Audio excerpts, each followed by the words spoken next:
Market Wizards. Interviews with top traders. Written by Jack D. Schwager. Narrated by DJ Holte. Preface to the paperback edition.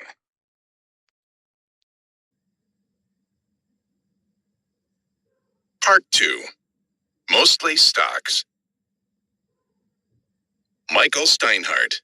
The concept of variant perception. Michael Steinhardt's interest in the stock market dates back to his bar mitzvah, when his father gave him 200 shares of stock as a present. He recalls hanging out in the local brokerage office as a teenager, watching the ticker tape along with the old men while his friends were out playing stickball. A very bright student, Steinhardt completed his education at an accelerated pace, graduating from the Wharton School of the University of Pennsylvania in 1960 at the age of 19. Steinhardt headed straight for Wall Street, landing his first job as a research assistant. In subsequent years, he held positions as a financial journalist and a research analyst. In 1967, having established a reputation as a talented analyst, Steinhardt and two other partners founded the investment firm of Steinhardt, Fine and Berkowitz, the predecessor to Steinhardt Partners. Fine and Berkowitz left the firm in the late 1970s. In the 21 years since its inception, Steinhardt's firm has achieved a truly remarkable track record. During that time, Steinhardt Partners has realized a compounded annual growth rate of over 30%, just under 25% after subtracting a 20% profit incentive fee. In comparison, the S&P 500 index registered only an 8.9% compounded annual growth rate, dividends included, during the same period. $1,000 invested with the firm at its start in 1967 would have grown to over $93,000 by spring 1988, after deducting profit incentive fees. To put that in perspective, the same $1,000 invested in a basket of S&P stocks would only have grown to $6,400. Gain is only part of the story. Steinhardt's track record also demonstrates admirable consistency. Steinhardt Partners has only witnessed 2 losing years. In both cases, the net loss was under 2% before profit incentive fee adjustments. Steinhardt's superior performance has been achieved by using a myriad of approaches. He is both a long-term investor and a short-term trader. He is as comfortable shorting stocks as buying them. He will shift major chunks of the firm's capital into other investment vehicles, such as treasury securities, if he feels that is the best investment choice. To be sure, Steinhardt Partners' track record is not a solo performance. In addition to his co-founding partners, over the years the firm has employed numerous traders and analysts. However, there was never any doubt that Steinhardt was clearly in charge. He reviews the firm's portfolio several times each day. Although he gives the firm's traders latitude to make their own judgments, Steinhardt will require a trader to rigorously justify his position if he has qualms about that position. If he feels strongly enough, Steinhardt will override the trader and liquidate the position. Steinhardt's extreme scrutiny and control of the firm's portfolio has given him a reputation for being a very demanding man to work for. Obviously, too demanding for many of the traders who have left the firm over the years. Keeping in mind that Steinhardt's wraparound desk has been constructed in the shape of a ship's bow, it is not surprising that one journalist doing a profile tagged him with the sobriquet Captain Ahab. However, Steinhardt's tough side is very much related to his job role. Much as in football coaching, toughness is probably a virtue in managing a group of traders. I never saw Steinhardt's tough side. The man I interviewed was relaxed, soft-spoken, patient, and good-humored. Of course, our interviews were always conducted outside of market hours. Steinhardt possesses a keen sense of humor. He has been known to call friends impersonating an IRS agent, deliberately mumble fictitious orders to brokers right before the market close, and double talk in a Dr. Irwin Corey-like manner when he wishes to pull the leg of an analyst or reporter who calls him. His conversation is also liberally sprinkled with Yiddishisms. Proprietary dreck, for example, is how he refers to newfangled fund products. What are the major elements of your trading philosophy? The word trading is not the way I think of things. I may be a trader in the sense that my frequency of transactions is relatively high, but the word investing would apply just as much, if not more. In my mind, trading implies an anticipation of a sale at the time of purchase. For example, if I go long stock index futures tonight because I expect tomorrow's trade number will be bullish for the market, and I plan to sell my position tomorrow, that is trading. The bulk of what I do is for a much longer duration and for more complex reasons. For example, when I went long the debt markets in 1981, I held that position for 2.5 years. Well, for the purposes of this book, I would still call what you're doing trading. How then do you define the difference between trading and investing? I make two key distinctions. First, a trader will go short as readily as long. In contrast, the investor, for example, the portfolio manager of a typical mutual fund, will always be long. If he is uncertain about the market, he may be only 70% invested, but he is always long. The second distinction I make is that a trader is primarily concerned about the direction of the market. Is the market or stock going up or down? The investor is more concerned about picking the best stocks to invest in. There's no value judgment involved in my distinction between traders and investors. It is merely a matter of maintaining a certain thematic focus for this book. In any case, on both counts, I would certainly qualify you as a trader. To get back to my original question, how would you define your philosophy of trading? My particular style is a bit different from that of most people. Concept number one is variant perception. I try to develop perceptions that I believe are at variance with the general market view. I will play those variant perceptions until I feel they are no longer so. Could you give me an example of variant perception in the current marketplace? We have been short Genentech for 1.5 years. There was a period of months and months when we lost a lot of money in that position, but I stayed short because I continued to have a variant perception about the future of their drug, TPA. TPA can be injected intravenously to dissolve blood clots. It is our perception that in a year or two, TPA will be a minor drug that will be supplanted by more effective drugs that also cost substantially less. The thrust of the entire company has been based on this one drug. If our perception is correct, this company will be earning 20 or 30 cents per share and selling for under $10. The stock is currently at $27, June 1988, down from a high of $65. By late November, Genentech had fallen below $15, and Steinhardt was still short. But I think the general perception is still that Genentech is a first-class biotechnology company that will produce many products that are going to revolutionize the industry. As long as my view is a variant perception, I will stay short. That is a clear example, but it raises a question. Let's say you go short a stock because of your variant perception and the position goes against you. If the fundamentals don't change, the more it goes against you, the more attractive the short side would appear. Yet from a money management standpoint, at some point, the position would have to be covered. It seems like there might be two basic trading principles in conflict here. There are certain shibboleths that exist in the world of trading, which may or may not be accurate, but I have not followed them. For example, there is a general view that you shouldn't short a stock until it has already peaked and started down, that you shouldn't go short until the stock is already reflecting problems that are evident for all to see. In some sense, I can understand that. Maybe that is a superficially safer way to short stocks, and you can sleep more comfortably using that approach. However, I have never done it that way. My attitude has always been that to make money in the markets, you have to be willing to get in the way of danger. I have always tended to short stocks that were favorites and backed by a great deal of institutional enthusiasm. Generally speaking, I have tended to short too early and therefore have usually started off with losses in my short positions. If I short a stock and it goes up a lot, it may skew my exposure a bit, but as long as my variant perception is unchanged, I'll stay short. If I'm wrong, I'm wrong. Are you saying that as long as you think the fundamentals, as you perceive them, are unchanged, you will hang tough no matter how much the position goes against you? Right. Of course, if it is triple horrible, I might trade around the position to take the pressure down a little bit. I would say, okay, this looks awful. I see nothing but buyers. Why don't I join the buyers and see if I can make some money? In a matter of speaking, I dichotomize myself. I have a fundamental view, which I believe in my heart, but I try to separate that from the short-term fervor and intensity I may see in the market.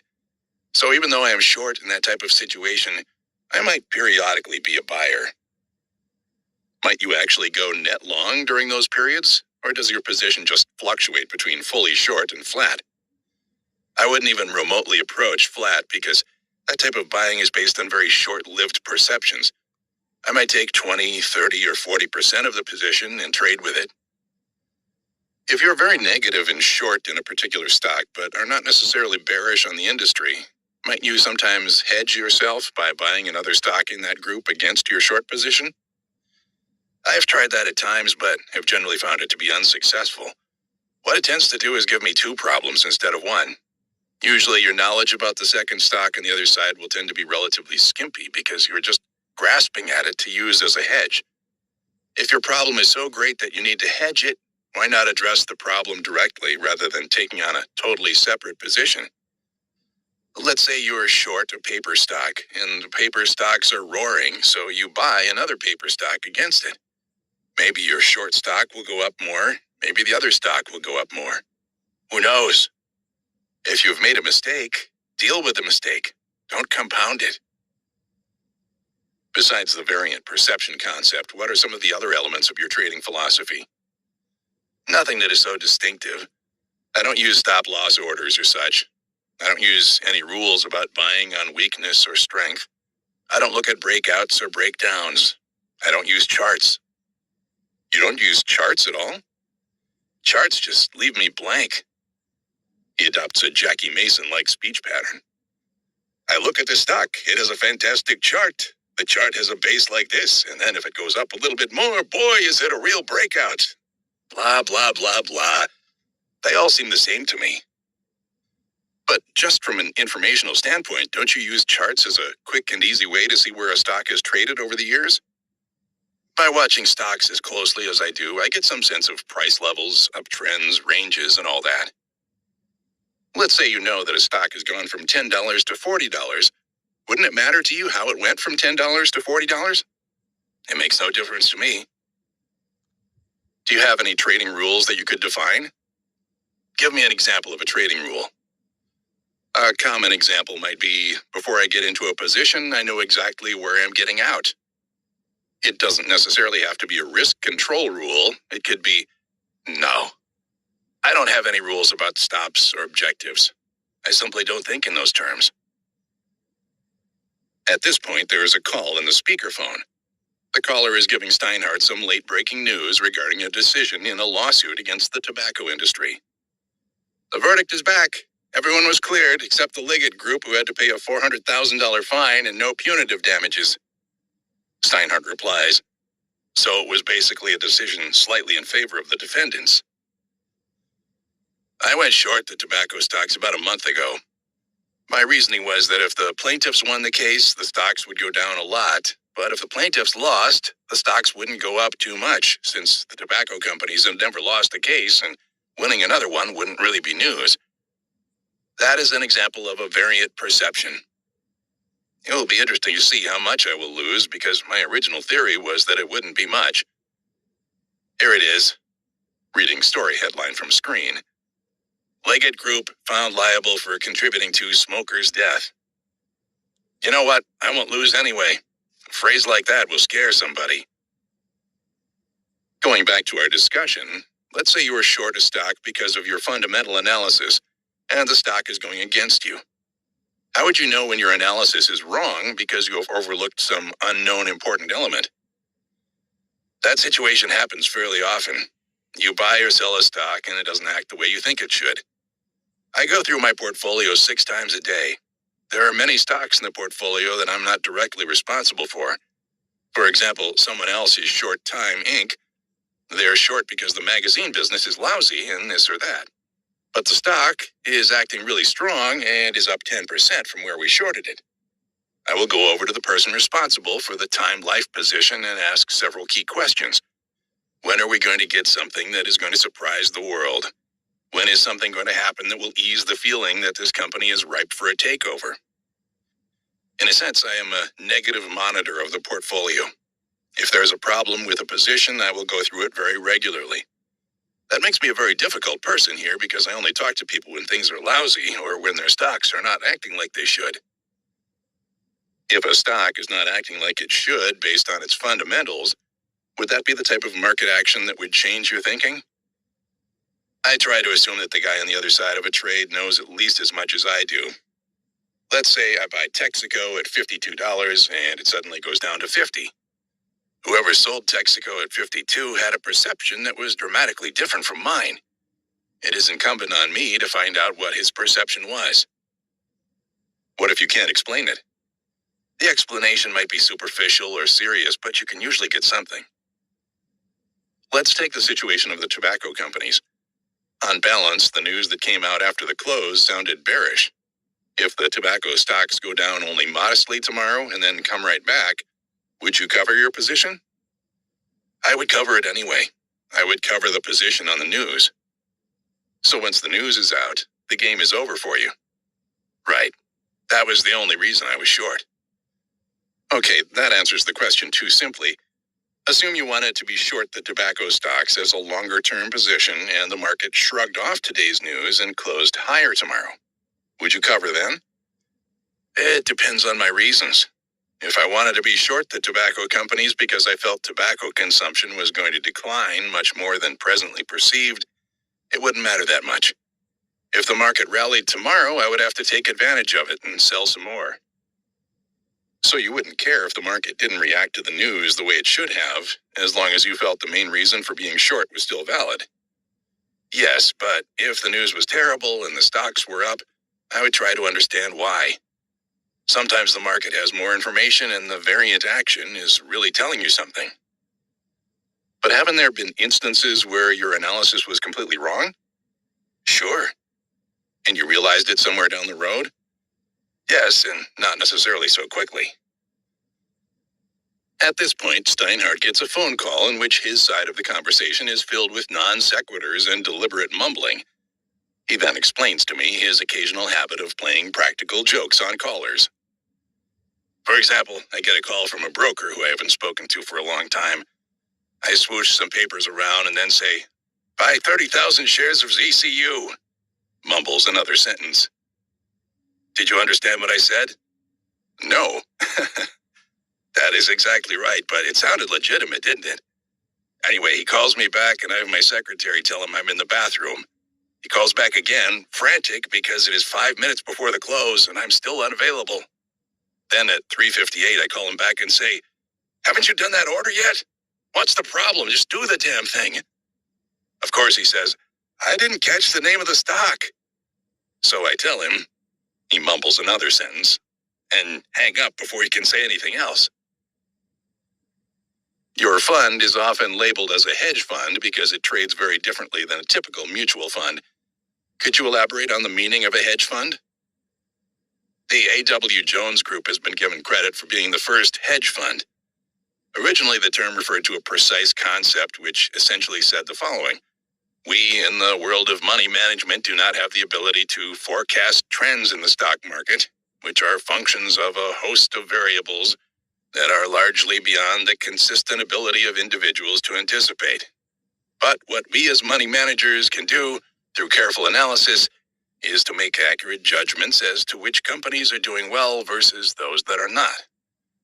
So if one balanced long position in stocks that were perceived to be relatively strong, with short positions in stocks expected to act poorly, the market risk would be totally eliminated. For example, if you loved Ford and hated General Motors, and for every dollar long Ford, you were short $1 of General Motors, you might lose on your shorts, but if your judgment was good, you would come out ahead. So the original concept of a hedge fund totally emphasized the ability to pick stocks. Does anyone still trade that way? No. Today, the term hedge fund is somewhat of a misnomer. The term now refers to a limited partnership in which the general partner is typically paid on a performance basis, as opposed to more traditional money managers who are paid on assets managed. Typically, the manager of a hedge fund has a great deal more flexibility than a traditional money manager, and that is really the key element. That flexibility could include being able to short stocks as well as buy stocks, use options, futures, and so on. That is what a hedge fund is in general terms, but the variations on the theme cover a very wide continuum. What happened to the original concept of a hedge fund? The flexibility of the hedge fund structure attracted numerous young, aggressive entrepreneurs in the 1960s because it allowed them an opportunity to start their own business at an early age in a way that wasn't otherwise possible. Those were times of great stocks with wonderful stories. There were quite a number of stocks showing terrific growth. The people who came into the hedge fund business were not theoretical practitioners of the idea of hedging, but were more interested in the idea of being their own bosses and having the flexibility to be long a lot of stock. Although they also had the flexibility of being short, they didn't use it in any serious way. The word hedge has a very specific meaning in the English language. In most of these hedge funds, you could seriously ask, where's the hedge? So they were hedge funds in name only? Correct. They wouldn't even call themselves hedge funds. They were embarrassed by the name. The term had a connotation of being short, and trading the short side had an anti-American ring to it. It was as if you were rooting for disaster. So they started using the term. He adopts a tone of mock pomposity. Private partnership. Ironically, today, with the disintegration of the relatively smooth secular trends of the 1950s and 1960s, the concept of a true hedge fund may make more sense than it did in its early days. Why aren't there any practitioners of the hedge fund concept in its pure form? Because it is a very restricting approach. The premise of being a dollar long and a dollar short in some related entity requires using a lot of dollars ineffectively. How different are Ford and General Motors going to be? They're both affected by the same macroeconomic factors. If you have to put up some dollars for the long and some dollars for the short, you may be lucky to realize a 10% difference over a period of a year. That is, assuming you're right. There is a group we are associated with on the West Coast that specializes exclusively in shorting stocks. The thought has been mentioned that maybe they should neutralize their market exposure by being long an equal number of dollars in the stock indexes as they are short in individual stocks, because what they bring to the party is the special ability to pick shorts. That is the closest thing to this concept I've heard recently, but they don't do it. How does your own fund fit into the hedge fund concept? It fits in the sense that shorting is used actively. We always have some shorts. I also spend a good deal of my time thinking about net market exposure and risk and planning and adjusting for it. In the 21 years that I've been doing this, our overall exposure here has averaged about 40%. You mean 40% net long? Yes. In contrast, I would doubt that the most conservative of typical mutual funds has had an average exposure of less than 80% during the last 20 years. On average, you have been about 40% net long. What range does that encompass? I remember being 15 or 20% net short at one point, and another time being over 100% net long. So you have the flexibility of being net short as well as net long? Yes. One of the things I would emphasize about our approach is its flexibility to shift market exposure so as to make it an exceptionally meaningful, sometimes perhaps too meaningful, tool in our investment management arsenal. How do you determine your outlook for the general market direction, since that is obviously a very critical element of your approach? It is really beyond definition, except to say that there are a host of variables, with some sometimes more important than others, and they change all the time. Having done it as long as I have gives me the opportunity to be 51% right rather than 50% right. Does that imply that your main profitability comes from stock selection as opposed to net exposure adjustments for anticipated changes in the broad market direction? No, I was being a bit facetious. It is more than a 1% edge, but it is not a big advantage like being right 80% of the time or anything approaching that. Relatively speaking, how important is the bias of the right market direction versus stock selection as a contributing factor to your overall superior performance? As I look back on the past 21 years, there's no set pattern of successful activity. In some years, we did particularly well on the strength of a few well-chosen stocks. In other years, we did exceptionally well because we were on the right side of the market. For example, in 1973 to 1974, when the market went down enormously, we were up substantially. largely because we were net short. There were other periods when the bulk of our money was made in bonds. I think there's a message in the fact that there is no real pattern. Anyone who thinks he can formulate success in this racket is deluding himself because it changes too quickly. As soon as a formula is right for any length of time, its own success carries the weight of its inevitable failure. What made you sufficiently confident of lower stock prices to go net short in 1973 and 1974? The anticipation of a recession. Based on what? I felt that the higher inflation rates of that period would lead to higher interest rates, which in turn would slow down the economy. Were you negative on the stock market in the period preceding the major 1982 bottom as well? Not as strongly, but in 1981 and 1982, I made an enormous amount of money by having a leveraged position in Treasury notes. Although one couldn't predict the end of the rise of interest rates timing-wise, it was clear that unless interest rates came down, other areas had to be relatively unattractive. When you could get 14% in long-term Treasury securities, in order to be competitive, stocks had to sell so much lower than they were selling at that it wasn't even worth focusing on which stocks to buy, although you might focus on the short side. What was unique in that period was the inevitability of a turn in interest rates in order for anything else to be worthwhile. It was simply a matter of timing that turn. In contrast to most other periods, this period had a clear unidirectional message. U.S. Treasury fixed income securities were by far the quintessential value of the time. Anyone with a sense of contrarian mentality had to look at interest rates in the early 1980s as presenting a potentially great opportunity. You knew the Fed would have to ease as soon as business started to run into trouble. In addition, we had already seen an important topping in the rate of inflation. So some of the pieces of the puzzle were already in place? Yes, and that is as much as you can hope for, because when they are all in place, it is too late. You mentioned a contrarian mentality, but that type of thinking could have justified trying to pick a top at much lower rates. Absolutely. People think that being contrarian implies victory. After all, what is a contrarian but someone who goes against the crowd? It is almost a cliche that the crowd is always wrong, so the guy who stands against the crowd must always be right. Well, life doesn't work that way. There were plenty of contrarians who bought bonds when interest rates went to 8% for the first time, and 9% and 10%. There was a great deal of money lost by people buying bonds at what were then all-time high yields. There's a very important difference between being a theoretical contrarian and dealing with it in practical terms. In order to win as a contrarian, you need the right timing, and you have to put on a position in the appropriate size. If you do it too small, it's not meaningful. If you do it too big, you can get wiped out if your timing is slightly off. The process requires courage, commitment, and an understanding of your own psychology.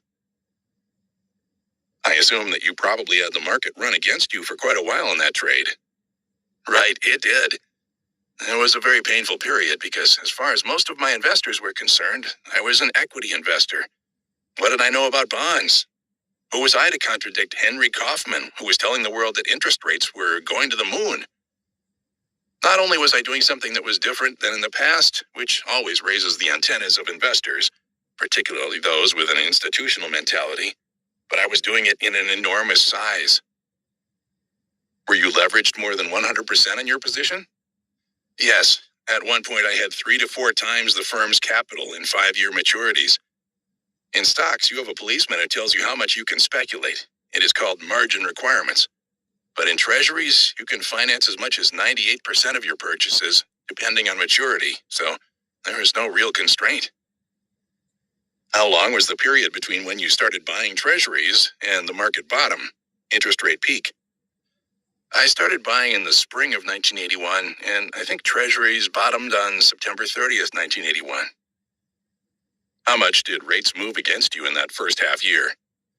I don't recall, but rates went up enough to be painful, especially given the size of my position. Up until this time, you had primarily been a stock trader. Here in your first major foray in treasuries, you started out by incurring substantial losses. Didn't you have periods of self-doubt? All the time. The summer of 1981 was the worst experience of my business life. A number of thoughtful, intelligent investors were really very unhappy with what I was doing, and I wasn't so sure myself. Did you ever come close to saying, maybe I'm wrong, and liquidating or at least decreasing your position? No, never. One of your basic principles seems to be that as long as you believe you are fundamentally right, you will stay with a position. Have there been any exceptions? That is, markets in which you didn't change your fundamental view, but the loss just got too big? There have been some situations when I was short and simply didn't have enough courage to hang in with a full boat of the position. That was particularly true in 1972, at the height of the Nifty 50 phenomenon. With the exception of October 1987, that was probably the worst period in my investment life. At the time, there was a theory that as long as a company continued to sustain substantially above average secular growth, it didn't matter how much you paid for it. Many growth stocks traded at multiples that were just crazy. We went short Polaroid when it was selling at 60 times earnings, which we thought was absurd. It then went to 70 times earnings. The market seemed to lose track of reality, and we found ourselves asking, what is the difference between 40 times earnings and 80 times earnings? By putting a different number on the secular growth rate estimate, you could justify almost any multiple. That is how people were thinking in those days. So you backed off during that period? At times we did, because we were losing a lot of money. Did that prove to be the right move, because stocks eventually went to much higher multiples, or would you have been better off if you had held on? In hindsight, in almost all cases, I would have been better off sticking it out. You mentioned that October 1987 was one of the worst market experiences in your career. Obviously, you had lots of company, but I find it surprising, you being such a contrarian. I wouldn't have expected you to be heavily long in a year with such bullish euphoria. What happened? Actually, in the spring of 1987, I wrote a letter to my investors stating the reasons why I was cautious in substantially reducing my exposure in the market. Having done that, I kept thinking about why the market was trading at a level that was too high by historic standards. I came to the conclusion that the quintessential issue was a unique combination of phenomena occurring in the American equity markets, a substantial continuous reduction in the amount of equities outstanding, coinciding with a more liberal attitude toward debt. As long as banks were comfortable lending money, the junk bond market was good, and corporate managers saw repurchasing their shares as the right thing to do. I felt there would be an unusual upward bias to equity prices. That to me was the single most important reason in the seeming overvaluation of stocks that existed through most of 1987. Therefore, the important question was, what was going to change this situation? The answer was a recession. And whenever that recession would come, its impact would be horrendous because the government didn't have the flexibility to fight it since they had deviated from a counter-cyclical fiscal policy during the expansion phase. But during the fall of 1987, not only was the economy not weakening, it was strengthening, so much so that the Fed tightened. What I didn't anticipate was that less than dramatic events could have as large an impact on the market as they did. What was the real importance of the Fed tightening? Ordinarily, that might have created a 100 or 200 point decline in the stock market, but not a 500 point decline. In the light of history, what was the significance of Treasury Secretary Baker's criticism of Germany? It was merely a disagreement as to the proper valuation of currencies, hardly a unique event. In retrospect, what happened to the real world after October 19th? Almost nothing. So, in some sense, you have to conclude that this problem was internal to the market. It wasn't that the market was forecasting an imminent financial debacle or great recession. How then do you explain the extreme nature of the October 19th price break? The problem that led to the October 19th collapse was the combination of relatively modest real-world changes and an inability of the market's mechanism to deal with the institutional changes that occurred mostly during the 1980s. The elements of stability, the individual investor, and the specialist system had been greatly reduced in importance. Do you believe portfolio insurance exacerbated the decline? Portfolio insurance is the systematic sale of stock index futures to reduce the risk exposure in a stock portfolio as prices decline. See Appendix 1 for more detail. That was one of the new elements. On one hand, you had a reduction in the elements of stability. On the other hand, you had the creations of the 1980s, portfolio insurance, program trading, and global asset allocation, which tended to exert a unidirectional impact. And by that, I mean that participants in these strategies tend to be buyers and sellers at the same time. The stock market was not prepared to handle it. Where were you, position-wise, coming in on October 19th? I came in very much long exposed, 80 to 90%, and I increased my exposure during the day. Why? Were you still bullish? My increasing exposure was strictly a contrarian trade in the sense that when the markets have an enormous move, most of the time it is right to take the view that there is a lot of emotionalism and extremism in that move. If you can maintain a bit of distance from the emotionalism, you tend to do well. So my buying that day is what I would have done on any 300, 400, or 500 point down day. Did you stay with your long position? No, I reduced it throughout the next 2 months. The magnitude of the decline and the extraordinary change in confidence that it engendered affected me as well.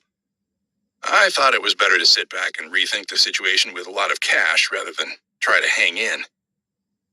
Did you think that your basic premise for being long was no longer valid? I thought that I had underestimated the impact of the forces that had diminished market stability. What was your percentage loss during October 1987? I was down over 20% for the month. As you look back on the October 1987 experience, are there mistakes that you believe you learned from? There's a very good investor I speak to frequently who said, "All I bring to the party is 28 years of mistakes." I really believe he is right. When you make a mistake, there's some subconscious phenomenon that makes it less likely for you to make that same mistake again. One of the advantages to trading the way I do, being a long-term investor, short-term trader, individual stock selector, market timer, sector analyst, is that I have made so many decisions and mistakes that it has made me wise beyond my years as an investor. A typical mutual fund adheres to a buy and hold approach. Do you think that concept is basically a flawed strategy? Yes, although flawed isn't quite the word I would use. I would say it is too limiting a strategy. The objective of participating in the long-term growth of American equities, willing to suffer through those periods when equities decline, is fine, but it leaves so much on the table in terms of potential professional management. It is an incomplete strategy. Yet the vast majority of all funds fall into that category. I guess so, but less than before. More and more people are paying attention to market timing.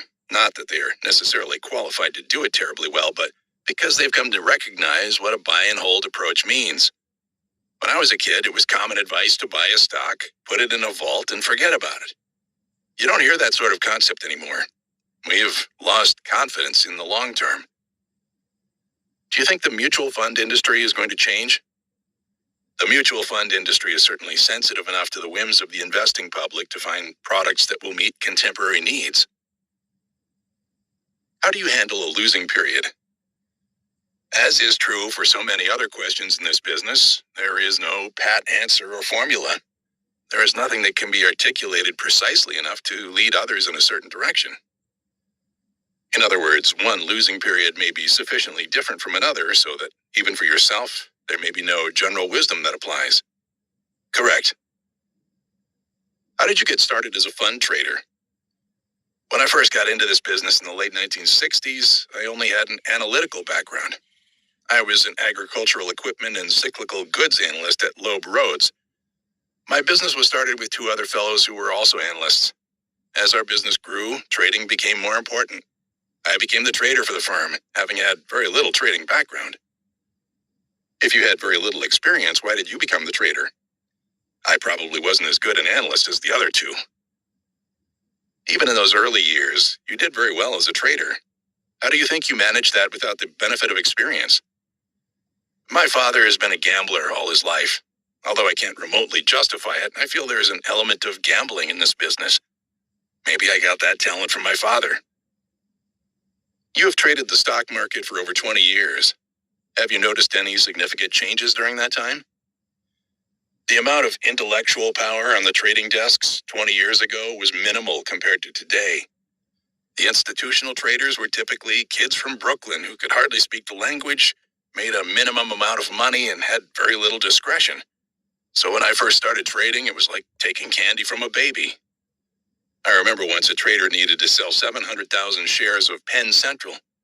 At the time, the stock was already in Chapter 11. The last trade was at 7, and the seller didn't bother to check the board. I bought 700,000 shares at 6 1/8. The seller was relieved to sell that amount of stock at less than $1 under the last trade. Meanwhile, I turned around and sold the 700,000 shares at 6 7/8. I could have sold 3 times that amount at that price. I made $500,000 on that trade, and it took me all of 12 seconds. How long did that environment last? Until the consolidated tape in 1975. Now there is a lot more competition. The people on the trading desks are much brighter. Another change is that retail buyers and sellers have diminished greatly in importance. The market has become institutionalized. Individuals buy stock through mutual funds. Brokerage firms don't sell customers stocks so much as they sell those horrible mutual funds and other awful things they call financial products. Perhaps the most important change is that the world has become much more short-term oriented. All sorts of people who used to be investors are now traders. The institutions now define themselves as enterprises whose goal is to achieve the highest rate of return, when they used to define themselves as long-term investors. People's confidence in their ability to predict secular trends is greatly diminished. In 1967, it would be typical to see a report by a brokerage firm estimating McDonald's per-share earnings up to the year 2000. Those people thought they could estimate long-term earnings because companies were growing in a stable and predictable way. They believed in America and steady growth. Today's stocks don't lend themselves to the same type of secular analysis. The implication of secular growth trend analysis not having worked in the 1970s and 1980s relates to the question of trading. In the 1950s and 1960s, the heroes were the long-term investors. Today, the heroes are the wise guys. There are people like Goldsmith who lauds the virtues of capitalism.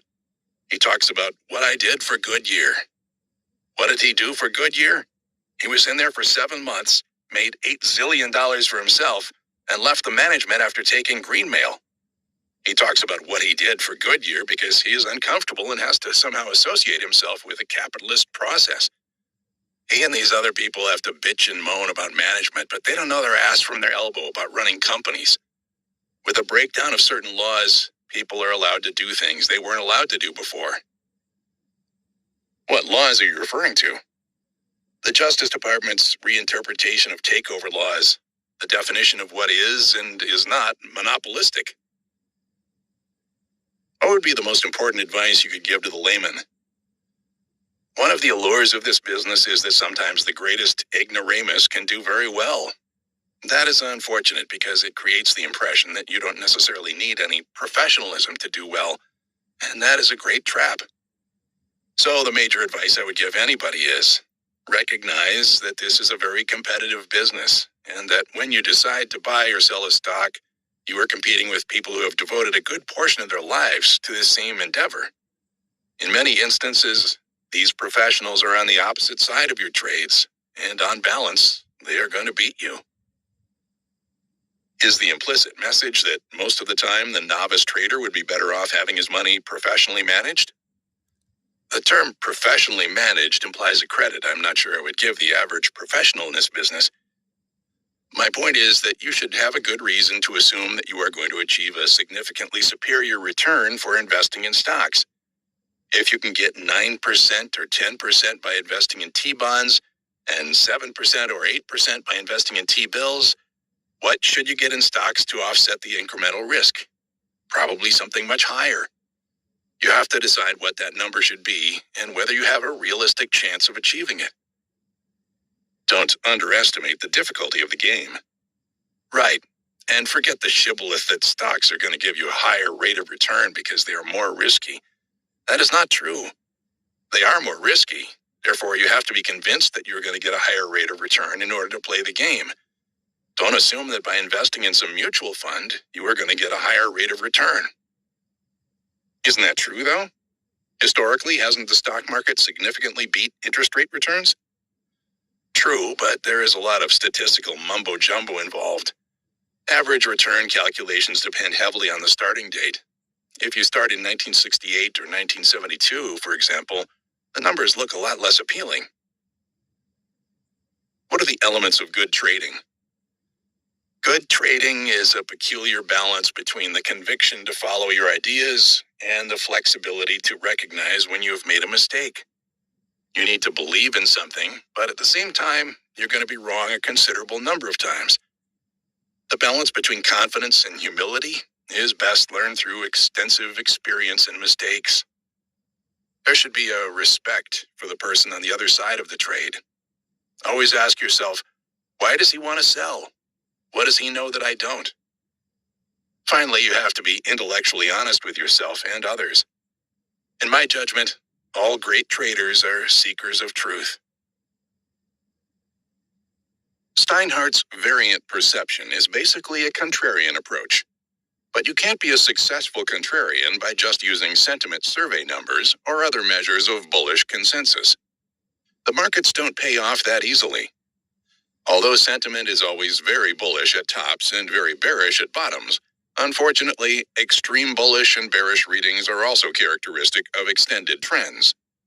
The trick is not being a contrarian, but being a contrarian at the right time. Such judgments cannot be made on the basis of simple formulae. The successful contrarian needs to be able to filter out the true opportunities. Steinhardt's filters are a combination of a keen sense of fundamentals and market timing. Flexibility is another essential key to Steinhardt's extremely favorable return-risk performance characteristics. This flexibility is demonstrated by the equal ease at which he goes short or long, as well as his willingness to trade markets other than stocks when warranted by his perception of the fundamentals.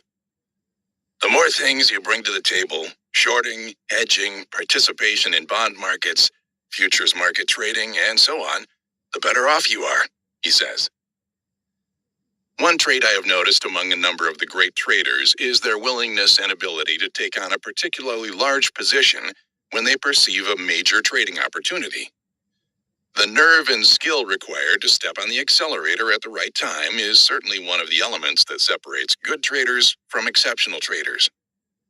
Steinhardt's heavy position in Treasury notes during 1981 and 1982 is a perfect example of this characteristic. Conviction is probably an important quality for any trader, but it is essential to the contrarian trader. Steinhardt has repeatedly demonstrated amazing resolve in maintaining large positions during difficult times, as long as he was convinced he was still right. Witness his conviction in staying with his Treasury note position during the 6-month climax in interest rates in 1981, remaining immune not only to the market move against him, but also to the psychological pressures of complaining investors who questioned his sudden transition into Treasuries after a career as a stock trader. Throughout it all, Steinhardt held on and even built his position because he remained convinced that he was right. Without his strong sense of conviction, the world probably would never have heard of Michael Steinhardt. Steinhardt also stresses that there are no absolute formulae or fixed patterns. The markets are always changing, and the successful trader needs to adapt to these changes. In Steinhardt's view, traders who try to find fixed approaches will be doomed to failure sooner or later. William O'Neill, The Art of Stock Selection. William O'Neill is an unreserved optimist and ebullient fan of the American economic system and its possibilities. O'Neill says, "Great opportunities occur every year in America. Get yourself prepared and go for it. You'll find that little acorns can grow into giant oaks. Anything is possible with persistence and hard work. It can be done, and your own determination to succeed is the most important element." O'Neill is living proof of his own words, a classic American success story. Born in Oklahoma during the lean Great Depression years and raised in Texas, he went on to build dual fortunes as both an immensely profitable investor and a highly successful businessman. O'Neill began his financial career as a stockbroker for Hayden Stone and Company in 1958. It was there that he first began the research that led to the formation of the key elements of his investment strategy. O'Neill's trading concepts proved remarkably effective from the start. During 1962 to 1963, by pyramiding the profits in three exceptional back-to-back trades, short Corvette, long Chrysler, and long Syntex, he managed to parlay an initial $5,000 investment into $200,000. In 1964, O'Neill used his investment winnings to buy a seat on the New York Stock Exchange and to form William O'Neill and Company, an institutional research brokerage firm. His firm was a leader in offering comprehensive computerized stock market information, and today is one of the most highly respected securities research firms in the country.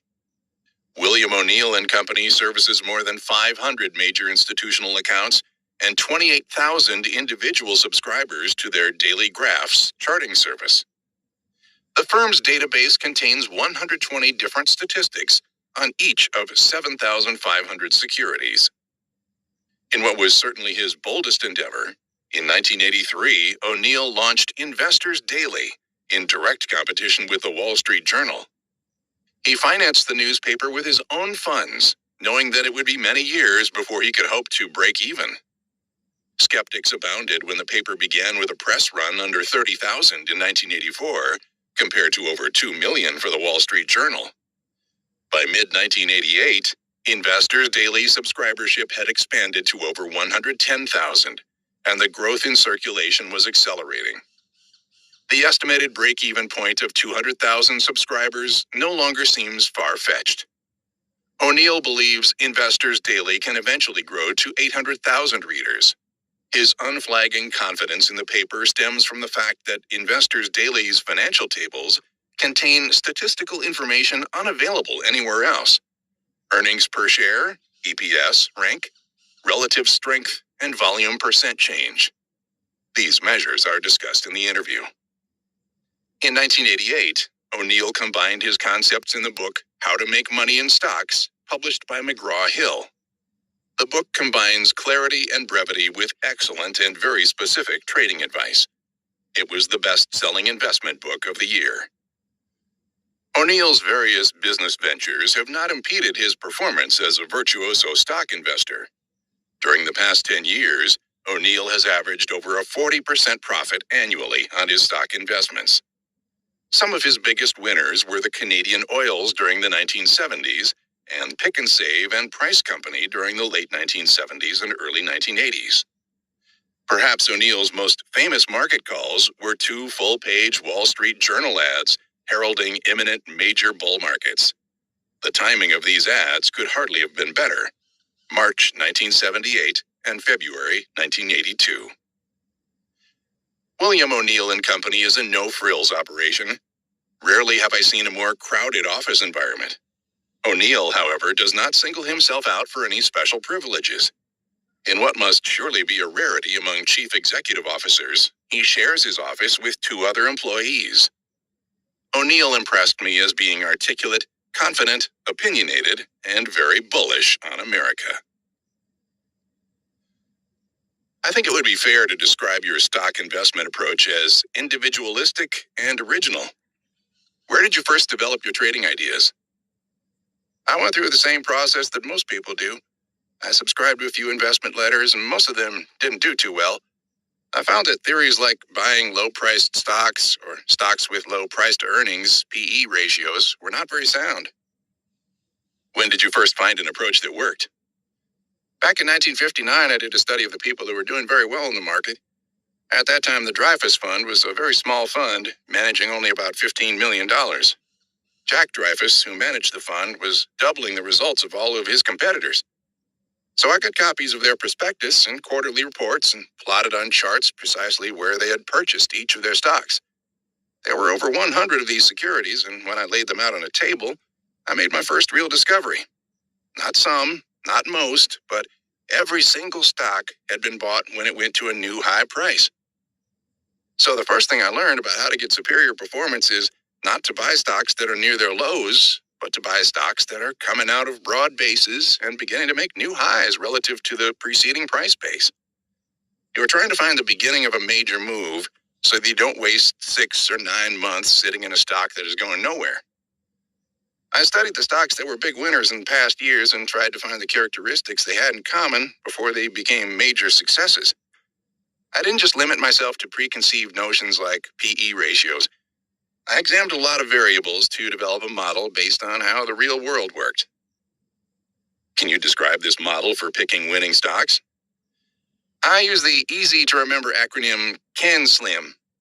Each letter of this name represents one of the 7 chief characteristics of the all-time great winning stocks during their early developing stages, just before they made huge advances. The C stands for current earnings per share. The best performing stocks showed a 70% average increase in earnings for the current quarter over the same quarter in the prior year before they began their major advance. I'm continually amazed by how many individual investors and even pension fund managers buy common stocks with unchanged or lower current quarter earnings. There's absolutely no reason for a stock to go up if the current earnings are poor. If, as our research demonstrated, the best stocks had large profit increases before they advanced rapidly in price, why should anybody settle for mediocre earnings? So our first basic rule in stock selection is that quarterly earnings per share should be up by at least 20 to 50% year to year. The A in our formula stands for annual earnings per share. In our studies, the prior 5-year average annual compounded earnings growth rate of outstanding performing stocks at their early emerging stage was 24%. Ideally, each year's earnings per share should show an increase over the prior year's earnings. It is a unique combination of both strong current earnings and high average earnings growth that creates a superb stock. The EPS rank, which is published in Investors Daily, combines a stock's percent earnings increase during the past 2 quarters with a past 5-year average percent earnings and compares that figure to every other stock we cover. An EPS rank of 95 means that a company's current and 5-year historical earnings have outperformed 95% of all other companies. The N in our formula stands for something new. The new can be a new product or service, a change in the industry, or new management. In our research, we found that 95% of the greatest winners had something new that fell within these categories. The new also refers to a new high price for the stock. In our seminars, we find that 98% of investors are unwilling to buy a stock at a new high. Yet, it is one of the great paradoxes of the stock market that what seems too high usually goes higher, and what seems too low usually goes lower. The S in the formula stands for shares outstanding. 95% of the stocks that performed best in our studies had less than 25 million shares of capitalization during the period when they had their best performance. The average capitalization of all these stocks was 11.8 million shares, while the median figure was only 4.6 million. Many institutional investors handicap themselves by restricting their purchases to only large capitalization companies. By doing so, they automatically eliminate some of the best growth companies. The L in our formula stands for leader or laggard. The 500 best performing stocks during the 1953 to 1985 period had an average relative strength of 87 before their major price increase actually began. The relative strength measures a stock's price performance during the past 12 months compared to all other stocks. For example, a relative strength of 80 would mean that the given stock outperformed 80% of all other stocks during the past year. So another basic rule in stock selection is to pick the leading stocks, the ones with the high relative strength values, and avoid the laggard stocks. I tend to restrict purchases to companies with relative strength ranks above 80. The I in the formula stands for institutional sponsorship. The institutional buyers are by far the largest source of demand for stocks. Leading stocks usually have institutional backing. However, although some institutional sponsorship is desired, excessive sponsorship is not, because it would be a source of large selling if anything went wrong with the company or the market in general. This is why the most widely owned institutional stocks can be poor performers. By the time a company's performance is so obvious that almost all institutions own a stock, it is probably too late to buy. The M in our formula stands for market. 3 out of 4 stocks will go in the same direction as a significant move in the market averages. That is why you need to learn how to interpret price and volume on a daily basis for signs that the market is topped. At any given time, less than 2% of the stocks in the entire market will fit the CAN-SLIM formula. The formula is deliberately restrictive because you want to pick only the very best. If you were recruiting players for a baseball team, would you pick an entire lineup of 200 hitters, or would you try to get as many 300 hitters as possible? Since you use such a restrictive selection process, do you have a high percentage of winning trades? I guess over the years, about 2/3 of my stock purchases were actually closed at a profit. However, I have found that only 1 or 2 stocks of every 10 I have bought have turned out to be truly outstanding. Wouldn't most of the indicators in your CAN-SLIM formula, such as EPS, pick up a stock before it goes to new highs? Why not just buy the stock when it is still forming a base instead of waiting for it to go to a new high? You don't want to anticipate a breakout from a base because the stock may never break out. You can buy too soon as well as too late. The idea is to buy when there is the least probability of a loss. If you buy within the base, the stock will frequently fluctuate 10 or 15% in normal trading action, and it is very easy to get shaken out of the position. But if I buy at exactly the right time, the stock is usually not going to go down to my maximum 7% stop loss point. You have stated that the superior stocks have high relative strength figures, 80 or higher. Although high relative strength is good, is there such a thing as it being too high? In other words, might a relative strength of 99 indicate that the stock is overextended and vulnerable to a sharp correction? You have to look at a chart to make that determination. The key point is not how high the relative strength is, but rather how far the stock is extended beyond its most recent price base. You buy stocks that have a high relative strength if they are just beginning to emerge from a sound base building period. However, I would generally not buy a stock with a high relative strength that is already more than 10% beyond its prior price base. The M in the CAN-SLIM formula makes sense since few stocks can buck a general bear market. However, that rule sounds easier in theory than in practice. After all, how do you tell the difference between a market top and a normal bull market correction? Top formations in the market averages occur in only one of 2 ways. First, the average moves up to a new high, but does so on low volume. This tells you that the demand for stocks is poor at that point, and that the rally is vulnerable. Second, volume surges for several days, but there is very little, if any, upside price progress as measured by market closes. In this latter case, there may not be a pickup in volume when the market initially tops, since the distribution has taken place on the way up. Another way to determine the direction of the general market is to focus on how the leading stocks are performing. If the stocks that have been leading the bull market start breaking down, that is a major sign the market is topped. Another important factor to watch is the Federal Reserve discount rate. Usually after the Fed raises the rate 2 or 3 times, the market runs into trouble. The daily advanced decline line is sometimes a useful indicator to watch for signs of a market top. The advanced decline line illustrates the difference between the total number of New York Stock Exchange stocks advancing each day versus the number declining. Frequently, the advanced decline line will lag behind the market averages and fail to penetrate prior peaks after the averages reach new highs.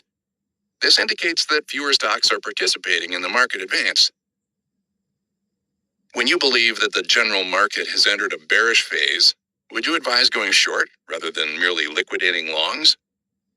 I don't normally advise people to sell short unless they're professional traders. Selling short is quite tricky. I myself have only made significant profits on the short side of 2 of the last 9 bear markets. A stock should never be sold short because its price looks too high. The idea is not to sell short at the top, but at the right time.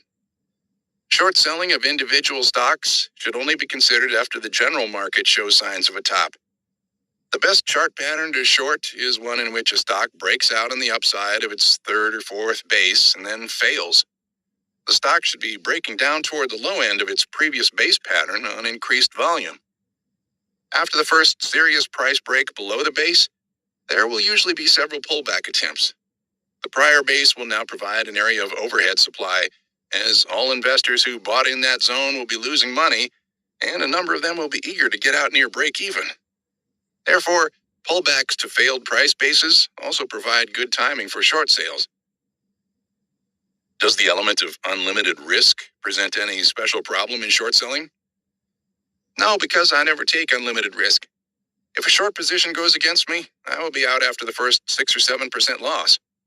Before you sell any stock short, you should decide the price at which you will cover that short position if a loss occurs. Besides the Slim formula, which is critical to your stock selection process, risk control obviously plays an important role in your overall strategy. Can you talk a little bit more about that element of trading? My philosophy is that all stocks are bad. There are no good stocks unless they go up in price. If they go down instead, you have to cut your losses fast. The secret for winning in the stock market does not include being right all the time. In fact, you should be able to win even if you are right only half the time. The key is to lose the least amount of money possible when you are wrong. I make it a rule never to lose more than a maximum of 7% on any stock I buy. If a stock drops 7% below my purchase price, I will automatically sell it at the market. No second guessing, no hesitation. Some people say, I can't sell that stock because I'd be taking a loss. If the stock is below the price you paid for it, selling doesn't give you the loss, you already have it. Letting losses run is the most serious mistake made by most investors. The public doesn't really understand the philosophy of cutting losses quickly. If you don't have a rule like cutting a loss at 7%, then in bear markets like 1973 to 1974, you can lose 70 or 80% on your holdings. I've seen people go bankrupt in that type of situation. If you aren't willing to cut your losses short, then you probably should not buy stocks. Would you drive your car without brakes? In my book, I repeat a story told by Fred C. Kelly, the author of Why You Win or Lose, that provides the best example I know of how the typical investor procrastinates when it comes to making a selling decision. A man has rigged up a turkey trap with a trail of corn leading into a big box with a hinged door. The man holds a long piece of twine connected to the door that he can use to pull the door shut once enough turkeys have wandered into the box. However, once he shuts the door, he can't open it again without going back to the box, which would scare away any turkeys lurking on the outside. One day he had 12 turkeys in this box. Then one walked out, leaving 11. I should have pulled the string when there were 12 inside, he thought. But maybe if I wait, he'll walk back in. While he was waiting for his 12th turkey to return, 2 more turkeys walked out. I should have been satisfied with the 11, he thought. If just one of them walks back, I'll pull the string. While he was waiting, 3 more turkeys walked out. Eventually, he was left empty-handed. His problem was that he couldn't give up the idea that some of the original turkeys would return. This is the attitude of the typical investor who can't bring himself to sell at a loss. He keeps expecting the stock to recover. The moral is, to reduce your stock market risk, stop counting turkeys. Okay, you use your Slim methodology for selecting stocks and your 7% rule for getting out if you are wrong. How do you decide when to liquidate a winning stock position? First, you should hold a stock as long as it is performing properly. Jesse Livermore said, "It is never your thinking that makes big money, it's the sitting." Second, you have to realize that you will never sell the exact top. Therefore, it is ridiculous to kick yourself when a stock goes higher after you sell. The goal is to make substantial profits on your stocks and not be upset if the price continues to advance after you get out. Your writings express disdain for a number of factors that many people consider important, including PE ratios, dividends, diversification, and overbought, oversold indicators. Could you explain what you think is wrong with the conventional wisdom regarding these subjects? Let's start with PE ratios. To say that a stock is undervalued because it is selling at a low PE ratio is nonsense. In our research, we found there was a very low correlation between the PE ratio and the best performing stocks. Some of these stocks had PE ratios of 10 when they started their major advance. Others had PE ratios of 50. During the 33 years in our survey period, 1953 to 1985, the average PE ratio for the best performing stocks at their early emerging stage was 20, compared to an average PE ratio of 15 for the Dow Jones average during the same time. At the end of their expansion phase, these stocks had an average PE ratio of approximately 45. This means that if in the past you were not willing to buy stocks with above average PEs, you automatically eliminated most of the best performing securities. A common mistake a lot of investors make is to buy a stock solely because the PE ratio looks cheap. There is usually a very good reason why a PE ratio is low. Many years ago, when I was first beginning to study the market, I bought Northrop at 4 times earnings and watched in disbelief as the stock eventually declined to 2 times earnings. Another common mistake is selling stocks with high PE ratios. I still remember 1962 when an investor barged into my friend's brokerage office declaring in a loud voice that Xerox was drastically overpriced because it was selling at 50 times earnings. He went short at $88. Xerox eventually went to $1,300, adjusting for stock splits. Your thoughts on dividends? There's no correlation between dividends and a stock's performance. In fact, the more a company pays in dividends, the weaker their posture because they may have to pay high interest rates to replace funds paid out in dividends. It is naive to hold stocks that are going down because they pay dividends. If you're getting a 4% dividend and the stock goes down 25%, your net yield is a 21% loss. How about overbought, oversold indicators? I rarely pay any attention to overbought, oversold indicators.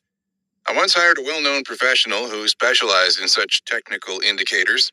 At the very point during the 1969 market break when I was trying to convince portfolio managers to liquidate stocks and move to cash, he was telling them it was too late to sell because his indicators said the market was very oversold. Once his indicators were oversold, the market break really accelerated. The final item on my list of your most prominent conventional wisdom targets is diversification. Diversification is a hedge for ignorance. I think you're much better off owning a few stocks and knowing a great deal about them. By being very selective, you increase your chances of picking superior performers. You can also watch those stocks much more carefully, which is important in controlling risk. How many issues would you advise a typical investor to hold at any one time? For an investor with $5,000, 1 or 2, $10,000, 3 or 4, $25,000, 4 or 5, $50,000, 5 or 6, and $100,000 or more, 6 or 7. Aside from the subjects we've just discussed, is there anything else you consider a major public misconception? Most investors think that charts are hocus pocus. Only about 5 to 10% of investors understand charts. Even a lot of professionals are totally ignorant about charts. Just as a doctor would be foolish not to use X-rays and EKGs, investors would be foolish not to use charts. Charts provide valuable information about what is going on that cannot be obtained easily any other way. They allow you to follow a huge number of different stocks in an organized manner. Earlier, you talked about using volume as a clue that the market averages were topping. Do you also use volume as an indicator in trading individual stocks? The volume in a stock is a measure of supply and demand. When a stock is beginning to move into new high ground, volume should increase by at least 50% over the average daily volume in recent months. High volume at a key point is an extraordinarily valuable tip-off that a stock is ready to move. Volume can also be used in a reverse manner. When prices enter a consolidation after an advance, volume should dry up very substantially. In other words, there should be very little selling coming into the market. During a consolidation, declining volume is generally constructive. How do you handle a losing streak? If you hit a losing streak and it is not because what you're doing is wrong, that tells you the whole market may be going bad. If you have 5 or 6 straight losses, you want to pull back to see if it is time to start moving into cash. The M in your CanSlim formula emphasizes the importance of being out of the market, at least on the long side, during major bear phases. Since most mutual funds, by their very structure, remain heavily invested in stocks throughout both bull and bear markets, does this imply that you believe mutual funds are a poor investment? This is going to surprise you. I think mutual funds are an absolutely outstanding way to invest. I believe that every person should own their own home, own real estate, and have an individual stock account or own mutual funds. Those are the only ways you can make any substantial income above your salary. Although I think mutual funds are an excellent investment, the problem is that most people don't know how to handle them. The key to success in mutual funds is to sit and not to think. When you buy a fund, you want to be in it for 15 years or more. That is how you will make the really big money. But in order to do that, you need the courage to sit through 3, 4, or 5 bear markets. The typical diversified growth stock fund will go up 75 to 100% in a bull market, but it will decline by only 20 to 30% in a bear market. So you treat a fund very differently from an individual stock account? Very, very differently. With an individual stock, you absolutely have to have a stop loss point because you never know how far down the stock is going. I remember selling a $100 stock one time, and it eventually went to $1. I didn't have any idea it was going down that far, but what would have happened if I had held on to it? One mistake like that, and you can't come back. In contrast, in a mutual fund, you should sit through the bear markets. Since most funds will be diversified in 100 or more stocks across the American economy, when stocks recover after a bear market, these funds will recover as well. They almost have to. Unfortunately, in a bear market, most people get scared and decide to switch, ruining their long-term holding plan.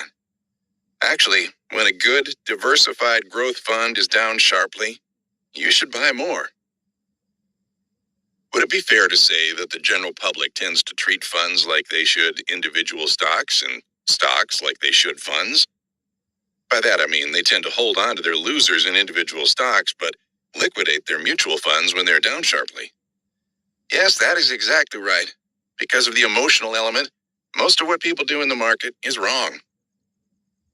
Along that line, what are the biggest mistakes investors generally make?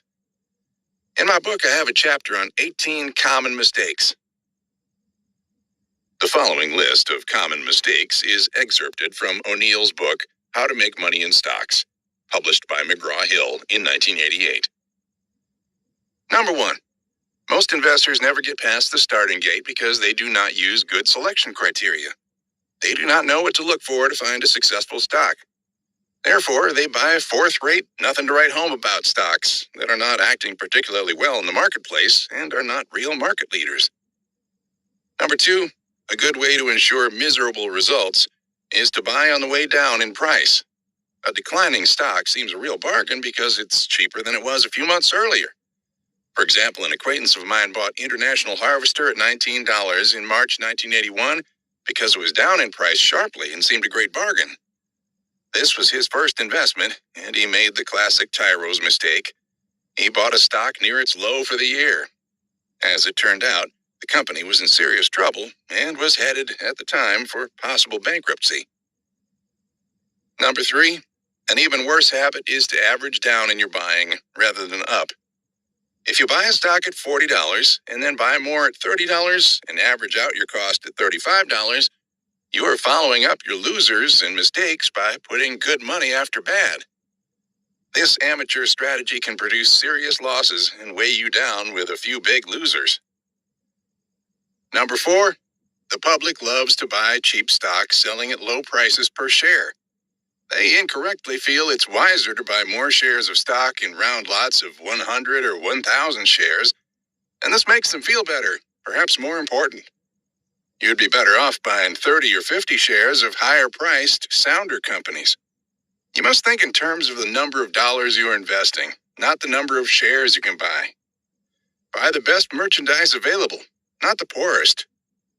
The appeal of a $2, $5, or $10 stock seems irresistible. But most stocks selling for $10 or lower are there because the companies have either been inferior in the past or have had something wrong with them recently. Stocks are like anything else. You can't buy the best quality at the cheapest price. It usually costs more in commissions and markups to buy low-priced stocks, and your risk is greater since cheap stocks can drop 15 to 20% faster than most higher-priced stocks. Professionals and institutions will not normally buy the $5 and $10 stocks so you have a much poorer grade following and support for these low-quality securities. As discussed earlier, institutional sponsorship is one of the ingredients needed to help propel a stock higher in price. Number 5. First-time speculators want to make a killing in the market. They want too much, too fast, without doing the necessary study and preparation or acquiring the essential methods and skills. They're looking for an easy way to make a quick buck without spending any time or effort really learning what they're doing. Number 6. Mainstream America delights in buying on tips, rumors, stories, and advisory service recommendations.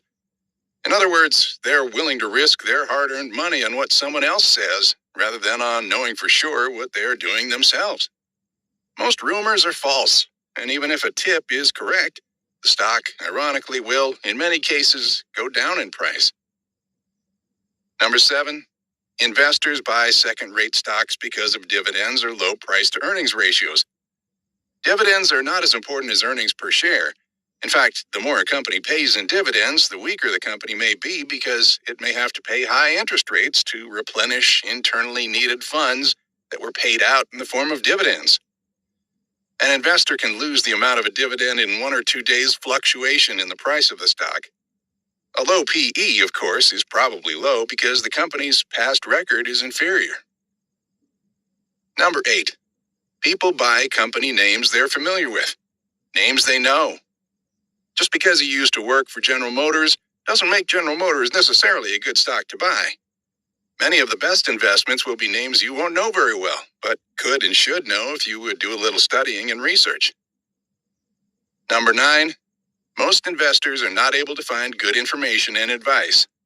Many, if they had sound advice, would not recognize or follow it. The average friend, stockbroker, or advisory service could be a source of losing advice. It is always the exceedingly small minority of your friends, brokers, or advisory services that are successful enough in the market themselves that merit your consideration. Outstanding stockbrokers or advisory services are no more frequent than are outstanding doctors, lawyers, or baseball players. Only 1 out of 9 baseball players who sign professional contracts ever make it to the big leagues. And of course, the majority of ball players who graduate from college are not even good enough to sign a professional contract. Number 10. Over 98% of the masses are afraid to buy a stock that is beginning to go into new high ground, price-wise. It just seems too high to them. Personal feelings and opinions are far less accurate than markets. Number 11. The majority of unskilled investors stubbornly hold on to their losses when the losses are small and reasonable. They could get out cheaply, but being emotionally involved and human, they keep waiting and hoping until their loss gets much bigger and costs them dearly. Number 12. In a similar vein, investors cash in small, easy-to-take profits and hold their losers. This tactic is exactly the opposite of correct investment procedure. Investors will sell a stock with a profit before they will sell one with a loss. Number 13. Individual investors worry too much about taxes and commissions. Your key objective should be to first make a net profit.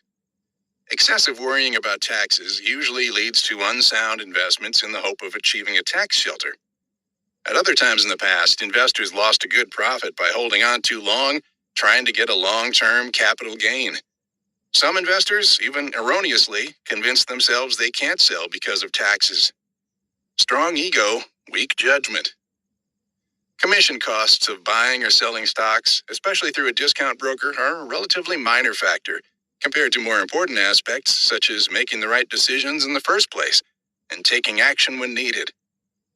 One of the great advantages of owning stock over real estate is the substantially lower commission and instant marketability and liquidity. This enables you to protect yourself quickly at a low cost or to take advantage of highly profitable new trends as they continually evolve. Number 14. The multitude speculates in options too much because they think it is a way to get rich quick. When they buy options, they incorrectly concentrate entirely in shorter-term, lower-priced options that involve greater volatility and risk rather than in longer-term options. The limited time period works against short-term option holders. Many option speculators also write what are referred to as naked options, which are nothing but taking a great risk for a potentially small reward, and therefore a relatively unsound investment procedure. Number 15. Novice investors like to put price limits on their buy and sell orders. They rarely place market orders. This procedure is poor because the investor is quibbling for eighths and quarters of a point, rather than emphasizing the more important and larger overall movement. Limit orders eventually result in you completely missing the market and not getting out of stocks that should be sold to avoid substantial losses. Number 16. Some investors have trouble making decisions to buy or sell. In other words, they vacillate and can't make up their minds. They are unsure because they really don't know what they are doing. They do not have a plan, a set of principles or rules to guide them, and therefore are uncertain of what they should be doing. Number 17. Most investors cannot look at stocks objectively.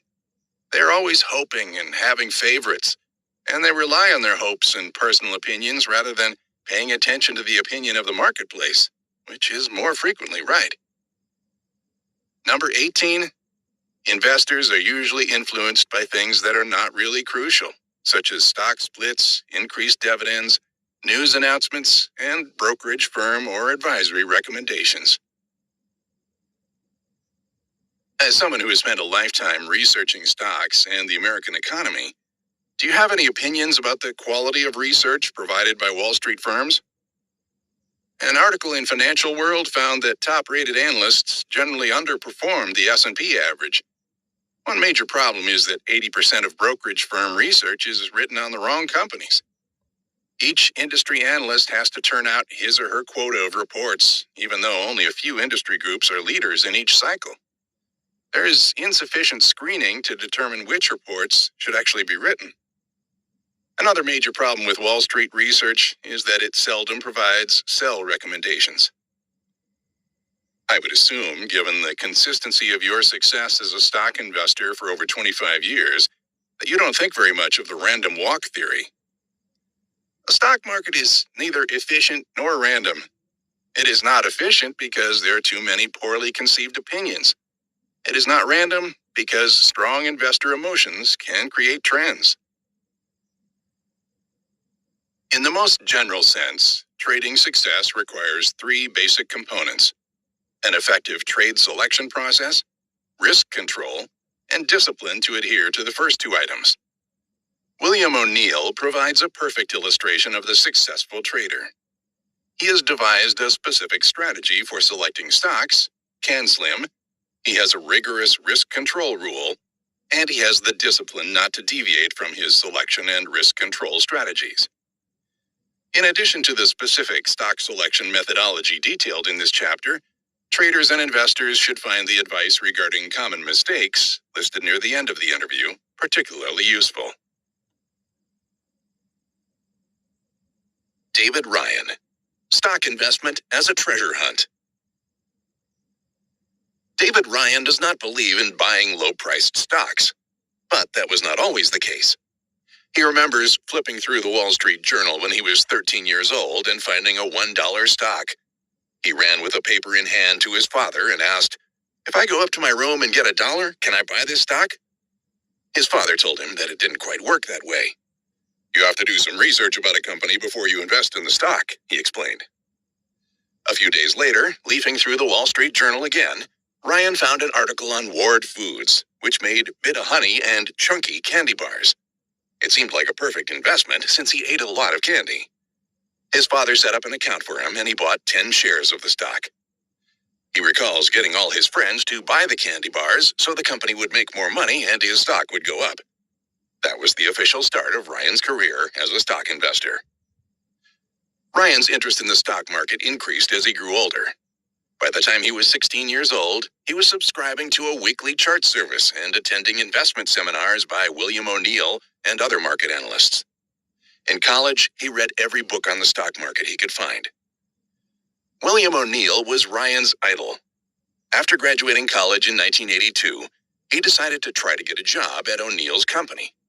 He told the receptionist of his interest in O'Neill's work and his willingness to accept any job, no matter how menial, just to get his foot in the door. He was even willing to work for free.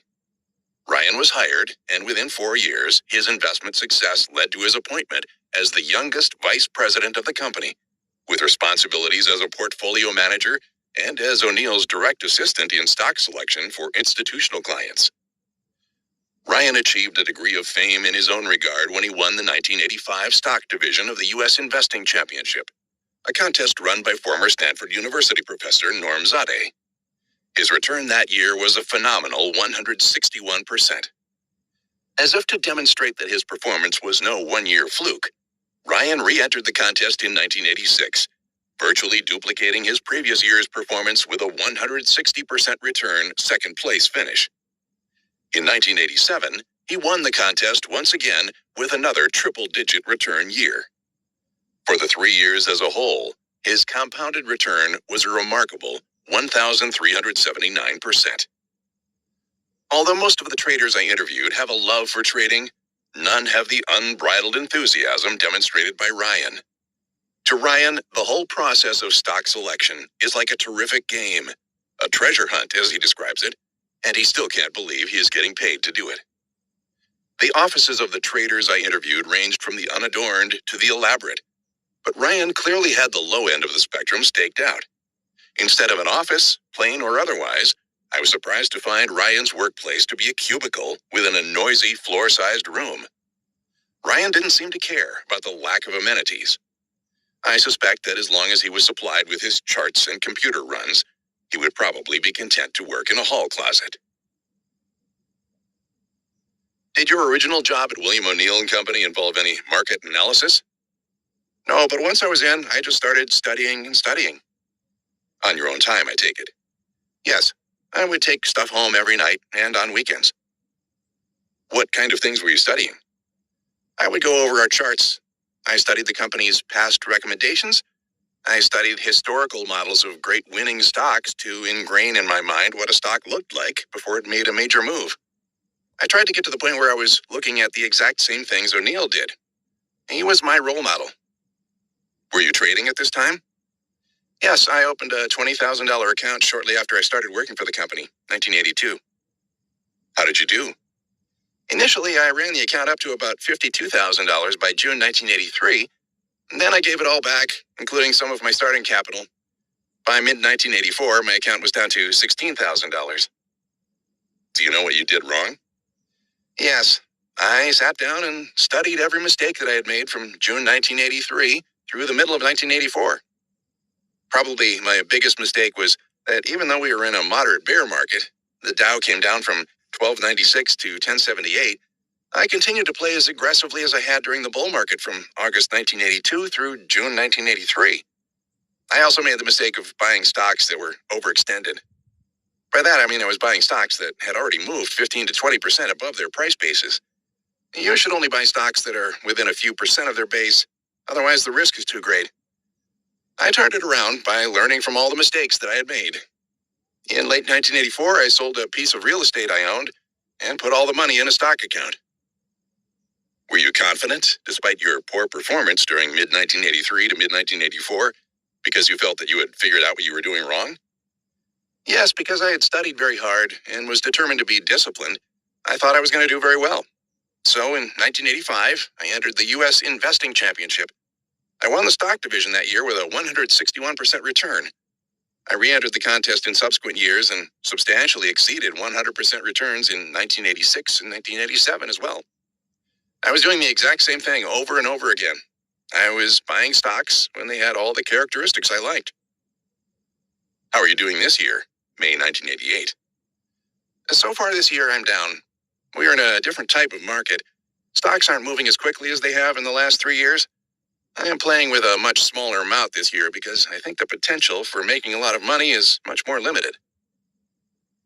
You mentioned earlier that for a while you read virtually every book on the markets you could find. What reading list would you give to someone starting out who is serious about becoming a successful stock trader? Essential reading on top of the list is O'Neill's book, How to Make Money in Stocks. Another book that is must reading is How I Made $2 Million in the Stock Market by Nicholas Darvis.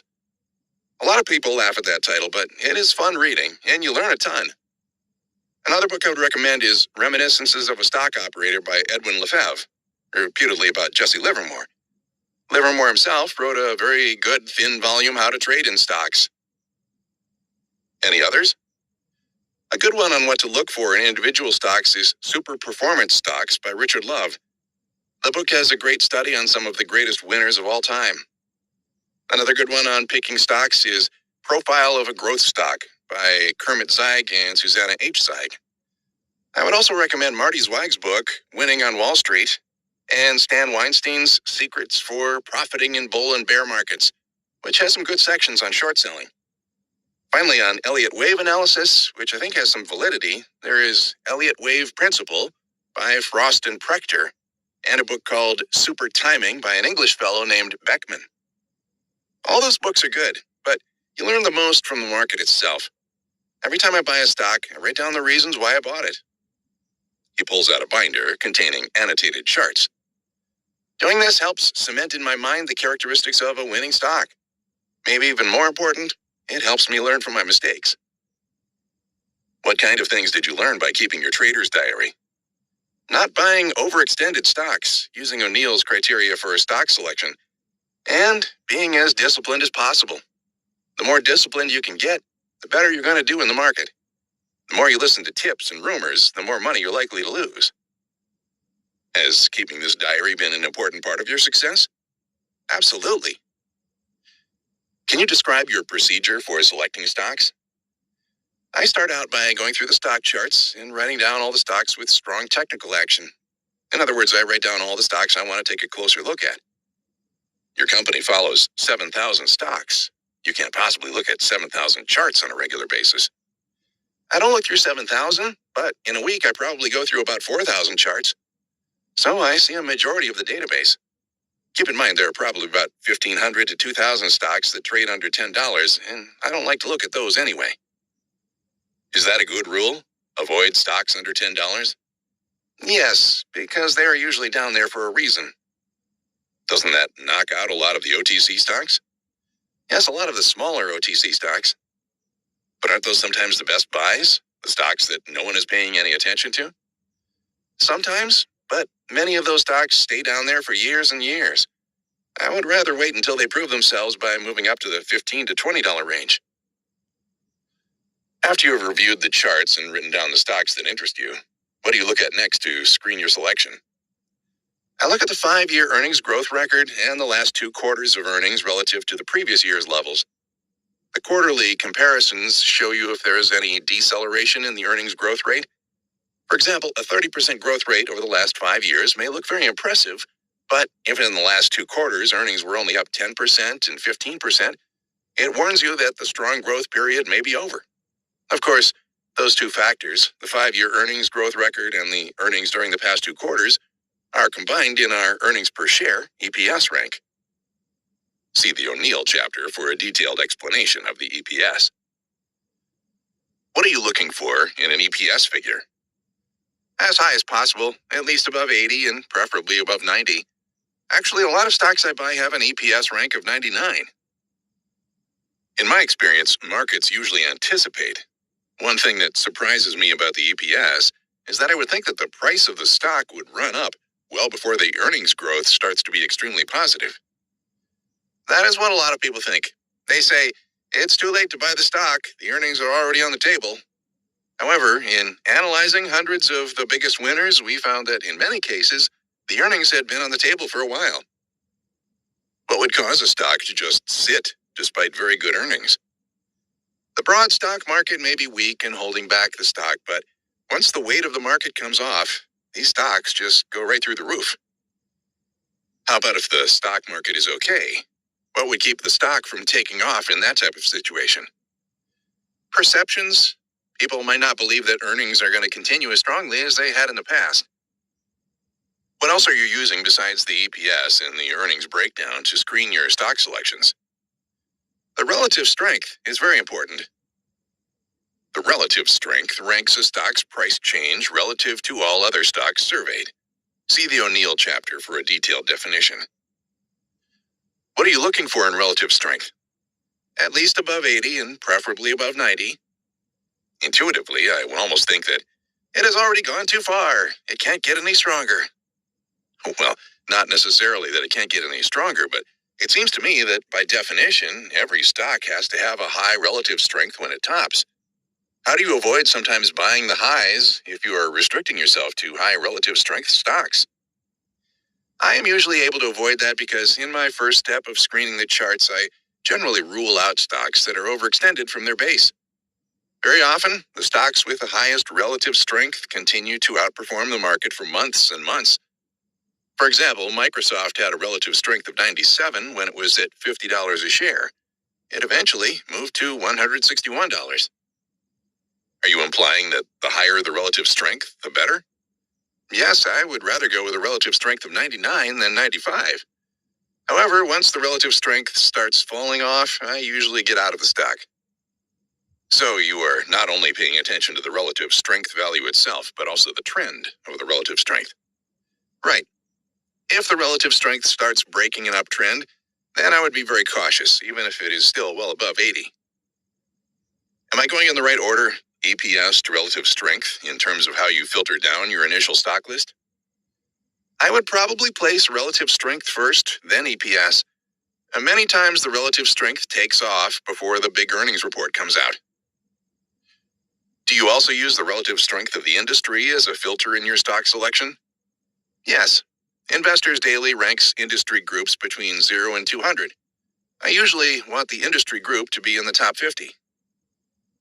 To continue the screening process, after checking the stock's relative strength, the EPS, and the industry relative strength, what is your next step?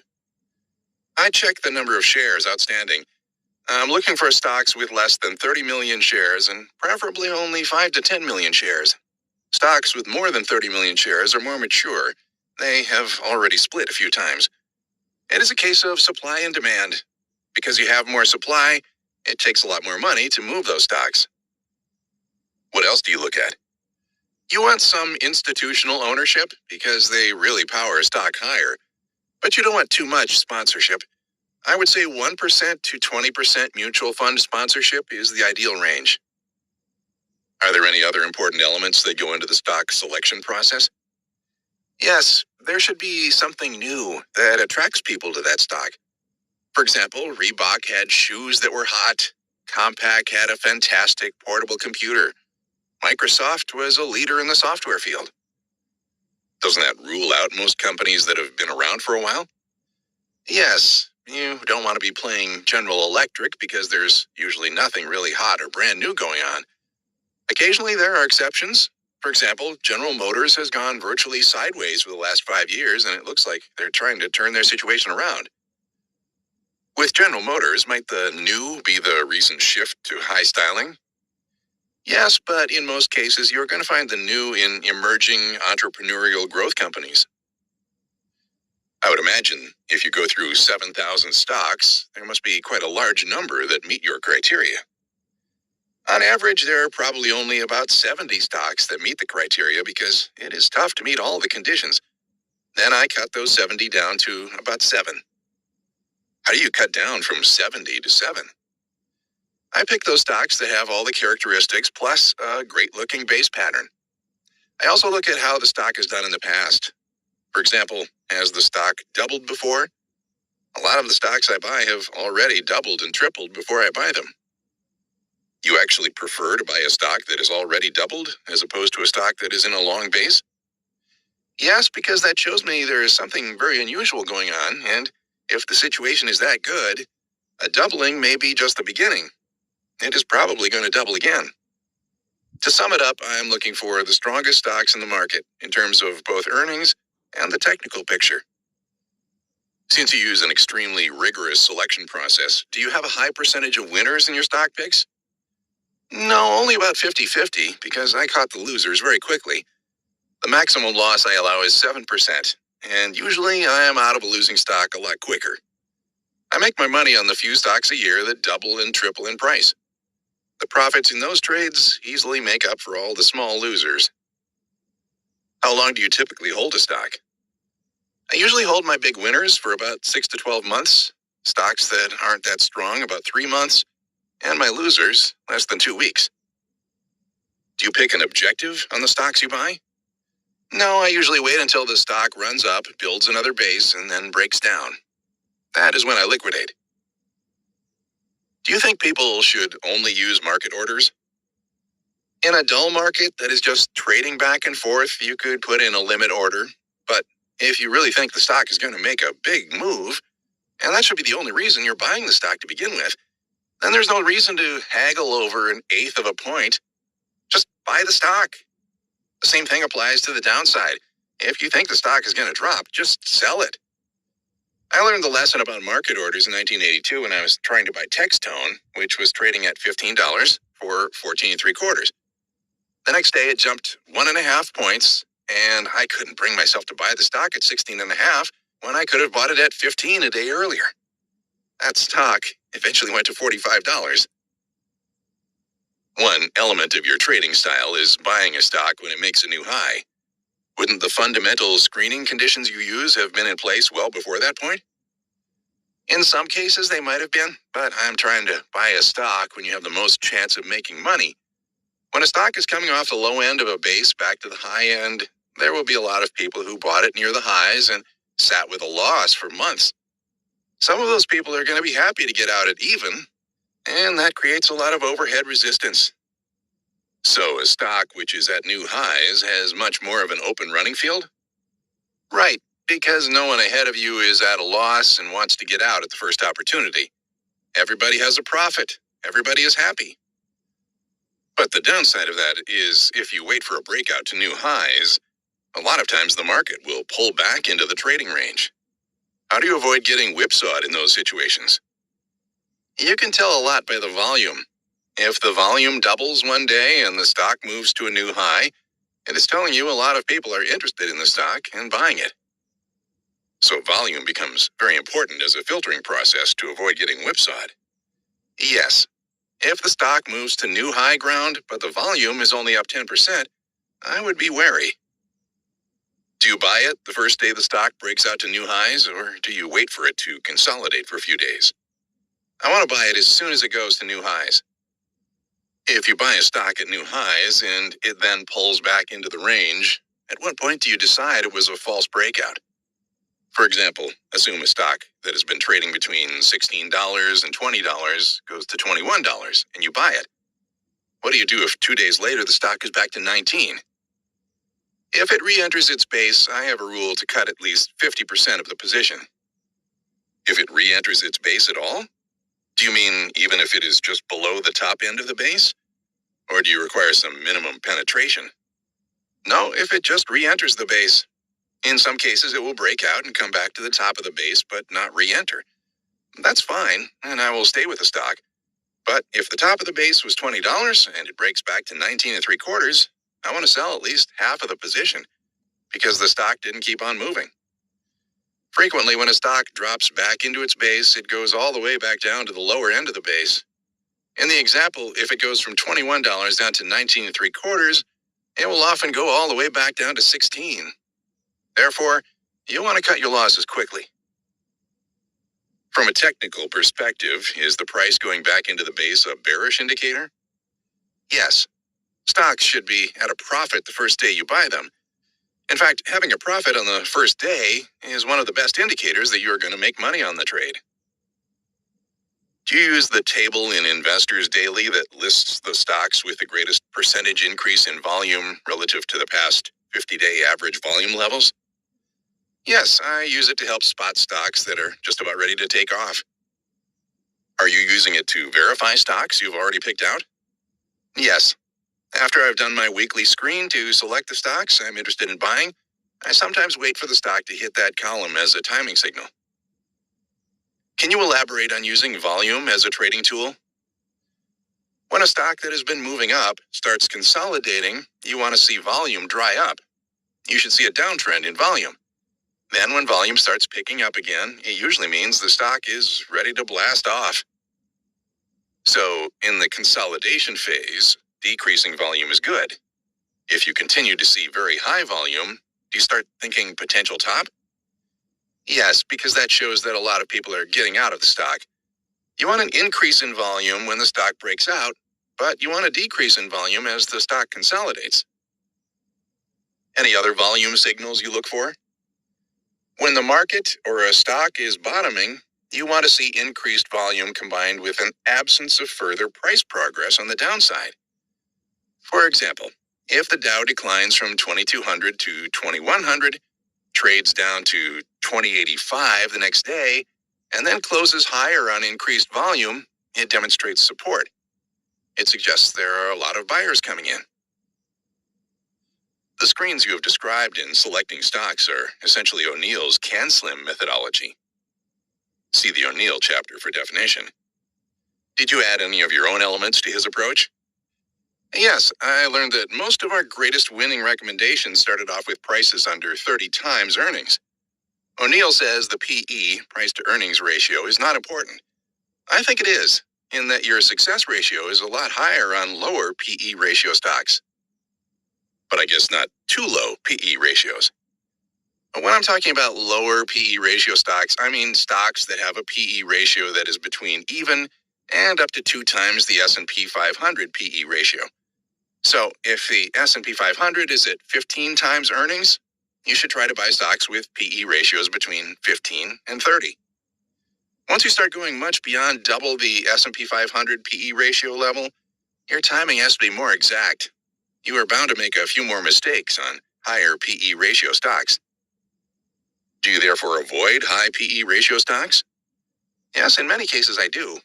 The most profitable situation is when you find a stock with a strong earnings trend that is trading at a PE ratio in line with the broad market ratio.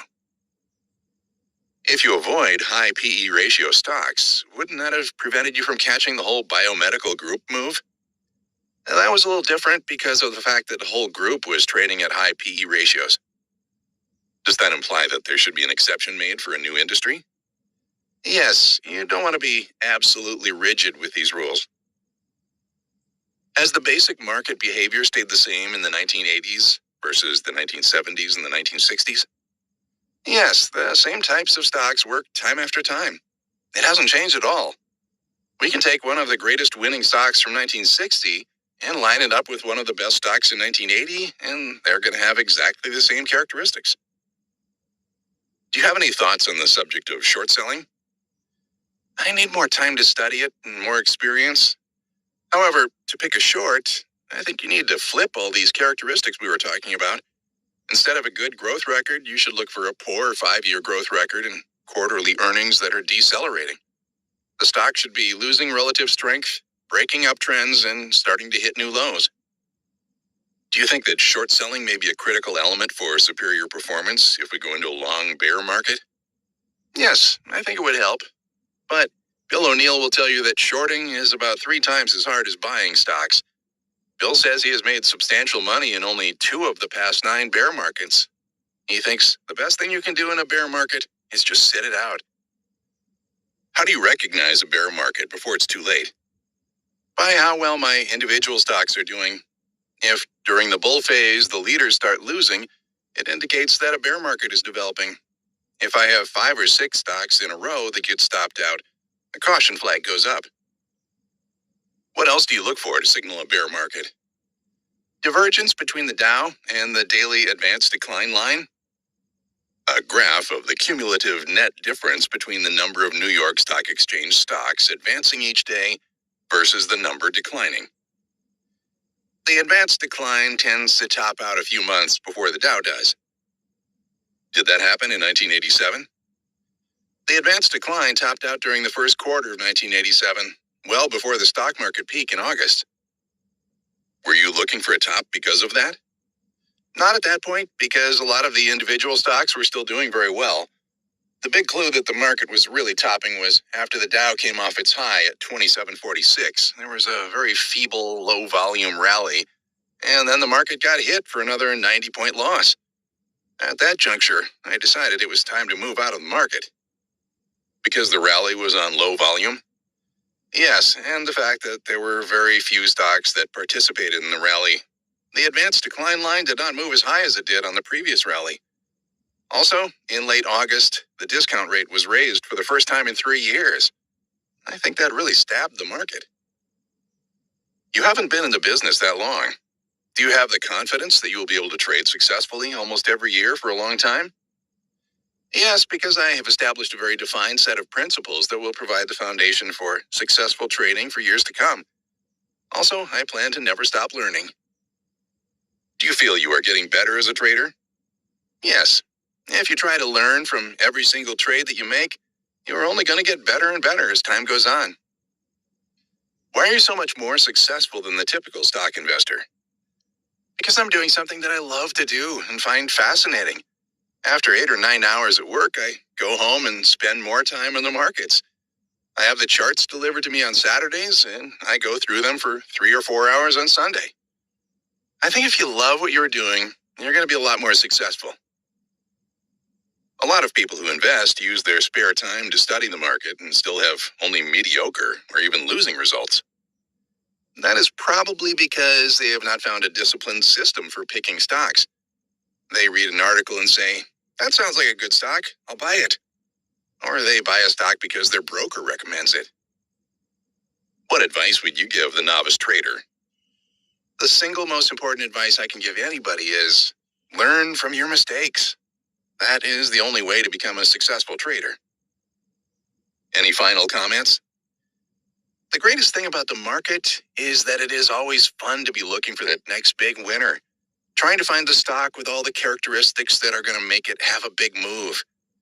The feeling isn't any different now than when I was only trading 500 shares. There's still the same satisfaction of knowing you found a stock before it made its big move. You make it sound like a game. It is. To me, it is like a great treasure hunt. Somewhere in here, he pats the weekly chart book. There is gonna be a big winner, and I am trying to find it. The conventional wisdom about how to make money in stocks is summarized by the semi-facetious advice, buy low and sell high. David Ryan would disagree. His philosophy can be summarized as buy high and sell higher. In fact, Ryan usually will not consider buying any stock selling for less than $10. Ryan's success is basically due to a precise methodology and applying great discipline to follow it. As Ryan has clearly demonstrated, a trading methodology doesn't have to be original to be extremely successful. Ryan readily acknowledges that most of his approach has been learned directly from the writings and teachings of William O'Neill. With the help of hard work and in-depth study, he has been able to apply O'Neill's trading philosophy with great effectiveness. When traders deviate from their own rules, they invariably tend to lose. Ryan is no exception. During mid-1983 to mid-1984, he witnessed a period of extremely poor performance. He let his previous trading success go to his head by repeatedly breaking one of his own cardinal rules: never buy an overextended stock, a stock that is trading far above its most recent price base. The 1983-1984 experience made a lasting impression on Ryan, and he has not repeated that mistake. Maintaining a trader's diary is an essential element of Ryan's approach. Every time he buys a stock, Ryan annotates the chart with his reasons for buying the stock. Whenever he liquidates or adds to an existing position, a new chart is included with updated comments. This approach has helped Ryan reinforce in his mind the key characteristics of winning stocks. Perhaps more important, reviewing his past entries has helped him avoid repeating similar trading mistakes. Ryan's basic approach, like William O'Neill's approach, is to buy value and strength. He also believes in focusing on the very best stocks as opposed to diversifying his portfolio. One important observation Ryan made, which many other traders may find helpful, is that his best trades are usually winners right from the start. Thus, he has little reservation about getting out of a losing trade quickly. The maximum he will risk on any trade is a 7% price decline. A rigid stop-loss rule is an essential ingredient to the trading approach of many successful traders. Marty Schwartz, champion trader. I interviewed Marty Schwartz at his office after trading hours. I found him to be very opinionated and intense about the subject of trading. This intensity occasionally spills over into anger when a raw nerve is hit, such as program trading. In fact, Schwartz readily admits that he finds anger a useful trait in trading. None of this going with the market flow philosophy for Schwartz. In his view, the marketplace is an arena, and other traders are the adversaries. I was also struck by Schwartz's dedication to his daily work routine. He was doing his market analysis when I arrived and continued to run through his calculations during our interview. When I left that evening, his analysis was still unfinished. Although he appeared very tired, I had no doubt that he would finish his work that evening. Schwartz has followed his daily work routine religiously during the past 9 years. Schwartz spent a decade losing money on his trading before he found his stride as a remarkably successful professional trader. During his earlier years, he was a well-paid securities analyst, who, as he describes it, was always broke because of market losses. Eventually, he changed his trading methodology in the process of transforming himself from a repeated loser to an amazingly consistent winner. Not only has Schwartz scored enormous percentage gains in every year since he turned full-time trader in 1979, but he has done so without ever losing more than 3% of his equity on a month-end to month-end basis. Schwartz trades independently from an office at home. He is proud of the fact that he has no employees. Solitary traders of this type, no matter how successful, are usually unknown to the public. Schwartz, however, has attained a degree of fame through repeated entries in the U.S. Trading Championships, run by Norm Zadeh, a Stanford University professor. His performance in these contests has been nothing short of astounding. In 9 of the 10 4-month trading championships he entered, typically with a starting stake of $400,000, he made more money than all the other contestants combined. His average return in these 9 contests was 210%. Non-annualized. In the one remaining 4-month contest, he witnessed a near break-even result. In his single entry in a 1-year contest, he scored a 781% return. Schwartz's entry into these contests is his way of telling the world that he is the best trader around. In terms of risk-reward ratios, he may well be. Please start by telling me about your early days. How far back do you want me to go? From whenever you think is appropriate. Well, it is very relevant to go back to my childhood, quite frankly. Should I lay down on the couch? I grew up in New Haven in a family of modest means. I was very hardworking. When I was 7 or 8, I would go out with a snow shovel and come back with $10 after a snowstorm. Even now, I still put in about 12 hours a day. I feel uncomfortable not doing the work. That's why I'm doing it now as you are sitting here. I calculate a lot of mathematical ratios and oscillators, and I post my own charts. My attitude is that I always want to be better prepared than someone I'm competing against. The way I prepare myself is by doing my work each night. As I grew up, I realized that education was my ticket, probably because it was strongly emphasized in my family. I studied hard and was an honor student in high school. I was accepted to Amherst College, which was one of the great experiences of my life. When I went to freshman orientation, they said, "Look to your left and right and realize that half of you are going to be in the top half of the class and half of you are going to be in the bottom half." Most of those who matriculated there, including myself, were in the top 5% of their high school class. Perceiving that I wasn't going to be at the top of everything was a difficult first realization. It was the first time in my life I had to struggle. I even had to get a tutor for calculus because I just wasn't getting the concept. But when I finally got it, when the light bulb clicked on, it was like looking at a magnificent painting. I really experienced the joy of learning and working hard there. Before, studying was only a means to an end. Now I found that learning itself was a real joy. Amherst had a profound influence on me. After graduating in 1967, I was accepted to the Columbia Business School. At the time, the government had just ended graduate school military deferments. Since I was unhappy at Columbia and combat in Vietnam didn't appeal to me, I joined a U.S. Marine Corps Reserve unit that was recruiting officers. And you have to be somewhat crazy to be in the Marines. It is a very unusual organization. They push you to the edge and then rebuild you in their own mold. However, I have developed a great respect for that bureaucracy because throughout the Marine Corps history, they've been consistent in their training procedure. As a second lieutenant, you have 46 lives under your control, so you must be well skilled. They put you under a lot of pressure. If you couldn't cut the mustard, you didn't get the bars. We had an attrition rate that, I believe, approached 50%. I was the only reservist in Officers Candidate School in Quantico at that time. There were 199 regulars who went to Vietnam, but I came home. That was the deal I made when I was recruited. I was also the only Jewish person there, and they weren't too favorably disposed toward Jews. One time, the platoon sergeant drew the Star of David on my forehead with a magic marker. Wanted to knock the crap out of him, but I figured he didn't really know the historic significance of what it meant. I knew he was just trying to find any kind of pressure point that would make me break. The hardest thing I had to do was scrub the magic marker off my forehead. That's a bitch. Anyway, I persevered and made it through successfully. I consider that a really fine achievement. The feeling improves as time passes and you forget the real pain of the experience.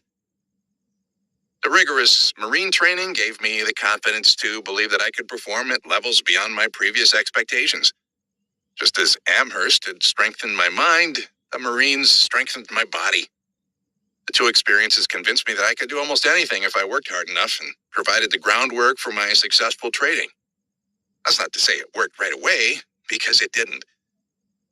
After getting out of the Marines, I returned to Columbia and held some boring part-time jobs while I completed my MBA. My first full-time job was as a securities analyst at Kuhn Loeb. I specialized in the health and retail field, and I stayed there for 2 years. I found that on Wall Street, the best way to receive a pay increase was to change jobs. The company you work for never wants to pay you as much as the company trying to recruit you. I left for XYZ in 1972.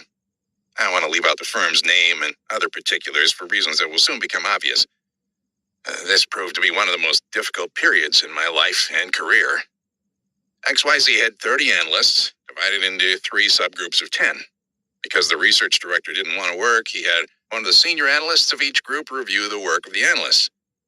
The policy was that our research reports would be circulated and critiqued by the other analysts within the subgroups prior to being sent out. I had written a bearish report on hospital management stocks saying that the industry would eventually go to a utility rate of return.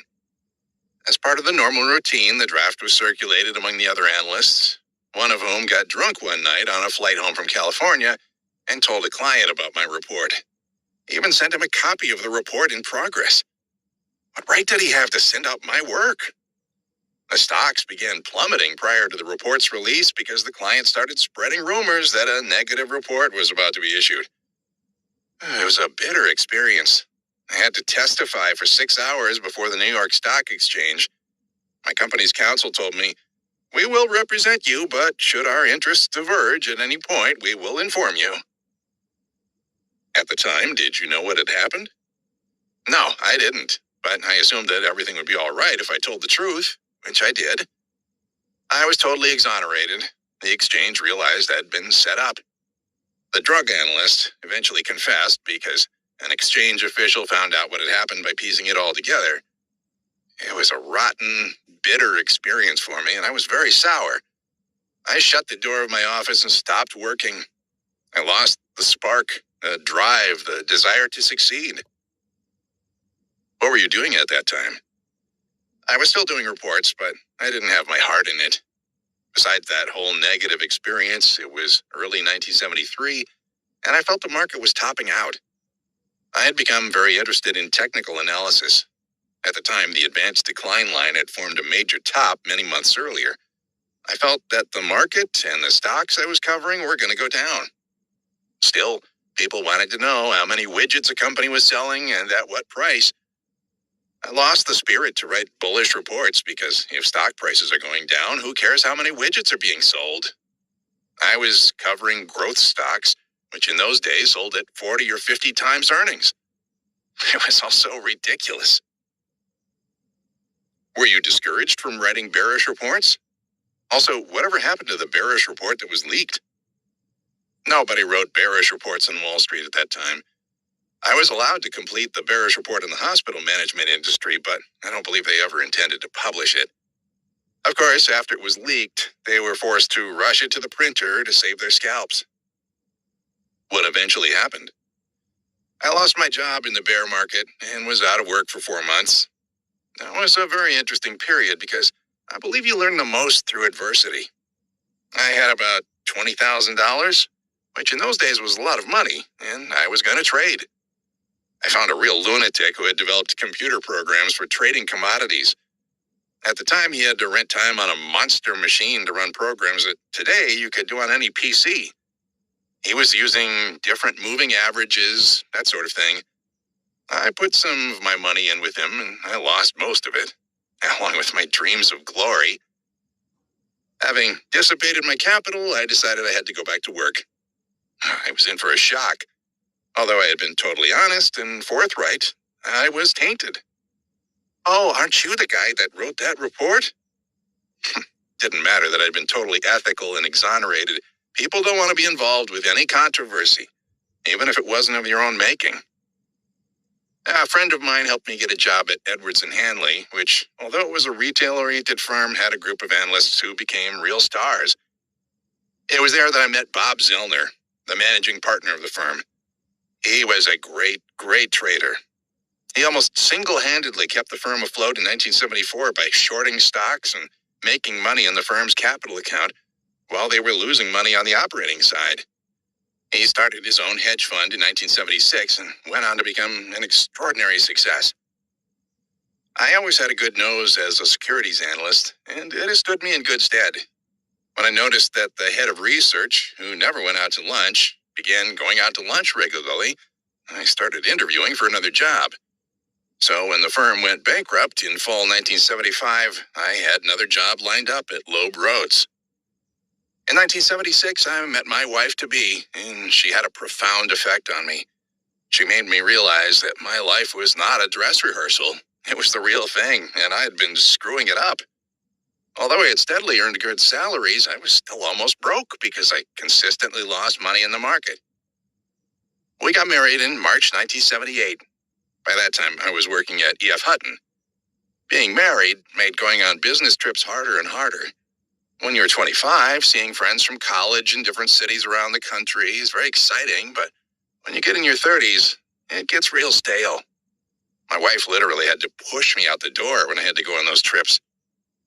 I resented what I called the tap dances, which made you feel like a piece of meat.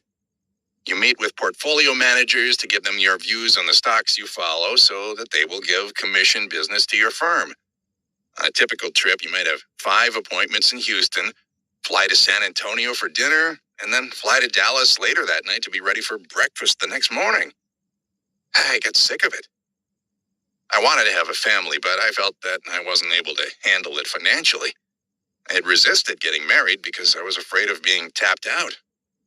But at that point, I wondered whether it had been a self-fulfilling prophecy. People seem to know how to handle failure because they can produce it themselves. It almost becomes a negative cause and effect cycle, whereby they produce it, they know how to handle it, and they wallow in it. By mid-1978, I had been a security analyst for 8 years, and it had become intolerable. I knew I had to do something different. I always knew I wanted to work for myself, have no clients, and answer to no one. That, to me, was the ultimate goal. I had been brooding for years. Why wasn't I doing well when I was groomed to be successful? I decided it was now time to be successful. When a brokerage firm wants to hire you, they'll give you anything. Once you're there, they're far less responsive. So, when I was being romanced by Hutton, I asked for a quote machine in my office. I was the only securities analyst that had a quote machine. During my last year at Hutton, I started closing the door to my office so that I could watch the market. I talked to my friend Bob Zellner several times a day, and he taught me how to analyze market action.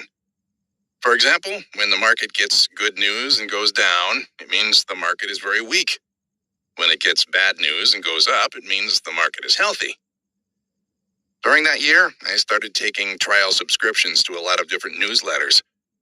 I consider myself a synthesizer. I didn't necessarily create a new methodology, but I took a number of different methodologies and molded them into my own approach. I found a guy, Terry Laundrie, who lived in Nantucket and had an unorthodox approach called the Magic T forecast. He was an MIT engineering graduate with a math background, and that appealed to me. His basic theory was that the market spent the same amount of time going up as going down, only the amplitude was different. In my experience, markets come down a lot quicker than they go up. Doesn't that contradict the theory? The market movement before it goes down may be a distributive process. They call them M-tops. The point you use to measure the time element is not the price high, but an oscillator high, which precedes the price high. That, in fact, is a major cornerstone of his work. The theory had different properties that I learned, and it has been extremely helpful to me. For the record, what is the name of Laundrie's book? There is no book. He just extolled his theory through his various newsletters. He also had some pamphlets. Actually, it was kind of funny. After I mentioned him in a Barron's article, he got a lot of inquiries for his pamphlets. He's a little eccentric. His response was, "I don't have any copies available." He should have printed them and made some money. I developed and synthesized a number of indicators that I used to determine when the market was at a lower risk entry point. I focused on determining mathematical probabilities, although occasionally there are situations where the market goes 3 standard deviations instead of 2. Based on the likelihood that 98% of the moves will stop at 2 standard deviations, I'll take that bet any day of the week. And if I'm wrong, I'm going to use risk control and stop myself out X dollars away. That is the most critical element. Anyway, I subscribed to all these letters, developed a methodology, and traded like crazy. By mid-1979, I had run $5,000 up to $140,000 in just 2 years. When did you turn from a loser to a winner? When I was able to separate my ego needs from making money. When I was able to accept being wrong. Before, admitting I was wrong was more upsetting than losing the money. I used to try to will things to happen. I figured it out, therefore it can't be wrong. When I became a winner, I said, I figured it out, but if I'm wrong, I'm getting the hell out because I want to save my money and go on to the next trade. By living the philosophy that my winners are always in front of me, it is not so painful to take a loss. If I make a mistake, so what? Did you make a complete transition from fundamental to technical analysis? Absolutely. I always laugh at people who say, I've never met a rich technician. I love that. It's such an arrogant, nonsensical response. I used fundamentals for 9 years and got rich as a technician. But you were still doing fundamental analysis as an analyst? Yes, to earn a salary, but my wife said to me, go out on your own. You're 34 and you've always wanted to work for yourself. The worst that can happen is that you'll go back to doing what you were doing before. I always pictured myself as being brave, courageous, and strong, but when it came time to take the chance, I was scared out of my mind. I had $140,000, of which about $30,000 was tied up in tax deals, and $92,500 was used to pay for a seat on the American Stock Exchange. That left me with about $20,000 when I went on the floor as a market maker. I borrowed $50,000 from my in-laws, which gave me $70,000 of working capital. I started off losing in my first 2 days in the business. I got involved in Mesa Petroleum options because Zellner, whom I profoundly respected, thought they were significantly undervalued. I called him the second day from the floor. Are you sure you're right? I must have had a grand total of 10 options. I was down $1,800 and dying. I was petrified because in my mind I was down almost 10% since I didn't consider my in-laws' money part of my own working capital. The third day, Mesa options started going up, and I never looked back. After the first 4 months, I was ahead by $100,000. The next year, I earned $600,000. After 1981, I never earned less than 7 figures. I remember talking to a good friend of mine in 1979 and saying, I don't think anybody can make $40,000 a month trading options. Now I can do that in a day without a problem. You were doing very well on the floor. Why did you leave? It was very slow during lunchtime in those years. I used to go to an upstairs office to eat my lunch. While I was at my desk eating a sandwich, I would do my charts and look for different ideas. I came to realize that I could see much more sitting at the desk looking at a machine than being at a post trading an option. On the floor, the specialists chose the symbols they wanted to keep on the quote machines because they paid the rent on them. So you always had to run around to find out what you wanted to see. I felt much more comfortable upstairs. About a year and a half later, after I started earning a lot of money, the floor wasn't big enough. There was a much bigger arena to play in. Another reason for my move was the fact that in 1981, a change in the tax laws made it more lucrative to trade futures than stocks and options. In my futures trading, I didn't try to make 2 one year, 4 the next, 8 the next, etc. I didn't earn significantly more in my futures trading in 1987 than I did in 1982 because I used my profits to invest in real estate and other things to enhance the quality of my life. I was broke in the 1970s, and I never wanted to be broke again. My philosophy was that if you make money every month, nothing bad is going to happen to you. So you won't be the richest person. You'll never be the richest person anyway. What difference does it make? I'm proud of my futures trading because I took $40,000 and ran it up to about $20 million with never more than a 3% drawdown. Did you continue trading stocks during this period? Yes, but with a different mentality. I traded stocks from a little longer time horizon. I don't feel the same pressure when I own 100,000 shares of stock as when I own 100 S&Ps. Will you trade stocks as readily from the short side as the long side? No, I find it harder to trade stocks from the short side. Because of the uptick rule? No, it is just easier to short the S&P because you get so much more bang for the buck. Also, I hate the specialist system. They're always trying to con you to death. I'll give you my view on specialists.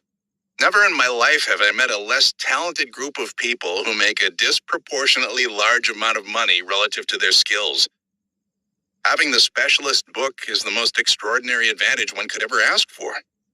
In normal markets, the specialists can always define their risk. If they have a bid for 20,000 down 1/8, they can buy the stock knowing they can always get out 1/8 lower. So they're protected.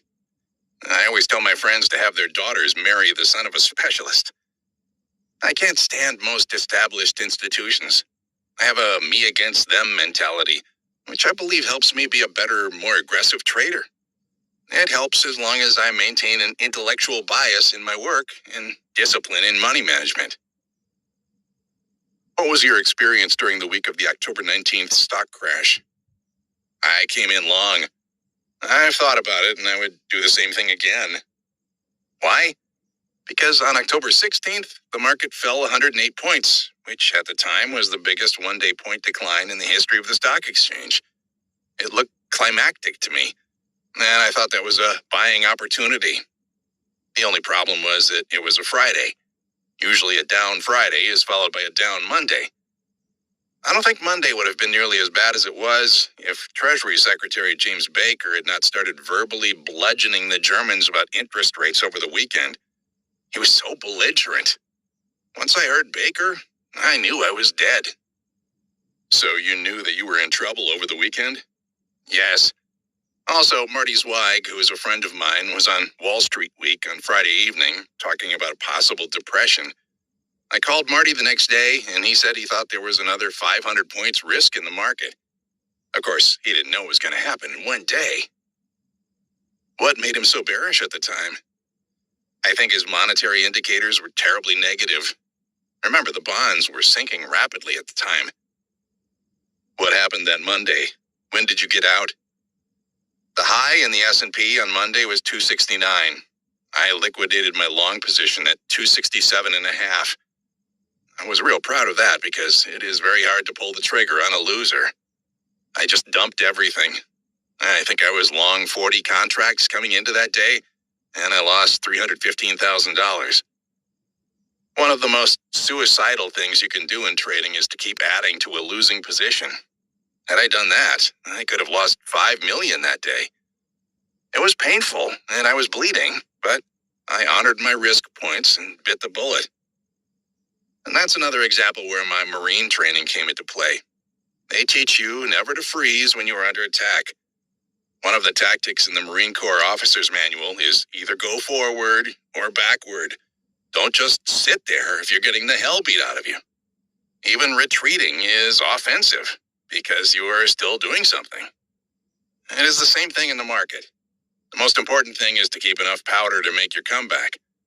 I did real well after October 19th. In fact, 1987 was my most profitable year. You liquidated your long position very well on October 19th. Did you think about actually going short? I thought about it, but I said to myself, now is not the time to worry about making money. It is the time to worry about keeping what you have made. Whenever there is a really rough period, I try to play defense, defense, defense. I believe in protecting what you have. The day of the crash, I got out of most of my positions and protected my family. Then, at 1:30 p.m., with the Dow down 275 points, I went to my safe deposit box and took my gold out. Half an hour later, I went to another bank and started writing checks to get my cash out. I started buying treasury bills and preparing for the worst. I had never seen anything like what was going on. You were seriously worried about the banks going under? Why not? The stories I heard, subsequently from people in the operations side of the business, would have stopped the hearts of the public if they had known what was going on. The banks weren't meeting any of the calls at the brokerage firms. On Tuesday morning, we were within hours of the whole thing totally collapsing. So my caution was well advised. I think my fear of a depression is related to my father graduating college in 1929. If you talk to people who got out of college at that time, it is as though a 10-year period is missing from their lives. There was just nothing substantial going on in this country. That always stuck with me because I feared it so much. I think that is one of the reasons why I don't try to increase my earnings geometrically. On the day of the crash, when I looked at my son in his crib, I thought, I don't want him ever to ask me, Dad, why didn't you do everything you could have done? When did you start trading again? Wednesday of that week. And it was funny because I started out trading only 1 or 2 S&P contracts at a time. The S&P was trading in full point increments, equivalent to $500 per contract compared to $25 for a minimum tick. And I didn't know how to handicap what was going on. From past experiences, I knew we were in some sort of opportunity period, but they were rewriting the rule book. My attitude is, never risk your family's security. I didn't need to make any more money at that point. On Wednesday, the market got up to an area where I thought it should be shorted. I ended Wednesday short 12 S&P contracts, which for me was a minuscule position. That night, Bob Prechter, editor of the Elliott Wave Theorist, a widely followed advisory letter, put out a negative hotline message. The next morning, the market was under tremendous pressure, partially because of that recommendation, but mainly because one of the biggest fund managers in the country was trying to liquidate a monster long position. It has been stated that he lost $800 million during that period. I called the S&P pit just before the opening that morning, and my clerk said, Decembers are offered at 230, offered at 220, offered at 210, trading at 200 even. I yelled, cover! I made $250,000 on 12 contracts. It was one of the most memorable trades of my life. What are your thoughts about program trading? See Appendix 1 for definition. I hate it. There used to be a natural ebb and flow in the market, but program trading killed it. Those firms doing program trading wield extraordinary power to move the market, and the locals have simply become accomplices. I'm not just paranoid because I've adjusted to it and been successful, but I hate it. Some people say that all this criticism of program trading is a bunch of nonsense. Well, they're idiots. No, some of them are very intelligent people. No, they're idiots. I can prove to any one of them that they are idiots. How do you prove it? There's something I would like the regulators to investigate. The market closes near the high or low of the day much more frequently than it used to. During the last 2 years, the market has closed within 2% of the high or low of the day about 20% of the time. Mathematically, that type of distribution is impossible by chance. You talk about program trading as if it is immoral. What is unethical about trading stocks against futures? Because the program traders also have the other side of the equation to do. You have the so-called Chinese wall in investment banking, where they don't want the arbitrageurs and investment bankers on the same floor for fear they might talk to each other. Well, I would like the SEC to explain to me how they can allow agency program traders sitting alongside principal traders for the firm's own account. Your example introduces an element of front-running, which obscures the basic question. What I'm trying to get at is, what is immoral about buying stock and selling futures, or the reverse trade, because prices in the two markets are out of line? Because I've seen situations in which a firm has information about a debt equity swap a day ahead of time. For example, when the state of New Jersey sold $2 billion worth of stock and moved it into the bonds, this firm knew about it the day before. Since they knew they were going to be selling $2 billion worth of stock the next day, from 4 o'clock to 4:15, they sold thousands of futures contracts to set up the trade. That stinks. The example you gave is A, a case of trading on inside information, B, front-running, and C, an outright trade. It is not a program trade. Well, let me give you an example. Let's say a trading firm has a computer program that signals when stocks are overpriced or underpriced relative to futures, and they're not doing any customer business. Let me give you an example first. If these brokerage firms need an 80-cent discount to take off a customer program, they will take off their own position at a 50-cent discount. They have the edge and can run in front of their clients because their transaction costs are lower. They're not paying commissions to themselves. I keep trying to separate these things out. Let's take an example where there is no front-running or customer business, just somebody trading their own money, trying to take out an arbitrage profit. If that is their methodology, why is it any worse than your methodology? Because it is a dumb game. Anybody who puts on a basket of stocks to earn 80 basis points above the T-bill yield is an idiot. They're the same idiots I tried to get away from when I left security analysis. Who the hell needs to earn 80 basis points over treasury bills?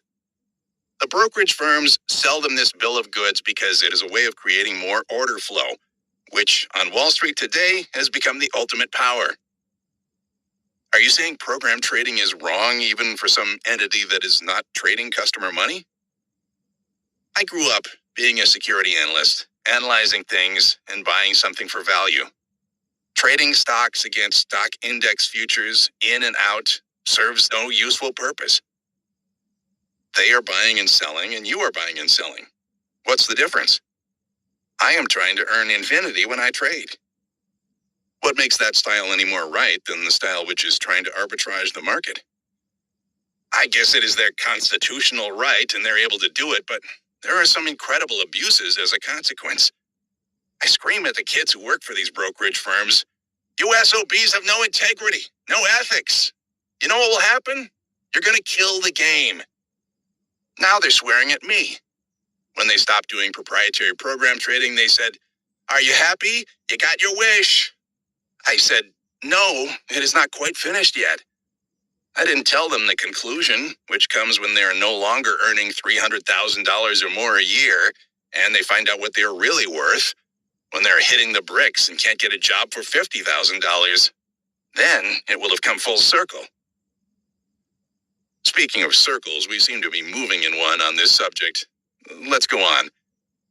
What stands out as your most dramatic trading experience? The most gut-wrenching time was in November 1982. I had a much smaller net worth then, and I took a $600,000 loss in one day. What happened? It was election day, and the Republicans did much better than expected in the congressional races.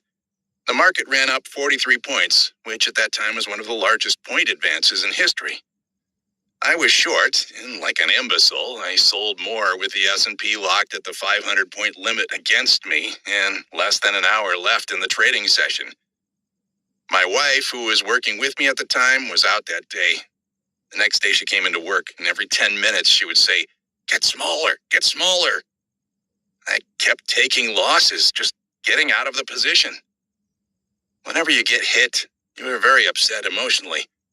Most traders try to make it back immediately. They try to play bigger. Whenever you try to get all your losses back at once, you're most often doomed to fail. And that is true in everything. Investments, trading, gambling. I learned from the crap table at Las Vegas to keep only X dollars in my pocket and never to have any credit, because the worst thing you can do is to send good money after bad. If you can physically remove yourself from the premises, which is the same thing in futures trading as getting flat, you can see things in a whole different perspective. After a devastating loss, I always play very small and try to get black ink, black ink. It's not how much money I make, but just getting my rhythm and confidence back. I shrink my size totally to a fifth or a tenth of the position that I trade normally. And it works. I think I ended up losing only $57,000 in November 1982 after taking a $600,000 hit on November 4th. Is there any trading mistake that you could isolate as responsible for that Election Day 1982 loss? Adding to shorts when the futures market is already locked limit against you and the cash market looks like it is 200 points higher is pretty stupid. When you look back, do you say, why did I do it? I'd think because I had huge gains the month before. I've always had my biggest setbacks after my biggest victories. I was careless. Do you still make trading mistakes? By that I mean deviations from trading principles you consider valid, not losing trades. You always make trading mistakes. I made one just recently, a terrible mistake. I was short the S&P and short the bonds, and I got nervous because the bonds moved above their moving average. However, T-bills had not followed suit. One of my rules is not to have a position when my moving averages in T-bills and bonds diverge.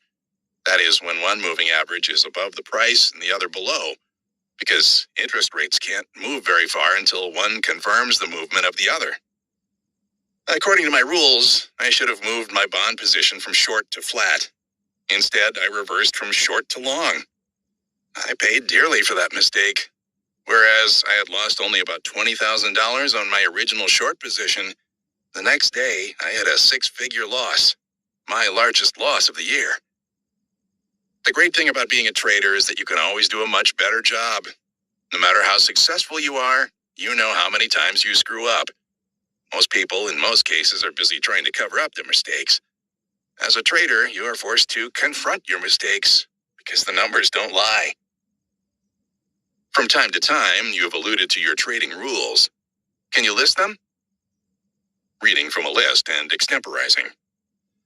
I always check my charts and the moving averages prior to taking a position. Is the price above or below the moving average? That works better than any tool I have. I try not to go against the moving averages. It is self-destructive. Has a stock held above its most recent low when the market has penetrated its most recent low? If so, that stock is much healthier than the market. Those are the types of divergences I always look for. Before putting on a position, always ask, do I really want to have this position? After a successful period, take a day off as a reward. I found it difficult to sustain excellent trading for more than 2 weeks at a time. I've had periods where I can be profitable for 12 days in a row, but eventually you just get battle fatigue. So after a strong run of profits, I try to play smaller rather than larger. My biggest losses have always followed my largest profits. This next rule is a major problem for me. I'm always trying not to break it. The rule, bottom fishing is one of the most expensive forms of gambling. It's okay to break this rule on occasion if you have sufficient justification. For example, today I bought the S&Ps when they were down sharply. 2 weeks ago, I'd written down the number 248.45 as the best entry for the S&P. The low today was 248.50. Consequently, I was able to buy into weakness today and make a good deal of money. I had a plan, I carried it out, and it worked. It doesn't always work. It was risky, but I wasn't pyramiding wildly into it, and I knew how much I was risking. That brings me to my next rule. Before taking a position, always know the amount you're willing to lose. Know your uncle point and honor it. I have a pain threshold, and if I reach that point, I must get out. When T-bonds and T-bills differ in respect to their individual relationship between price and the moving average, one above the moving average, the other below, have no position until one confirms the direction of the other. Generally speaking, a price above its moving average implies a price uptrend, while the reverse case implies a price downtrend. Then the last words I have at the bottom of the page are work, work, and more work. Is there anything to add to that list? The most important thing is money management, money management, money management. Anybody who is successful will tell you the same thing. The one area that I am constantly trying to improve on is to let my gains run. I'm not able to do that well. I'm always working on it. To my dying day, I'll probably still be working on it. Is that because you do something wrong? I just love to take profits. I hear music when the cash register rings. The irony is, how can I be willing to risk 400 points on the downside and only take 200 points of a 1,000 point move on the upside? On the risk side, you have a method, a plan. Have you experimented with trying to use similar discipline on the profit side? Yes, but I haven't been able to perfect it. I have had varying degrees of success, but it is my greatest criticism of myself. Why the difficulty in this area? I think it all relates to my fears of some cataclysmic event. I'm like W.C. Fields. I have several bank accounts and a few safe deposit boxes with gold and cash. I'm extremely well diversified. My thought process is that if I screw up in one place, I'll always have a life preserver someplace else. Any other rules you can think of? Yes. If you're ever very nervous about a position overnight, and especially over a weekend, and you're able to get out at a much better price than you thought possible when the market trades, you're usually better off staying with a position. For example, the other day I was short the S&P and got nervous because the bond market was very strong on the night session. The next morning, the stock market was virtually unchanged. I was so relieved that I could get out without a loss, I covered my position. That was a mistake. A little later that day, the S&P collapsed. When your worst fears aren't realized, you should probably increase your position. What has been your worst drawdown percentage-wise? My records were just evaluated for a money management deal. Over my entire career as a full-time trader, based on month-end data, my biggest drawdown was 3%. I had my worst 2 months around the birth of my 2 children because I was worried about whether I was going to get the tennis ball in the right place in Lamaze class. My philosophy has always been to try to be profitable every single month. I even try to be profitable every single day. And I've had some extraordinary runs. Over 90% of my months have been profitable. I'm particularly proud of the fact that in virtually every year, I didn't have a losing month before April. I probably don't make as much money as I could because of that, but I'm more concerned about controlling the downside. You start off every year with a clean slate? That's my philosophy. January 1st, I'm poor. Do you trade smaller in January? Not necessarily. It's just that my attention is greater. Do you take your losses more quickly in January? No, I always take my losses quickly. That is probably the key to my success. You can always put the trade back on, but if you go flat, you see things differently. Greater clarity? Much greater clarity, because the pressure you feel when you're in a position that is not working puts you in a catatonic state. Getting back to managed money, I wonder, after years of making plenty of money trading on your own, what possible motive could you have for bothering with managing other people's money? I felt that I was getting a little stale, and this presents a whole new challenge. Also, after October 1987, I realized that downside risk can't be adequately measured. The way to get more personal leverage is with an outside pool of money. How much money are you going to be managing? I don't want to be specific about the amount, but I'm only taking on 1 or 2 large pools of money. I don't want to deal with multiple investors, even though I'm certain I could raise a great deal more money if I went with a public underwriting. The more people you have involved, the more potential headaches. For example, when I met a large fund manager, he asked me how many employees I had. I told him, none. He told me he had 70. When he wants to quit, it will be more difficult because he'll have their lives in his hands. I don't want that kind of pressure. You seem rather isolated here. Do you like working alone? It took me several years to be able to accept working alone. I used to go to a downtown office because a lot of my friends were there. But as time passed and fewer of those people were still there, the attraction diminished significantly. Now I have half a dozen people I talk to on the phone daily. I've taught my methodologies to a number of them, and they have methodologies of their own. Have you ever tried training people to be traders working for you? I hired 4 people, but nobody lasted. They all became intimidated. I tried to clone myself, and it didn't work. I taught them all my methodologies, but learning the intellectual side is only part of it. You can't teach them your stomach. Why do most traders lose money? Because they would rather lose money than admit they're wrong. What is the ultimate rationalization of a trader in a losing position? I'll get out when I'm even. Why is getting out even so important?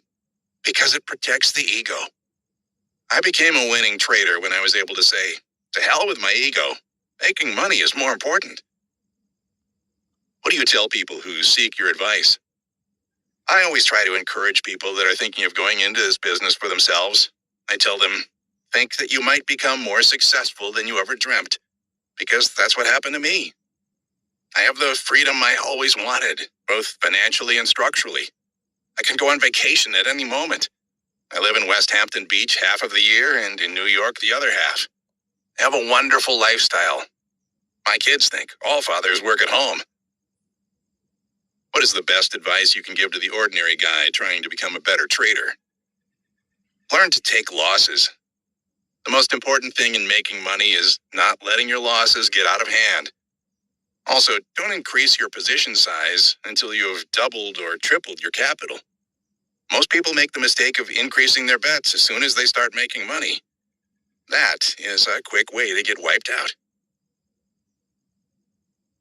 Marty Schwartz's story should encourage those whose initial attempts at trading have met with failure.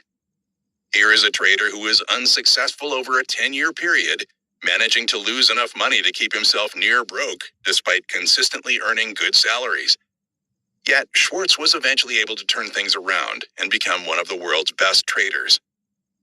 How did he do it? There were 2 essential elements. First, he found a methodology that worked for him.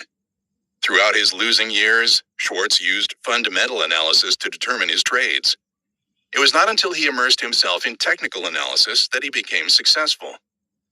The point here is not that technical analysis is better than fundamental analysis, but rather that technical analysis was the methodology that was right for him.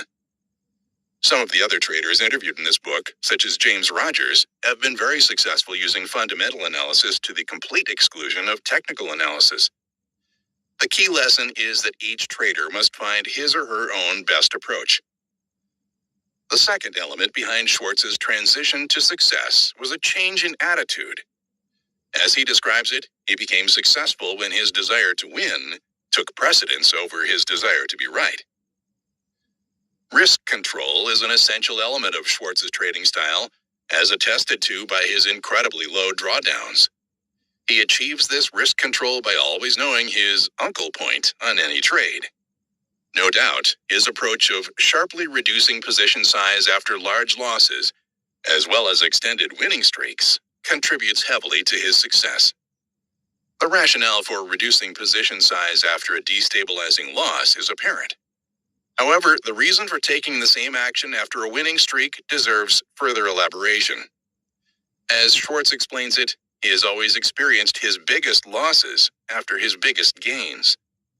I suspect this is true for the majority of traders. Winning streaks lead to complacency, and complacency leads to sloppy trading. Most traders cite similar rules, such as discipline and hard work, as the reasons for their success. Therefore, it is always a treat when a top trader provides a rule that is unique and rings true.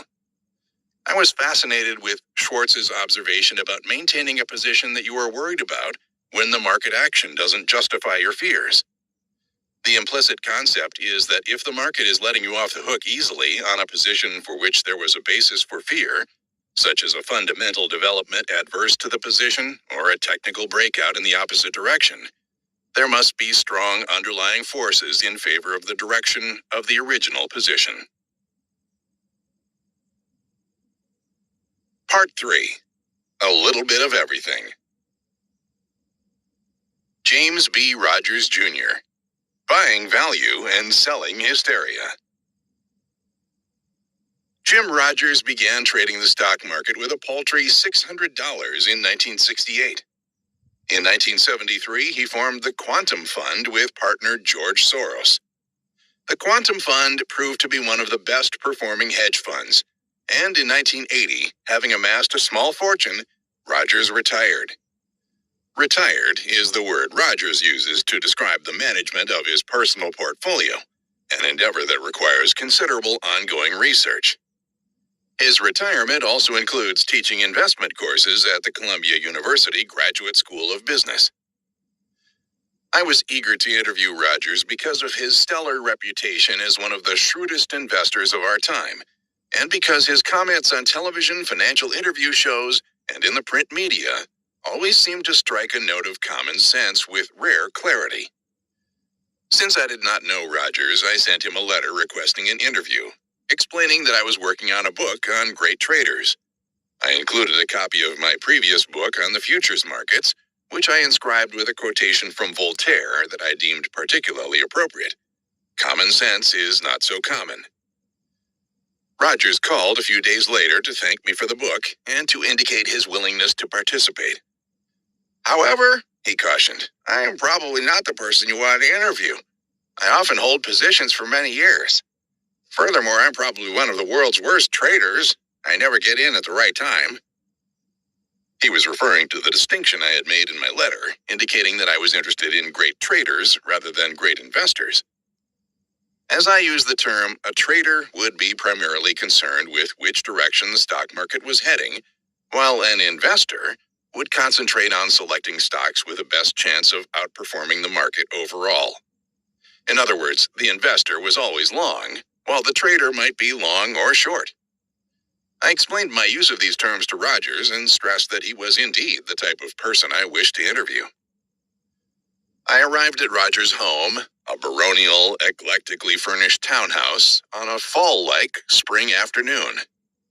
The atmosphere seemed more reminiscent of a comfortable English manor than a home in New York City.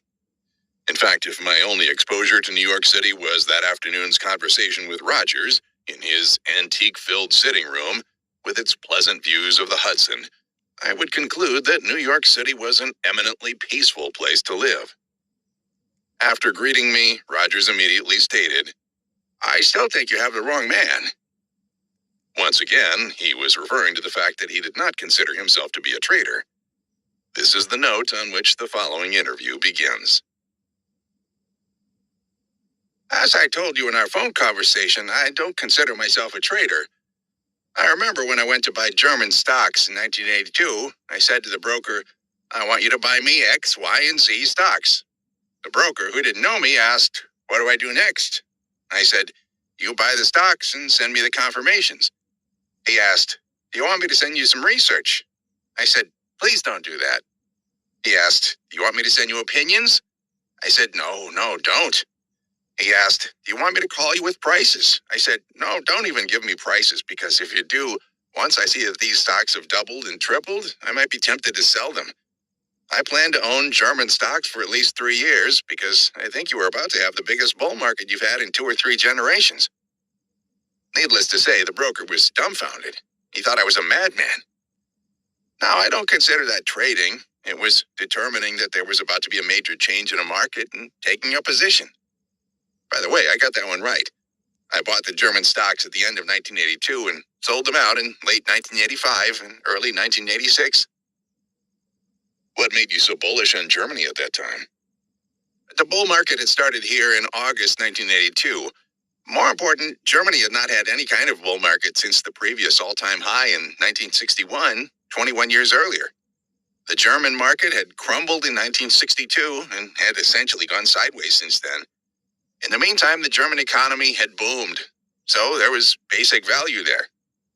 Whenever I buy or sell something, I always try to make sure I'm not going to lose any money first. If there's very good value, then I'm probably not going to lose much money, even if I'm wrong. But you could have bought that market 10 years earlier on the same theory. That's absolutely right. You could have bought it in 1971 for exactly those reasons and watched German stocks sit for 10 years while we had a major bull market in the US. But this time there was a catalyst. You always need a catalyst to make big things happen. At the time, the catalyst was the upcoming German elections. I figured the socialists were going to be thrown out, and I knew that the opposition party, the Christian Democrats, had a platform designed to encourage investment. My basic assessment was that if the conservative Christian Democrats won the election after having been out of power for so many years, they were going to make major changes. I also knew that many German companies were holding back from investing in capital equipment and expansion in 1982 in anticipation of a conservative victory. Therefore, if the conservatives did win, there would be a real explosion of pent-up capital investment. Was the election a toss-up at the time? Not in my mind. I mean, in terms of the polls.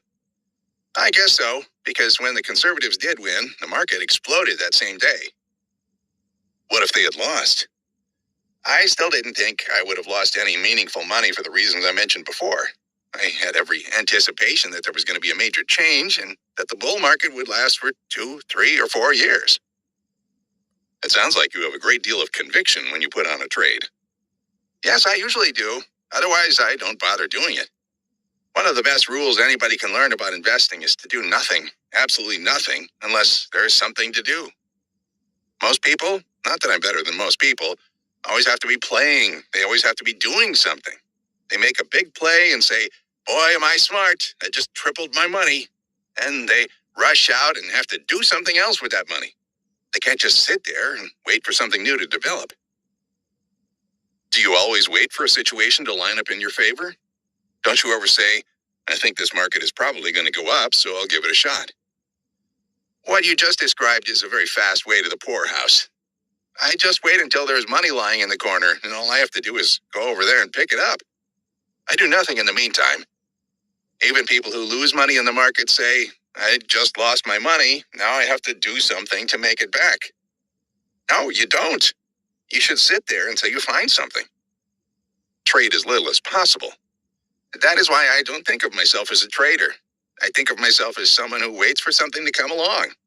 I wait for a situation that is like the proverbial shooting fish in a barrel. Are all of your trades fundamentally oriented? Yes. Occasionally, however, the Commodity Research Bureau charts will provide a catalyst. Sometimes the chart for a market will show an incredible spike, either up or down. You will see hysteria in the charts. When I see hysteria, I usually like to take a look to see if I shouldn't be going the other way. Can you think of any examples? Yes. 2 years ago, I went short soybeans after they had gone straight up to $9.60. The reason I remember it so vividly is because that same evening, I went to dinner with a group of traders, one of whom was talking about all the reasons why he had bought soybeans. I said, I really can't tell you why all the bullish arguments are wrong. All I know is that I'm shorting hysteria. How do you pick the time to go against the hysteria? I wait until the market starts moving in gaps. In the midst of it all, or do you wait for some sign of an end to the move? For example, a reversal day. No, I don't know about reversal days. But that brings to mind a classic example of hysteria. In late 1979, early 1980, the gold market witnessed an incredible accelerated advance. Did you go short that market? Yes, I sold gold at $675. That was almost $200 too early. I told you I'm not a good trader. I'm nearly always too early, but it was only about 4 days before the top. I didn't say you were way off time-wise, but price-wise, it must have been a pretty scary ride. When you do a trade like that, isn't there a point where you have second thoughts? Yes, when it goes to $676. But you stayed with the trade. Yes, in that case, because it was chaos. It was something that couldn't last. It was the gold market's dying gasp. Was that a matter of recognizing the fingerprint of a market in its final blow-off, or was it a matter of gold being overpriced? Both.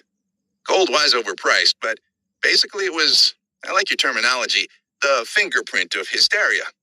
Just about every time you go against panic, you will be right if you can stick it out. So when you see panic, do you automatically go against it? The panic, the hysteria in and of itself is only a catalyst to make me look to see what is going on. It doesn't mean I'm going to do anything. In the case of the early 1980 gold market, I had a view of the world that was bearish for gold. Volcker had just become the Federal Reserve chairman a few years earlier and said that we were going to beat inflation. I believed he meant it. I also happened to be bearish on oil at the time, and I knew that if oil went down, gold would go down as well. Was that because you thought gold and oil should move together, or because you thought the rest of the world believed that? At that time, everybody in the world believed that. But did you believe that the relationship was true? I knew that it was not true. The reason I asked is that I have always felt that the relationship between gold and oil was a coincidental correlation. Yes, that was all it was. For one very short period of time, gold and oil moved together. Does that mean you will sometimes do a trade based on a relationship you know doesn't really make any sense, simply because you think that the rest of the world believes it? Rarely. I usually like to look at what I think is the fact, the truth. The main item then was that I thought Volcker meant it when he said he was going to break the back of inflation. The fact that oil was ready to go down anyway was just the kicker. Actually, the decisive step came in October 1979 when the Fed changed its policy from controlling interest rates to controlling money supply growth. Yet the gold market apparently didn't believe it because it went up for several months after that point. In situations like that, are the markets too wound up in their hysteria to pay attention to changing fundamentals? Absolutely. It is amazing how sometimes something important will happen and the market will keep going despite that. Now, I'm experienced enough to know that just because I see something doesn't mean that everyone sees it. A lot of people are going to keep buying or selling just because that has been the thing to do. So, just because the market doesn't respond to some important news, such as the October 1979 change in Fed policy, doesn't mean that it isn't important. All the better. If the market keeps going the way it shouldn't go, especially if it is a hysterical blow-off, then you know an opportunity will present itself. Can you think of a more recent example? Yes, October 1987. October 19th is my birthday, by the way. At the end of 1986 and the beginning of 1987, I had predicted that we would have one more big move up in the stock market and then witness the worst bear market since 1937. But I didn't know it was going to happen on my birthday. It was the best birthday present I ever had. Did you have any idea that the break could be as large as it was? When John Train interviewed me in January 1987, I told him, somewhere along the way, the market is going to go down 300 points in one day. He looked at me as though I were a madman. I envisioned that the Dow would be around 3,000 and 300 points would only be 10%. In 1929, the market went down 12% in one day. 10% in one day was not such a big move, given the kind of markets we were having then. The market had already seen a number of 3, 4, and 5% days. So I said, why can't the market go down 300 points in a day? Little did I know it would be 508 points. Why did you pick 1937 as a comparison in your prediction for a stock market collapse? Because in 1937, the Dow went down 49% in 6 months. What I was trying to say was that we were going to have a major, fast, deep, horrible collapse, as opposed to, say, 1973, 1974, when the market went down 50%, but it took 2 years. Why did you use 1937 as an analogy as opposed to 1929, 1930? Because 1929, 1930 went on to be a major depression. I knew we were going to have a bear market caused by a major financial collapse. I was not convinced we were going to have a depression. I was differentiating between a financial and economic collapse. Why were you expecting a financial collapse? It was the atmosphere. Money was flooding the world. Every stock market in the world was at an all-time high. You had all these stories of young guys 3 years out of school making $500,000 a year. That is not reality. Whenever you see that in the market, you are near a top. So I went into the summer positioned for a collapse. Were you short stocks or long puts? I was short stocks and short calls. I don't buy options. Buying options is another fast way to the poorhouse. Someone did a study for the SEC and discovered that 90% of all options expire as losses. Well, I figured out that if 90% of all long option positions lose money, that meant that 90% of all short option positions make money. If I want to use options to be bearish, I sell calls. When did you cover your positions? During the week of October 19th? If you remember, by that time, everybody thought that the financial structure of America was over. Did you cover then because we had hysteria going the other way? That is exactly right. That week was a textbook case of hysteria. Under those kind of conditions, if you're still solvent, you have to step in there and go against it. Maybe that was going to be the one time it was the end of the world and I would have been wiped out too, but 95% of the time when you go against that kind of hysteria, you're going to make money. Between October 1987 and January 1988, I didn't have any shorts. That was one of the few times in my whole life that I didn't have any shorts. Whether I'm bullish or bearish, I always try to have both long and short positions, just in case I'm wrong. Even in the best of times, there's always somebody fouling up, and even in the worst of times, there's somebody doing well. Are you implying that after the collapse, you couldn't find any stocks you wanted to be short? I thought that if I were right and the world wasn't coming to an end right away, everything was going to go up, including those stocks that I knew fundamentally were coming apart at the seams. In January 1988, I started putting a couple of shorts back on, and even though I'm losing money on one of those shorts, I'm happy to do it because I feel more comfortable having the protection of some short positions. A lot of people blame the October 1987 break on program trading. Do you consider that scapegoatism? Absolutely. The people who blame it on that do not understand the market. Politicians and people who lose money always look for scapegoats. In 1929, they blamed the crash on short sellers and margin requirements. There were lots of good reasons why the stock market went down. What they should focus on is why there were sellers on October 19th, but no buyers. I remember why I became even more bearish on the weekend before October 19th. The week before, Federal Reserve Chairman Alan Greenspan announced that the balance of trade was getting much better and things were under control. 2 days later, the balance of trade figures came out and they were the worst in the history of the world. Right away I said, this guy is either a fool or a liar. He doesn't have any idea what is going on. Then on the weekend before October 19th, you had Treasury Secretary Baker telling the world we were going to stick it to the Germans by letting the dollar go because the Germans weren't loosening monetary and fiscal policy as Baker had demanded. It looked like the trade wars of the 1930s all over again. I was in a panic, and I was already short. I called Singapore that Sunday night to add to my shorts. Singapore opens earlier than we do. So all those guys who came in on Monday to sell had very, very good reasons to sell, and there were no buyers around. There were no buyers because there was no reason for people to buy. Even the buyers were scared and bearish that Monday. Are you saying the crash was caused by Greenspan and Baker? There were a lot of causes. Greenspan, Baker, the fact that money was tight, the steady worsening of the balance of trade, and you had a market that had spiked up to 2,700 6 weeks earlier. If you check, you will see that during 1987, while the S&P and the Dow were going up, the rest of the market was quietly eroding away. In December 1986, I shorted the financial stocks, and throughout 1987, I didn't lose any money, even though the Dow and the S&P were going through the roof. Were there any times you faded hysteria and lost? Yes. One of my greatest lessons happened in my early days and taught me about bear markets. In January 1970, the time when I still bought options, I took all the money I had, which wasn't very much, and bought puts.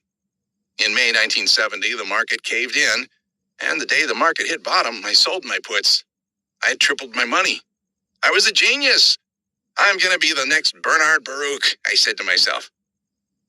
My plan then was to wait for the market to rally and this time to sell short instead of buying puts so that I would make money faster. Sure enough, the market rallied, and I took everything I had and went short. Needless to say, 2 months later, I was completely wiped out because I didn't know what I was doing. One of the stocks I had shorted was Memorex. I sold Memorex at 48. In those days, I didn't have the staying power, psychologically, emotionally, and most important, financially. I ended up covering my shorts at 72. Memorex eventually went to about 96, and then went straight down to 2. I was dead right, absolutely, flat out, perfectly right to short that stock at 48. I just ended up getting completely wiped out. The market didn't care that I was dead right. That is one of the reasons that I now know about hysteria. What did you learn from that particular experience?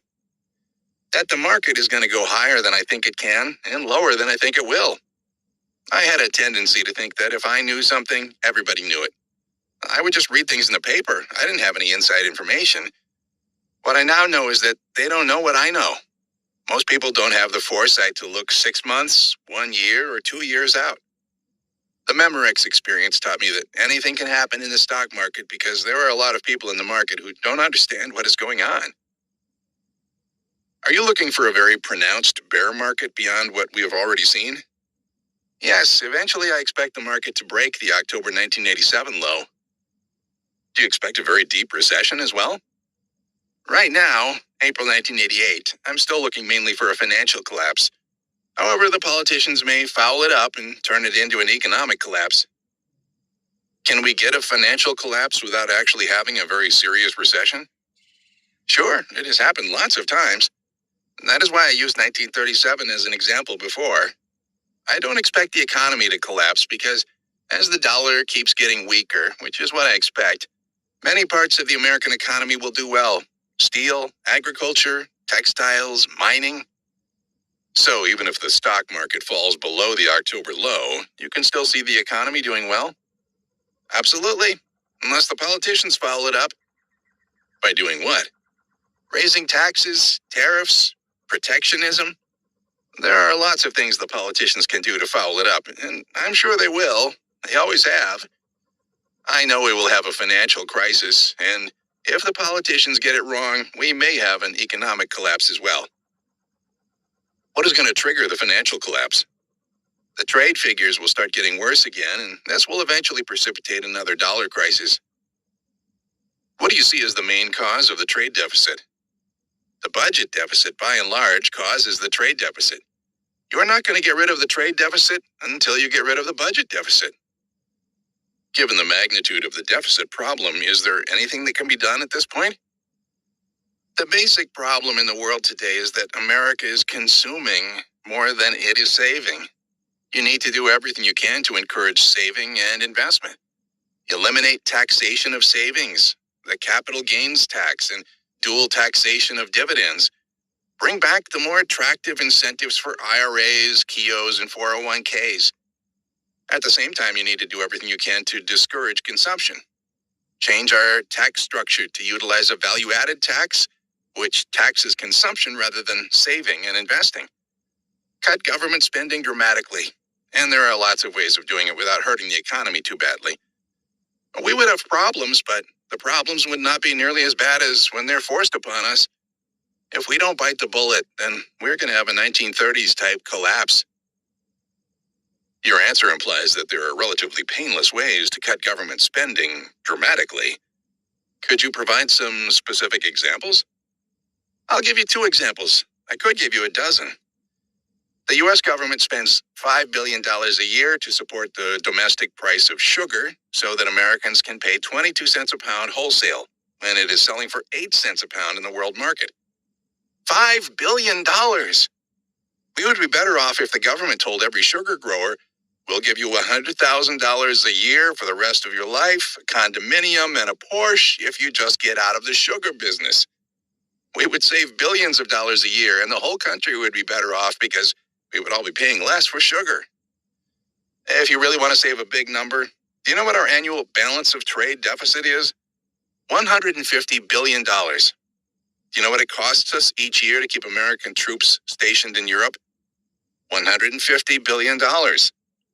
American troops were sent there as an army of occupation 43 years ago. Most people in this country weren't even born when the decision was made to send our troops to Europe. They're doing nothing there but sitting around, drinking beer, getting fat, and chasing girls. The GAO has said that we don't have enough bullets to fight even a 30-day war in Europe. Yet it costs us $150 billion a year to keep those guys there.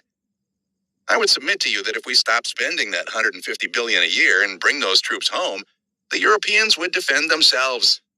And the kicker is, do you know who they would buy their guns from? They would buy their guns from us because they don't have a very good defense industry establishment. But those are very unlikely actions. No politicians are even talking about those solutions. I understand that. With the present cast of jerks in Washington, it is not going to happen. The politicians are going to foul things up. They are not going to do what has to be done. They're going to be more concerned about keeping their votes and winning the next election. That is going to continue until we are forced into solving our problems. Then it is going to be a disaster. If the politicians don't act, do we eventually face a choice between very high inflation or a deep recession? It is going to be an extreme. What I suspect will happen, and I'm just speculating, I don't have to make this decision yet, is that somewhere along the line, a recession will develop. Initially, the politicians will say, we've got to bite the bullet and suffer through this. This is good for us. It will help clean out our system. People are going to buy that for a while. Then it is going to start to hurt. Then it is really going to start to hurt. At that point, the politicians are going to give up and they're going to start to inflate their way out of it. But the only way to inflate your way out at that point is to really print money. In that scenario, we start off with a recession and end up with very high inflation. Right, but we could have wild inflation first and then deflation.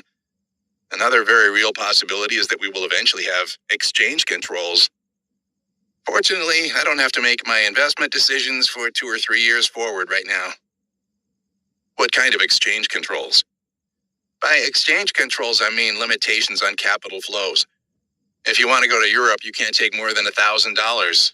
You can't ship money out of the country without the government's approval. What happens to the relative values of currencies in a situation like that? The dollar disappears. What would bring on exchange controls is the dollar getting weaker and weaker. The politicians would then try to bring in draconian exchange controls, which would just make the situation worse. When you say disappear, are you talking about the dollar becoming like the Argentine peso? Why not? Why couldn't it happen? Remember the Civil War expression, I don't give a damn about a greenback dollar. You talk about the collapse of the dollar as if it's an inevitability. In 1983, we were the largest creditor nation in the world. In 1985, we became a debtor nation for the first time since 1914. By the end of 1987, our foreign debts were greater than all of the foreign debts of every nation south of the Rio Grande put together. Brazil, Mexico, Peru, Argentina, and all the rest. Can I paraphrase the chain of events you imply as follows? Nothing meaningful will be done to change the budget deficit situation. The continued budget deficit will guarantee that the trade deficit situation stays bad or even gets worse. That, in turn, guarantees that sooner or later, the dollar will come under extreme pressure. Absolutely. That's why I'm not long the dollar. How does the bond market fit into this scenario? At some point, foreigners are going to stop putting money into this country because of the weakening dollar. That means the American public will have to finance the debt. We only have a 3 to 4% savings rate. To get the American public to finance that debt, interest rates would have to be very high. If the Federal Reserve tries to avoid high rates by printing more money, then the dollar just disappears and the Fed loses control completely. That is the case where you get hyperinflation and 25 to 30% interest rates. Either way, we're going to have high rates. You might start out with lower rates first if the politicians decide to bite the bullet by having a recession, but then they will eventually give up and start printing money. But sooner or later, the bond market collapses. Absolutely. Sooner or later, we repeat the English experience of not having a long-term bond market. But I don't know when sooner or later is. It could be 3 years. It could be 10. How far did British bonds fall in the situation you were referring to? About 70%. What kind of things do you look at in deciding which scenario will happen first, deflation or inflation? Money supply, government deficits, trade deficits, inflation figures, the financial markets, and government policy. I look at all those things for the U.S. and key foreign countries as well. It is one big three-dimensional puzzle. However, if you had a three-dimensional puzzle, you could eventually put it together, but This puzzle is not one in which you can spread out the pieces on a great big table and put them all together. The picture is always changing. Every day, some pieces get taken away and others get thrown in. While we're on the topic of scenarios, do you have a long-term outlook for gold? In 1934, they set the price of gold at $35 an ounce, and gold production declined every year between 1935 and 1980. Production kept going down because there was no incentive to look for gold. During that whole 45-year period, the consumption of gold kept going up, especially during the 1960s and 1970s when we had the electronic revolution. Demand got bigger and bigger, while at the same time, the supply was going down. You would have had a great bull market in gold in the 1970s, no matter what. Even if inflation was at 0%, you still would have had a big bull market in gold during the 1970s because of supply and demand. The situation has changed entirely in the 1980s. There's nothing like taking the price of gold from $35 to $875 to make people go into the gold business. Gold production has gone up every year since 1980. Just based on known projections for mine openings and expansions, gold production is scheduled to go up every year until at least 1995. At the same time, there have been major technological advances in the recovery processes for gold. In short, there is much more gold available than there used to be, and that trend will continue at least into the mid-1990s. I own some gold as an insurance policy, but I don't think gold is going to be the great inflation hedge of the 1990s that it was in the 1970s because supply and demand is so different. I don't know what the inflation hedge of the 1990s will be yet, but fortunately, I don't have to decide today. The supply-demand picture you're painting for gold is obviously negative, but if you put that together with a situation in which, using your own words, the dollar disappears, wouldn't such an event swamp the internal supply-demand balance of gold? Certainly, gold may keep its purchasing power. It may do better, it may do worse, but it's not going to be the best market. In other words, gold was yesterday's inflation hedge. Generals always fight the last war. Portfolio managers always invest in the last bull market. The idea that gold has always been the great store of value is absurd. There have been many times in history when gold has lost purchasing power, sometimes for decades. I should add something else about gold.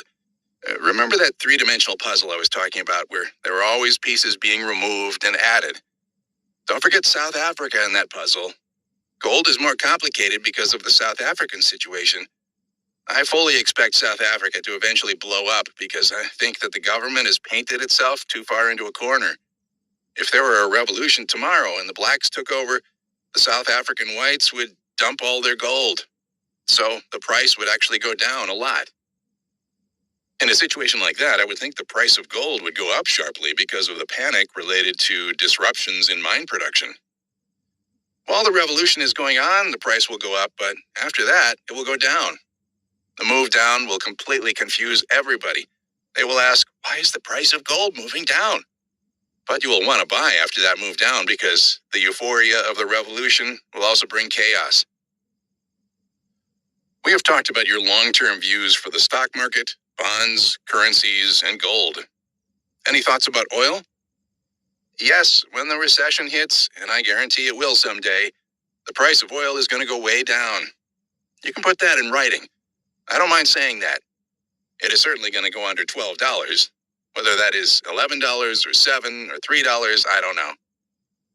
The price of oil was approximately $16 at the time of this interview. Given the general scenario you're talking about, the stock market going down, the dollar going down, etc., is there anything that the average guy can do to protect himself? Buy European and Far Eastern currencies. Buy treasury bills. Buy farmland. How did you first get interested in trading? Investing. I stumbled onto Wall Street. In 1964, I had just finished college and I was going on to graduate school. I got a summer job through a guy I met who happened to work for a Wall Street firm. I didn't know anything about Wall Street at the time. I didn't know the difference between stocks and bonds. I didn't even know that there was a difference between stocks and bonds. All I knew about Wall Street was that it was somewhere in New York and something unpleasant had happened there in 1929. After that summer, I went to Oxford during 1964 to 1966. Whereas all the Americans I knew at Oxford were interested in politics, I was more interested in reading the Financial Times. Were you trading while you were at Oxford? Very lightly. I was an odd lotter. The money I was investing in the market was my scholarship money at Oxford. I would get my scholarship money in the beginning of the year and invest as long as I could. Not exactly deep pockets. If I had lost much money in either of those 2 years. So you actually started making money right off the bat? Yes, I was making money. That was the bull market of 1964 and 1965. By the time I left Oxford in the summer of 1966, the bear market had started, but I had already paid off my bills. I was lucky. If I had gone to Oxford during 1965 and 1967, I probably would have gotten wiped out. What happened after Oxford? I was in the Army for a couple of years, and since I didn't have any money, I couldn't follow the market. In 1968, the day I got out of the Army, I went to work on Wall Street. I invested everything I could. My first wife used to say, "We need a TV." I said, "What do we need a TV for? Let's put the money in the market and we could have 10 TVs. She said, "We need a sofa." I said, "We could have 10 sofas if we just put the money in the market for a little while." What kind of job did you get on Wall Street? Junior analyst. Covering what stocks? Machine tools and then advertising agencies. Were you investing in the stocks you were covering? I invested in anything. Successfully? I came into the market on August 1st, 1968, right at the top, but I still had some money left, and in January 1970, I figured out it was going to be a bear market. I don't know how I figured it out. As I mentioned earlier, I took all the money I had and bought puts. By May, I had tripled my money. In July, I started shorting stocks, and by September, I was wiped out. Those first 2 years were great. I went from being a genius to a fool. So you were back to ground zero in September 1970. What happened then? I saved everything I had and put it back into the market. I didn't care about a TV or a sofa. The wife got rid of me.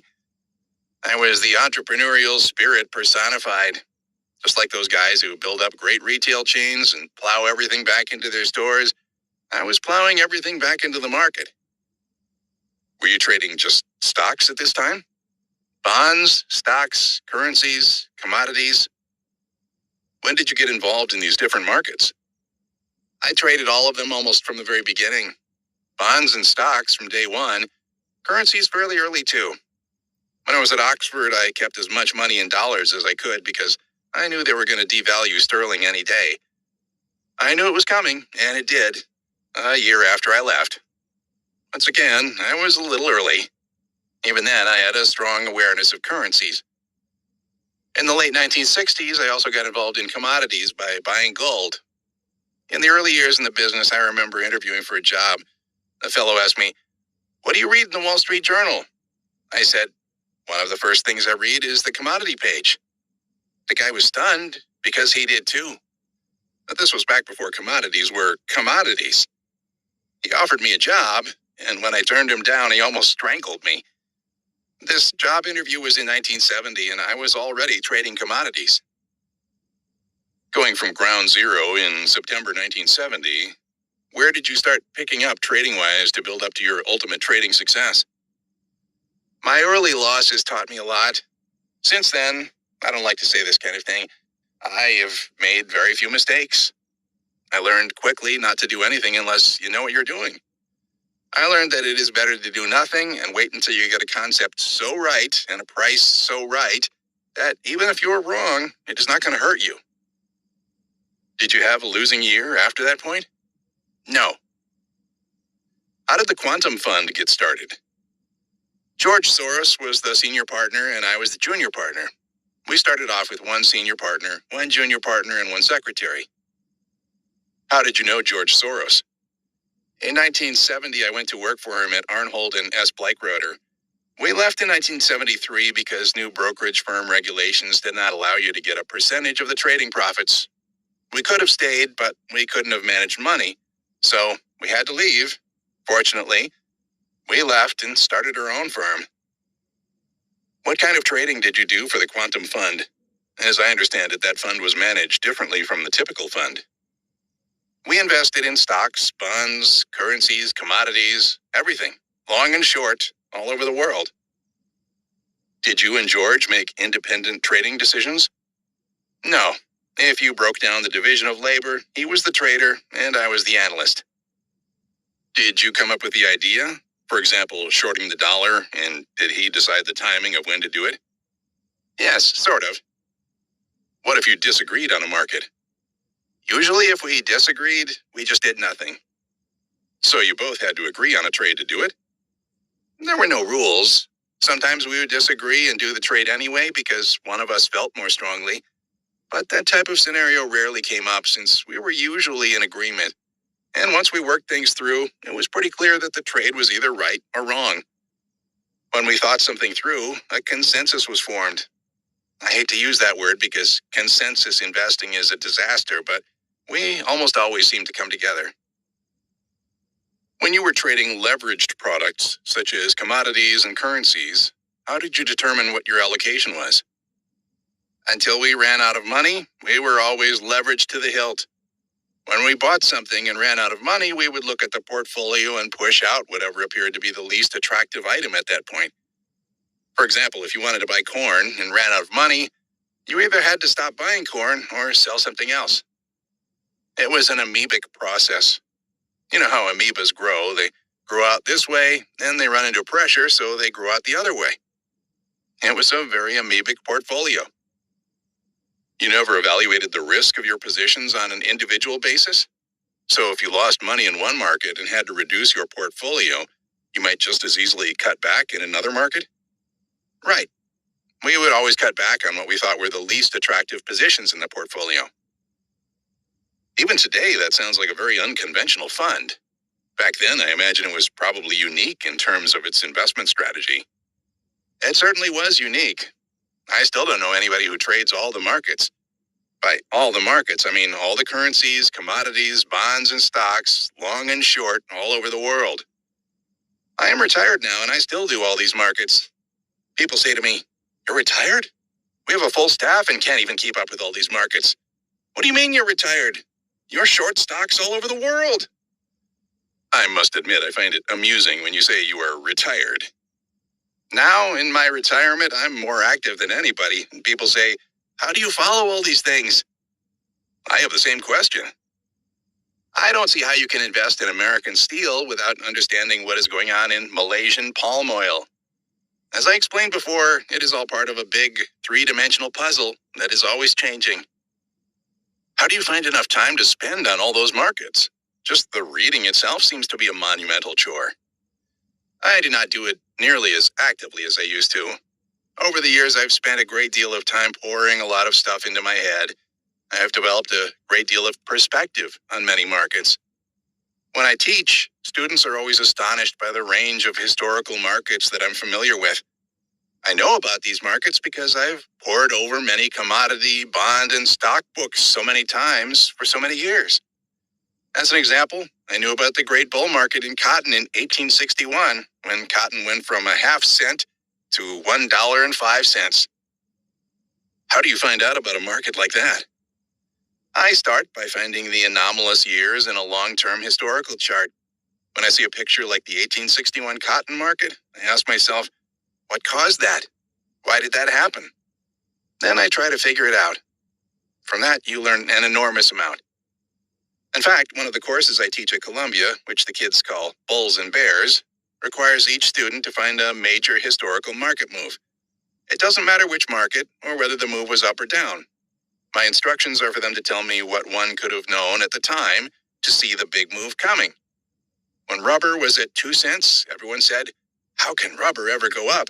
Yet it went up 12-fold. Somebody saw it. I always ask them, what could you have seen at the time?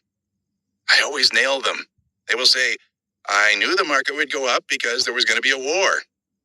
But I will make them tell me how they could have known at the time that there was a war coming. The course gives them historical perspective across a broad spectrum of markets and teaches them how to analyze.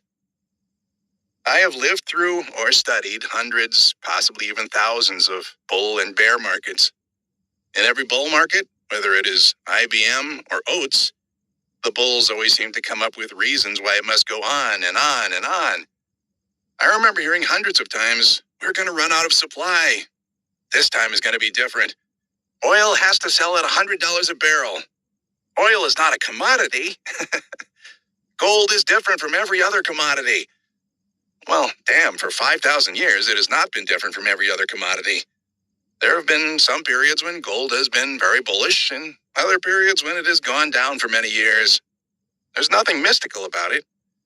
Sure, it has been a store of value, but so has wheat, corn, copper, everything.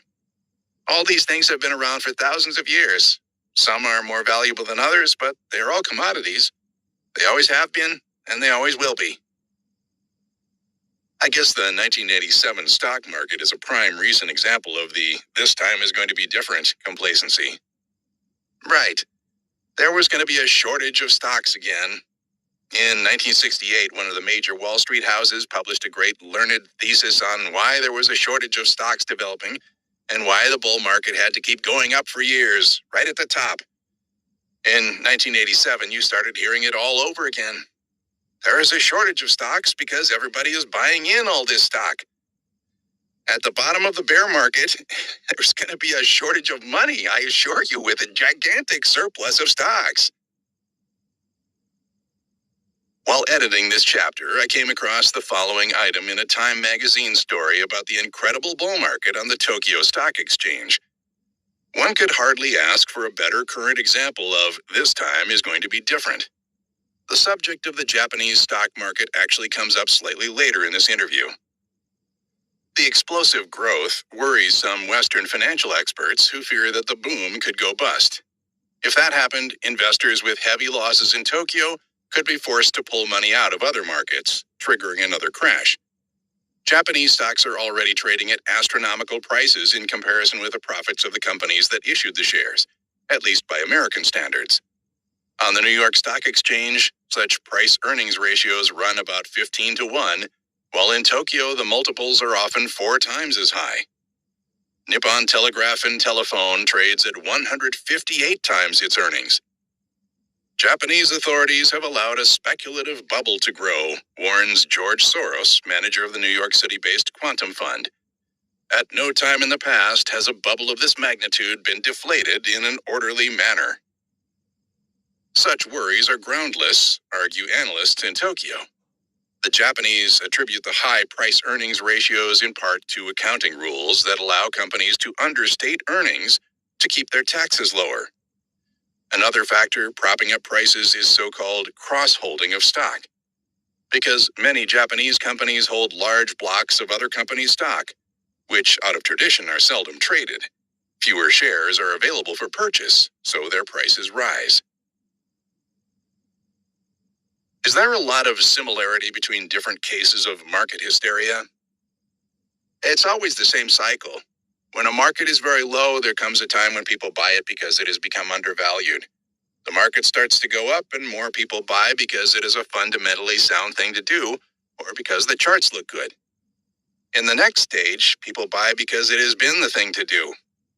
My mother calls me up and says, "Buy me XYZ stock." I ask her, "Why?" "Because the stock has tripled," she answers. Finally, there comes the magical stage. People are hysterical to buy because they know that the market is going to go up forever, and prices exceed any kind of rational, logical, economic value. The whole process then repeats itself on the downside. The market gets tremendously overpriced and it starts to go down. More people sell because the fundamentals are turning poor. As the economics deteriorate, more and more people sell. Next, people sell just because it has been the thing to do. Everybody knows it is going to go to nothing, so they sell. Then the market reaches the hysteria stage and gets very underpriced. That's when you can buy it for a pop. But for a long-term investment, you usually have to wait a few years and let the market base. Talking about extreme bull markets, I recently read that Australia sold a 1.5-acre plot in Tokyo for $450 million. that they bought for $250,000 25 years ago. Is Japan the tulip mania of our day? During 1634 to 1636, a speculative frenzy in tulips swept Holland, causing such an enormous rise and collapse in tulip bulb prices that the event is still famous today. I guarantee that the Japanese stock market is going to have a major collapse, possibly within the next year or two. Many of our stocks are going to go down 80 to 90% in the bear market. A lot more of theirs are going to go down 80 to 90%. Is there any way the average U.S. trader can take advantage of that? Short Japanese stocks, short Japanese indexes, short Japanese calls, buy Japanese puts. A lot of Japanese stocks trade here and you can just short them. You can short the Japanese index, which trades in Singapore and Osaka. Most American brokers can do it for you. There are at least 5 major Japanese corporations which have options traded on the Chicago Board Options Exchange. Although I think a collapse is coming, you have to be very careful about going short Japan because they might change the rules on you at any time. I don't know if you remember the Kuwaiti stock market of 1980, 1981. In that market, you could buy stocks with a post-dated check. You could buy $10 million worth of stocks with a post-dated check. You could buy $100 million worth of stock that way. It didn't matter. Everybody was doing it. In the end, there was a passport clerk who owned $10 billion worth of stocks, all of it on post-dated checks. Although that market was a very clear example of hysteria, I didn't short it. I thought about it that long.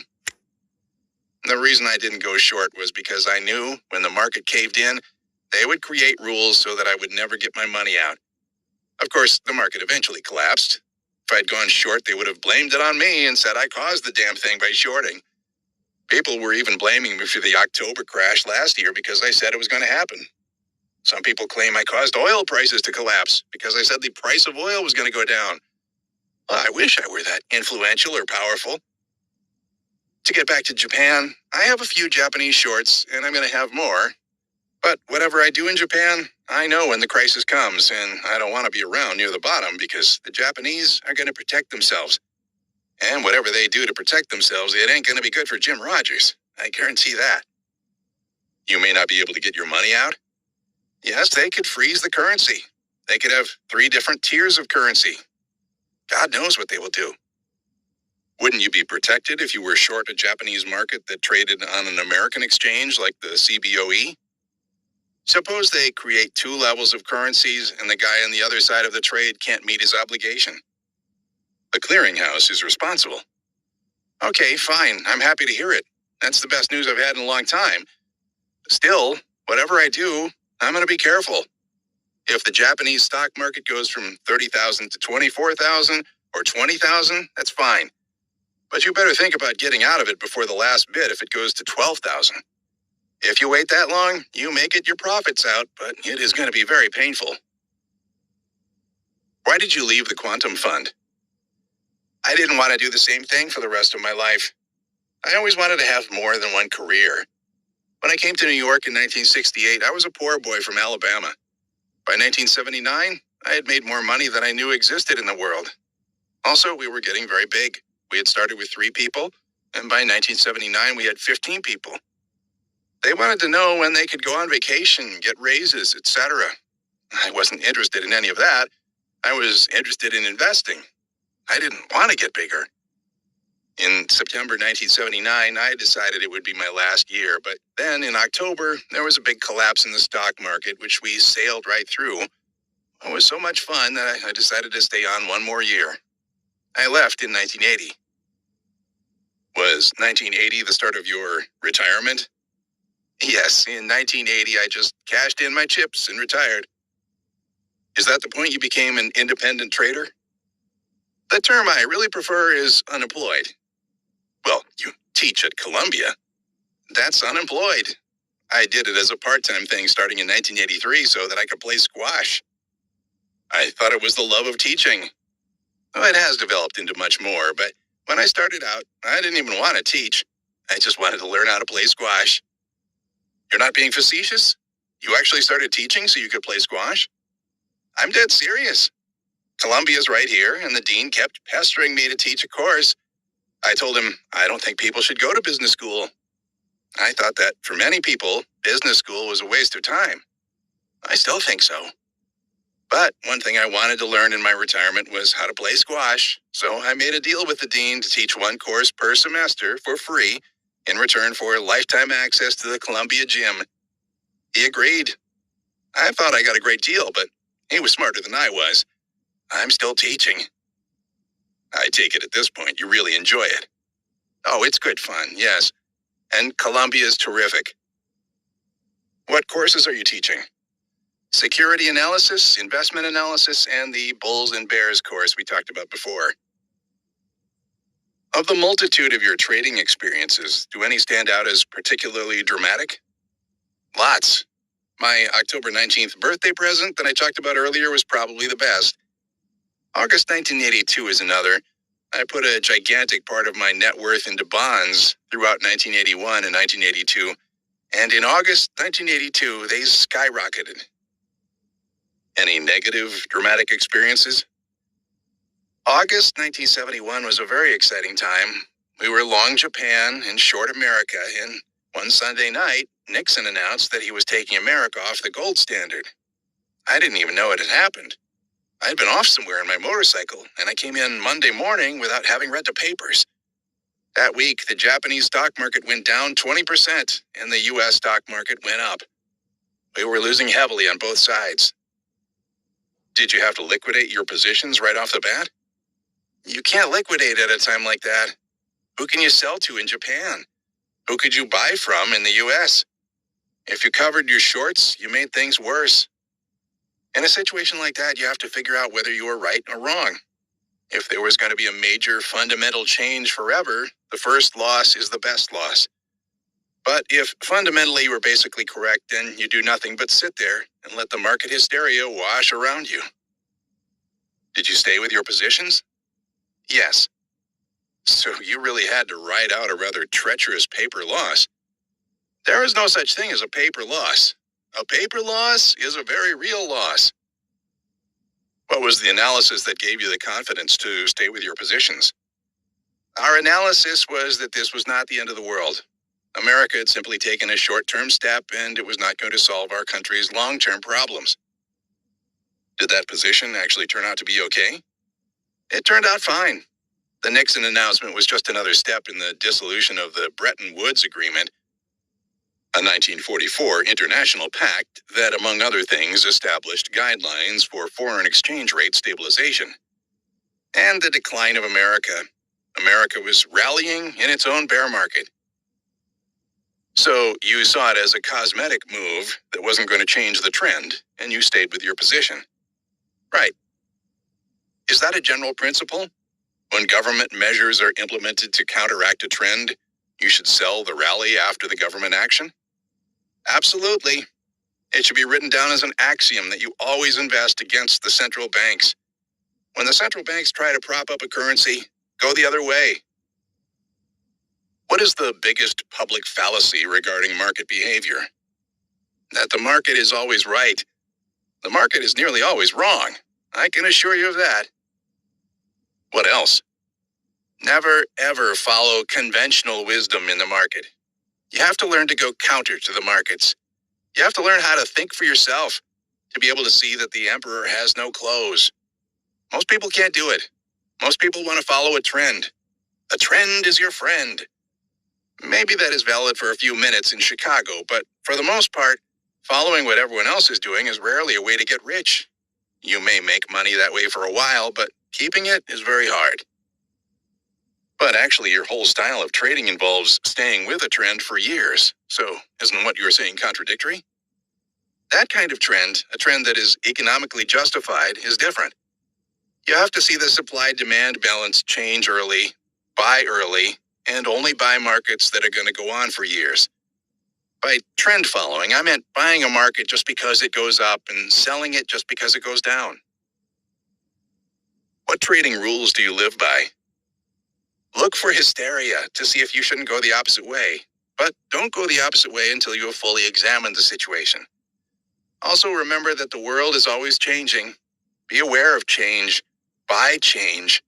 You should be willing to buy or sell anything. So many people say, I could never buy that kind of stock. I could never buy utilities. I could never play commodities. You should be flexible and alert to investing in anything. If you were counseling the average investor, what would you tell him? Don't do anything until you know what you're doing. If you make 50% 2 years in a row and then lose 50% in the third year, you would actually be worse off than if you just put your money in a money market fund. Wait for something to come along that you know is right. Then take your profit, put it back in the money market fund, and just wait again.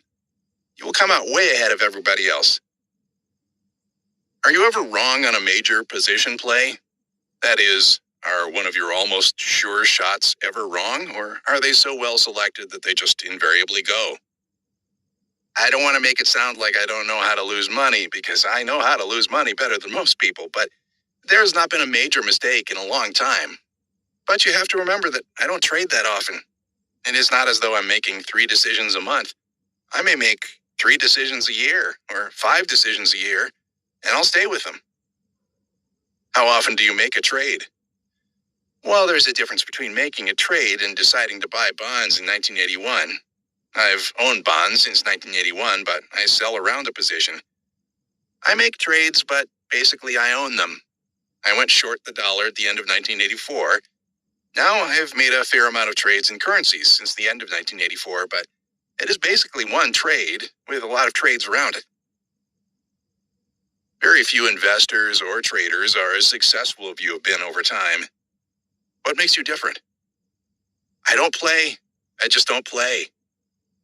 I can understand that, but still very few people can analyze the same fundamentals you were looking at and so consistently be correct in assessing all the variables. Just don't do anything until you know you've got it right. As an example, until you see American agriculture hit a low, then no matter what happens in the world, unless the world is going to stop eating, you can't go wrong. American agriculture is now so competitive and so many marginal farmers have been washed out that it has to go up. You just watch American agriculture deteriorate, and then you buy. You may buy early or late. In my case, usually a little bit early, but so what? The worst that happens is you bought it too early. Who cares? Is there anything else besides the fact that you are very selective that sets you apart? I have no boundaries. I'm totally flexible. I am open to everything, and I pursue everything. I have no more compunction about speculating in Singapore dollars or shorting Malaysian palm oil than I do about buying General Motors. What happens when you have one scenario for currencies, one for the stock market, one for the bond market, and not everything meshes? Then I won't do anything. It happens all the time. I don't do anything until all the pieces fit. What is your opinion about chart reading? I haven't met a rich technician, excluding, of course, technicians who sell their technical services and make a lot of money. Do you use charts yourself? Yes, I look at them every week. I use them for knowledge to see what is going on.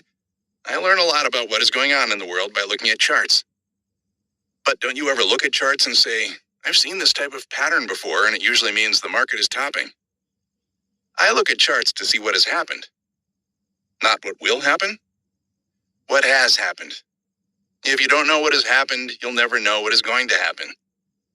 The charts say to me that there is a runaway bull market. They give me facts, but that's it. I don't say, what is that term you used earlier? Reversal. There's a reversal here. I don't even know what a reversal is. A reversal simply is, don't tell me. It might mess up my mind. I don't know about those things, and I don't want to know.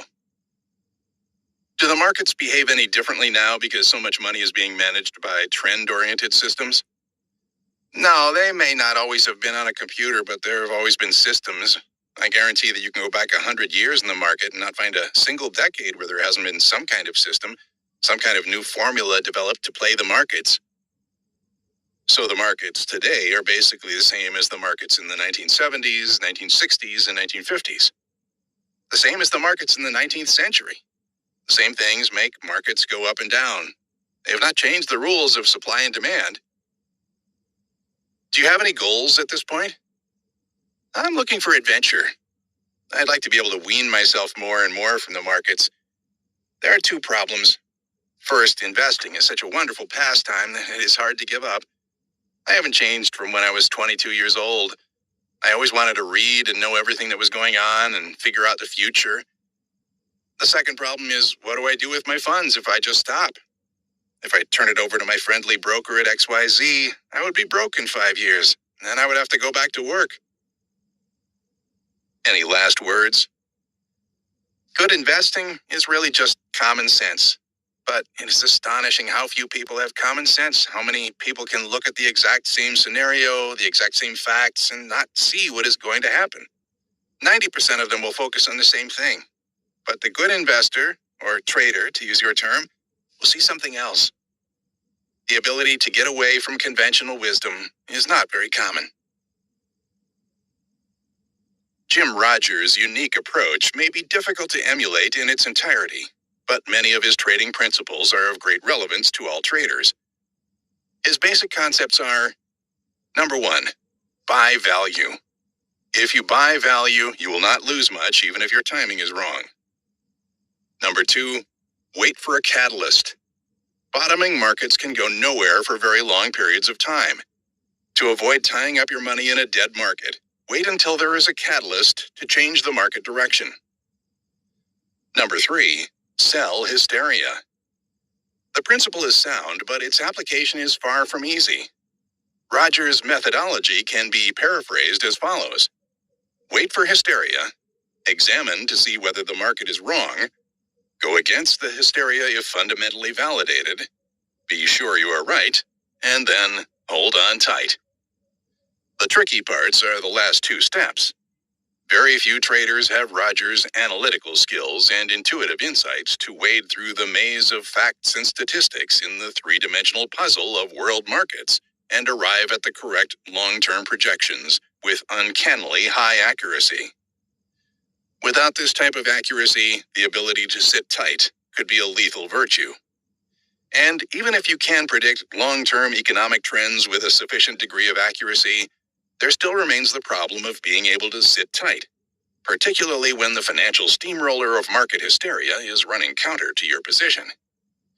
For example, I doubt many traders would have been able to sell gold at $675, stay short while it surged to $875 in only 4 days, and then hold the position through the subsequent long-term collapse, eventually liquidating at a large profit. Even if you have the steel nerves necessary to duplicate this feat, you probably lack the financial resources to outstay this type of market or the same high degree of accuracy in picking your shots. Perhaps this particular concept should come with a caution label attached. Warning: any attempts by the unskilled practitioner to apply the method described herein can lead to financial ruin. Number four, be very selective. Wait for the right trade to come along. Never trade for trading's sake. Have the patience to sit on your money until the high probability trade sets up exactly right. Number five, be flexible. Biases against certain markets or types of trades limit your field of opportunity. A trader who says, "I will never go short," has a distinct disadvantage compared to the trader who is willing to go short as well as long. The trader who is open to examining a broad range of markets has a distinct advantage over someone who is willing to participate in only one market. Number six, never follow conventional wisdom. Keep this principle in mind and you will be less likely to buy stocks after the Dow has already moved from 1,000 to 2,600 and everyone is convinced that there is a shortage of stocks. Number seven, know when to hold and when to liquidate a losing position.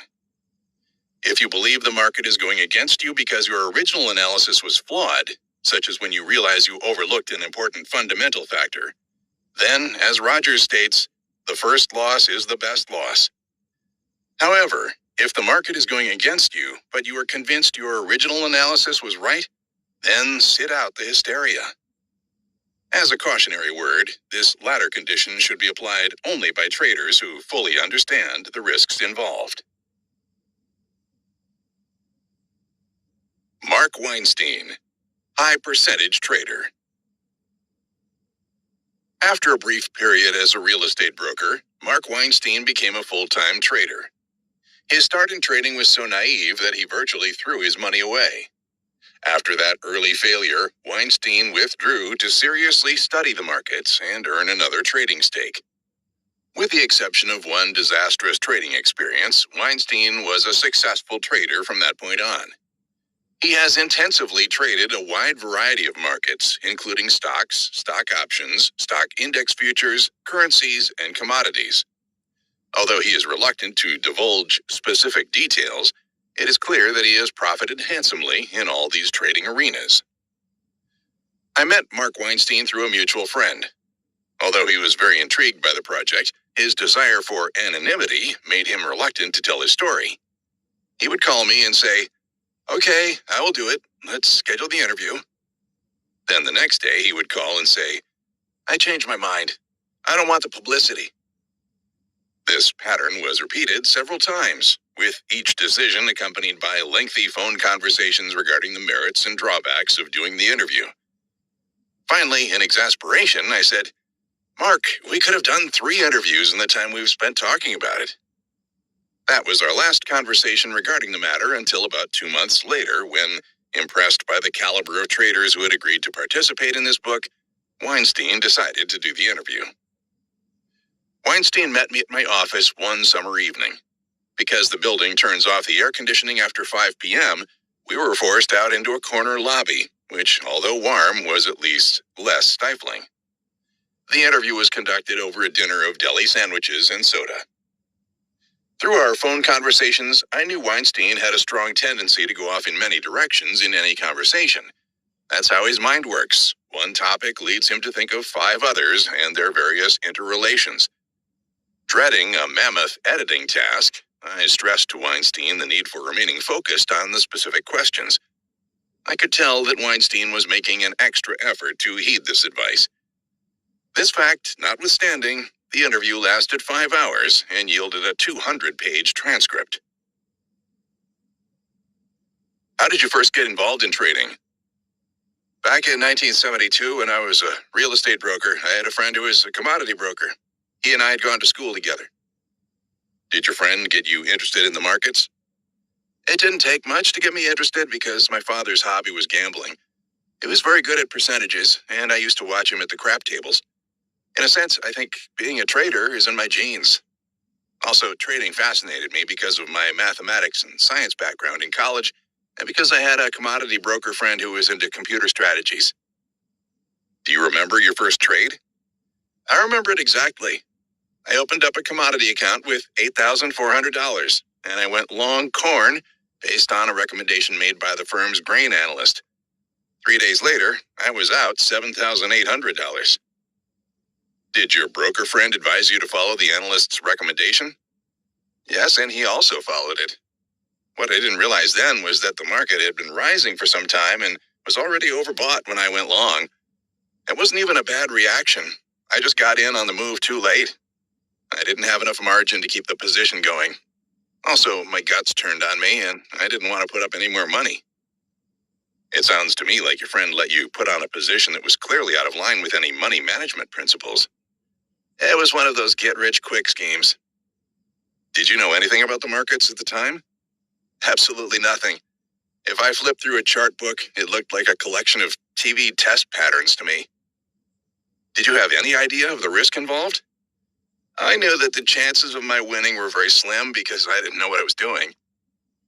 Didn't it occur to you that you should learn something before you started? No, because I was desperate for a change. I didn't like being a real estate broker. Was the money that you invested a substantial part of your savings at the time? It was all the money I had. When did you get enough money to come back into the markets? It took me approximately 6 or 7 months. I worked 7 days a week and rented as many apartments as I could get my hands on. I also sold a few co-ops. By that time, I had saved up about $24,000. I took out $4,000 to live on and used the remaining $20,000 to open an account. Did you make any effort to learn anything about the markets in the interim? Yes, I studied the gold market, learned how to chart, and became familiar with the concept of overbought and oversold markets. I figured that if I bought a severely oversold market and left myself enough money for 2 margin calls, I couldn't lose unless something drastic happened in the economy. That was my method. But if you use that approach in a trending market, you are going to get killed. It worked in that market. I guess ignorance was bliss. What were your trading results the second time around? I did well for several years after that and managed to build a small fortune, but a lot of that was due to luck. It couldn't have been all luck. What were you doing right when you were making money? In relation to what I know now, there was very little that I was doing right. I think I just had good markets. In those days, commodities seemed to follow chart patterns a lot better than they do now. Very few people knew anything about technical analysis then, so the markets were much more orderly. I got a break by learning as much as I could about technical analysis at a time when it was working pretty well. Did you have a method for controlling risk? No, and I still don't. I depended on my nervous system and gut reaction. I covered positions when I did not feel right about them. Sometimes it would be after 2 days, sometimes after 2 hours. Were you spending all day trading? All day and all night. I was losing friends left and right. I sat in a studio apartment with charts plastered on every wall. I probably looked like a madman to the friends I had left. So this was really a full-time endeavor. Not only an endeavor, it was an obsession. I slept with it. I dreamt about it. Sometimes I would stay up all night thinking about what I would do the next day. If I didn't need sleep, I would have done it 24 hours a day. At that point, it wasn't the money that was motivating me. I was hooked on the game, on the challenge of trying to figure out the market. Did you sometimes wake up with a feeling that you knew the gold market was going higher or anything like that? No, it had nothing to do with the direction of the market. It was just an extension of what I was doing during the day. I would take so much of it to sleep that I ended up exploring unconsciously what I had been doing consciously that day. Did you have any goals when you set out? Well, the great American dream is to make $1 million, and that was particularly true in those days. I never really had a materialistic dream until I started vacationing and traveling in Europe. When was this? How many years after you started trading? It was in the mid-1970s. I had been trading for about 3 or 4 years. Had you passed the $1 million mark by that point? Yes, and I had made enough money to be able to relax, start vacationing, and think about things I wanted to buy. At that point, I was feeling confident enough to know that I could replace the money I spent with my trading profits. I figured the next logical step was to start appreciating the money I was making. I saw a castle in the south of France that I wanted. I was particularly impressed that the castle had a moat around it. The idea of living there appealed to me. It was on the market for only $350,000, and I figured it would take about $50,000 a year to keep it up. That doesn't sound like a lot of money for a castle. Today, it is probably worth $5 million. When I came back to the U.S., I wanted to make the money to pay for the castle almost immediately. That was a tremendous mistake. I don't understand. You already had the money to buy the castle. You didn't have to make it. Even though I had the money, I still looked at it in terms of how much it cost. I know people in this business who have $17 million in their trading account and won't buy a new car. So you didn't take your money out of the account to buy the castle. No, I came back and decided that making the money was going to be my goal. In other words, your next $350,000 in profits was going to go for the castle. Exactly. What happened? On my next trade, I put on a large long position in soybeans. The market closed up the first day, and I had about a 25% profit on my money. I was planning to get out of the position at the end of the week. The biggest mistake I made was having a specific target of what I wanted out of the trade. The target being determined not by market analysis, but rather by the $350,000 you wanted to make on the trade. Did you trade differently because you were trying to make money for a specific purpose? Yes, I didn't consider the risk and took on too large a position. I was not using any type of rational judgment. I was being guided by my material desires. The market went up again the next day, but collapsed suddenly late in the session, locking limit down. Did you get stuck with your position at limit down? Yes, I couldn't get out. The next day I showed up at the brokerage office and the market offered limit down. I waited all day to see if it would come off of locked limit down, but it didn't. I take it that you would have liquidated your position if you could have. If the market had traded, I would have sold out at any price. Do you remember your emotions at the time? I was in a state of shock, and I had no decision-making capability left whatsoever. I couldn't fall asleep and found myself almost praying the market would somehow trade the next day. On the third day, I called the office about a half hour before the opening, and they told me it didn't look like there was any hope. I didn't even bother going in because I couldn't face the people in the office. I was certain that they were getting a big thrill out of my situation. Why is that? There were a few other professional traders in the office who were never able to make the kind of money I'd been making. When this situation developed, they were almost relieved. It seemed to justify all those years of their not taking positions like I did.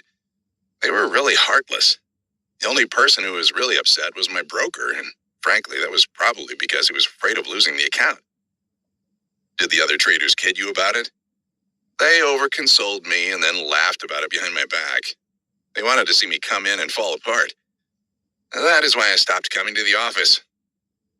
Do you think they relished your predicament because it made them seem less deficient as traders? I went beyond that. I think there are a lot of people in this business who just enjoy watching others lose money. Once you stopped going into the office, what did you do during the day? I checked with other brokerage houses, trying to get price quotes. Why didn't you just call your own broker? I was too embarrassed, and I didn't want to take the derision. Your own broker was kidding you? I didn't know what to think of him. I was starting to get paranoid and hostile because nothing could be done. I went to a competing firm and spoke to their grains analyst. I was looking for someone to hold my hand.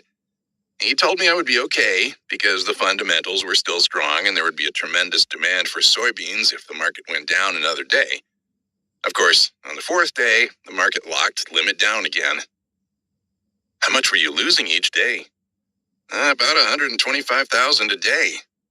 This was at a time when the average annual salary was $15,000.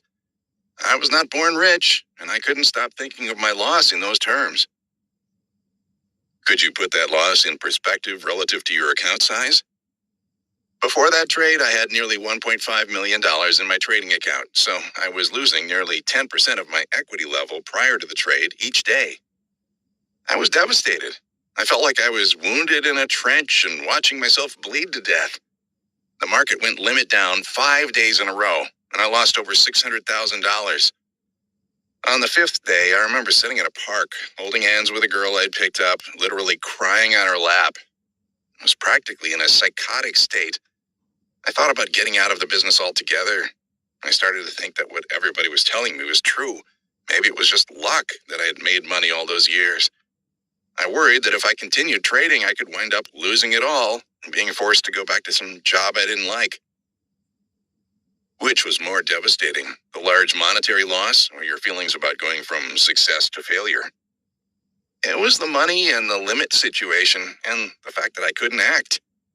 My exact thoughts were, here I am, a person who thought it was un-American to go short.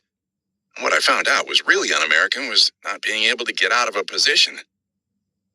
So you felt cheated by not being able to get out?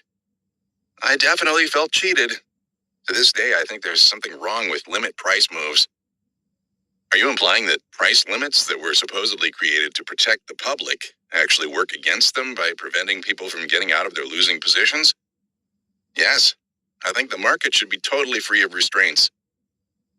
There is talk about putting limits on stock markets as a way of reducing volatility. Would that actually be jumping from the frying pan into the fire? Absolutely. Now, the average investor knows that if he wants to get out, he can at least get out at some price.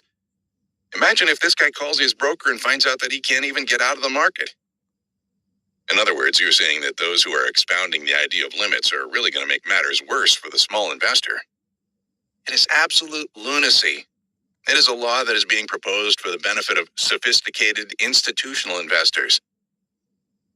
Your earlier comment implied that prior to the soybean trade, you always traded the long side of the markets.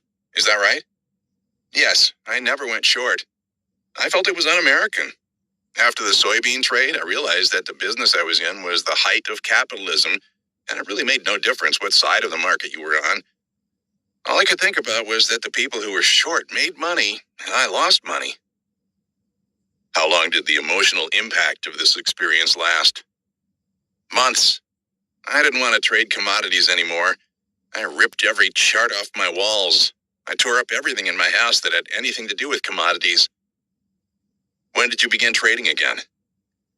After a few months, I started trading Amex stocks, but I found it amazingly slow. I missed the leverage of the commodity markets. I didn't think I could successfully support myself trading stocks. Around that time, I ran into a friend who was a great options trader. I told him about my experiences, and he suggested that I join him. In my first week at his office, he told me to buy Teledyne calls right before expiration because he was sure they were going up. I followed his advice, and the calls completely collapsed. How much did you lose? About $40,000. I felt extremely hostile, but I didn't want to show it because he never promised me any results. I was so upset that I walked out of the office and didn't come back for 2 days. He tried reaching me during that time, but I didn't return his calls. Finally, he got a message to me through a mutual friend. Was he upset that he had given you bad advice? When I came back to the office, he told me that he had done the exact opposite trade in another account and that the trade was mine. So I didn't really lose any money. That sounds like an awfully odd type of practical joke. It wasn't a practical joke. He was trying to teach me not to place blind trust in anyone, even him. It was his way of teaching me the importance of self-reliance in being a good trader. How did you do after that point? I did pretty well. My friend was a phenomenal options trader. He knew everything about the market, and I learned a tremendous amount from him. Did you trade options based on the methodologies he taught you? Yes, combined with my own technical analysis. Your friend didn't use technical analysis? No, he didn't believe in it. He was a tape reader. Has the fact that you have been extraordinarily successful as a 100% technical trader changed his mind about technical analysis? Not at all. He thinks technical analysis is just a crutch for me, and the real reason I make money is experience. There was a point at which we separated for a few years. He came to my office one day and watched me trade. He embraced me like a father and said, "You finally made it." I told him that not only had I gained a lot of experience, but I had learned just about everything there was about technical analysis, including certain things I had created myself. He said, "You never give up, do you? It has nothing to do with technical analysis. You are trading that way because of experience." Why did you and your option trading friend eventually separate? There was a conflict in our trading styles. He was a great trader who was willing to take an occasional large loss because he knew he would more than make up for it with large gains and come out way ahead in the long run. However, I was uncomfortable trading that way. I preferred trading for small profits and trying to eradicate losing trades. I wasn't willing to take the same type of risk. Also, my approach was purely technical, whereas he was basically a tape reader. Anyway, in 1980, I decided to go off on my own. We got together again years later. I know you once entered an options trading contest. Can you tell me about it? It was originally organized by two traders on the CBOE floor. They got 47 traders together, each of whom put up $5,000 in a winner-take-all contest. Each trader opened a $100,000 account with the same clearing firm. How long was the contest for? 3 months. What were your results? I turned the $100,000 into over $900,000 without any pyramiding, using profits to increase leverage. That's a rather phenomenal performance. Yes, but the markets were very good at that time. What did you trade when you went out on your own in 1980? I traded everything. I continued to trade stock options. When stock index futures trading began in the early 1980s, that became a primary market for me. I also traded the commodity markets. In fact, during the last 2 years, my trading has shifted to nearly 90% commodities. Do you remember your first soybean trade after the debacle in the 1970s? For a long time, I avoided soybeans, but as I began to find myself trading the commodity markets effortlessly, I knew deep down that I would eventually get back the money I lost in soybeans. I never forgot about it. Sounds like you were looking for revenge. Yes, exactly. Every time I looked at a commodity chart book, my eyes would edge over to the soybean chart. Then I would quickly flip the page. I watched the market peripherally for years before doing anything. When soybeans went down to 475, I knew they were near a low, but I didn't want to buy them until I was sure I couldn't lose on the trade. I was like a Sicilian whose wife had been murdered 10 years earlier, waiting for the perfect moment for revenge. When my technical analysis convinced me that the market had bottomed for real, I jumped in on the long side. Where did you buy the beans? Around 618. This was shortly before the 1988 drought caused prices to skyrocket. Where did you get out? I got out of some at 725 and the rest at 992. The high of the move was 1046. How much did you make on that trade? Let's just say I made my money back in spades. The way you talk about it sounds like that trade was a great relief for you. Yes, it was a total catharsis. I realized that there was a reason why I had lost the money in the first place. What was the reason? Because I was inexperienced. I don't believe anyone ever gets wiped out in the market because of bad luck. There's always some other reason for it. Either you were off when you did the trade, or you didn't have the experience. There's always a mistake involved. You mentioned earlier that one of the reasons you split with your former trading partner was that your own trading style was geared to extremely low risk. Since 1980, what was the worst percentage drawdown you have experienced? I lose so infrequently that I don't really keep track of that type of number. Well, let's put it this way. What was your worst single trading month? I haven't had any losing months. You've made money in every single month since 1980? Yes. Of course, I could have made a lot more money if I wasn't so cautious, but that is the way I trade. Do you remember your worst losing week? I haven't had any losing weeks during that time, but I have had some losing days. That is an incredible statement. How can you be sure that you are not simply forgetting about a few weeks when you lost money trading? The reason I'm sure is that I remember all my losses. For example, I have had 3 losing days in the last 2 years. Out of the thousands of trades I made during that time, I had 17 losers, but 9 of them were because my quote machine was down, and when that happens, I just get out of my position. Most traders would be happy winning on 50% of their trades, and a win ratio of 75% would be spectacular. Yet, you are implying that your win ratio is somewhere in the vicinity of 99%. That is really hard to believe. You can check with Lee. I told him about hundreds of my trades during the past few years. Lee Stevens is a mutual friend who introduced me to Weinstein. Okay, reader, I know what you're saying. No losing weeks, but I've had some losing days. Give me a break. Frankly, I admit Weinstein's statements sound preposterous. I could not verify his claims by examining account statements because his partners are vigorous in maintaining the confidentiality of the partnership's trading activity, as it is a private trading firm, not open to the public. In fact, a number of his partners were adamantly opposed to this interview and were nearly successful in dissuading Weinstein from participating. The only account statement Weinstein was willing or able to show me was his independent entry in the option trading contest, which did indeed confirm that he multiplied a $100,000 account 9-fold in 3 months, with 100% winning trades. Still unsatisfied, I spoke to Lee, who has known Weinstein for years and has spent many days watching him trade. I have known Lee for 3 years and can confidently describe him as honest, low-keyed, and level-headed.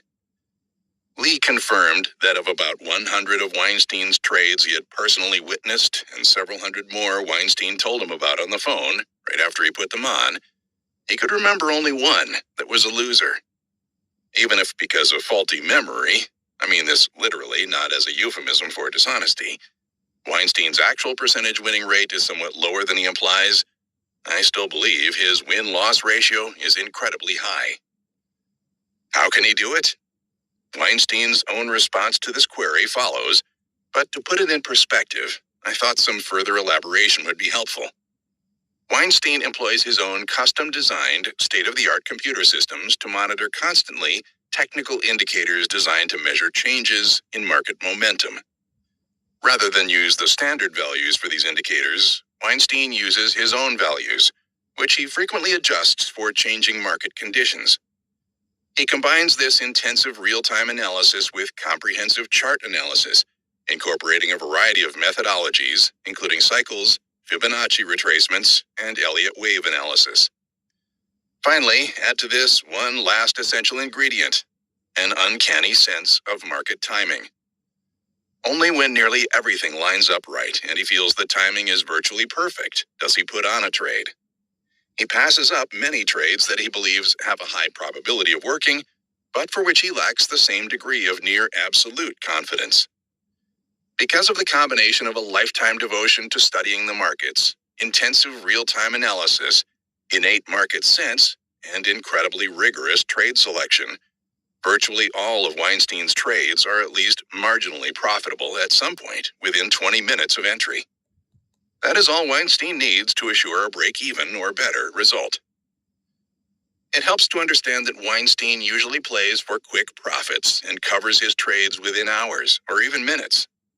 Even on position trades, Weinstein will usually take some profits quickly to assure a net profitable outcome.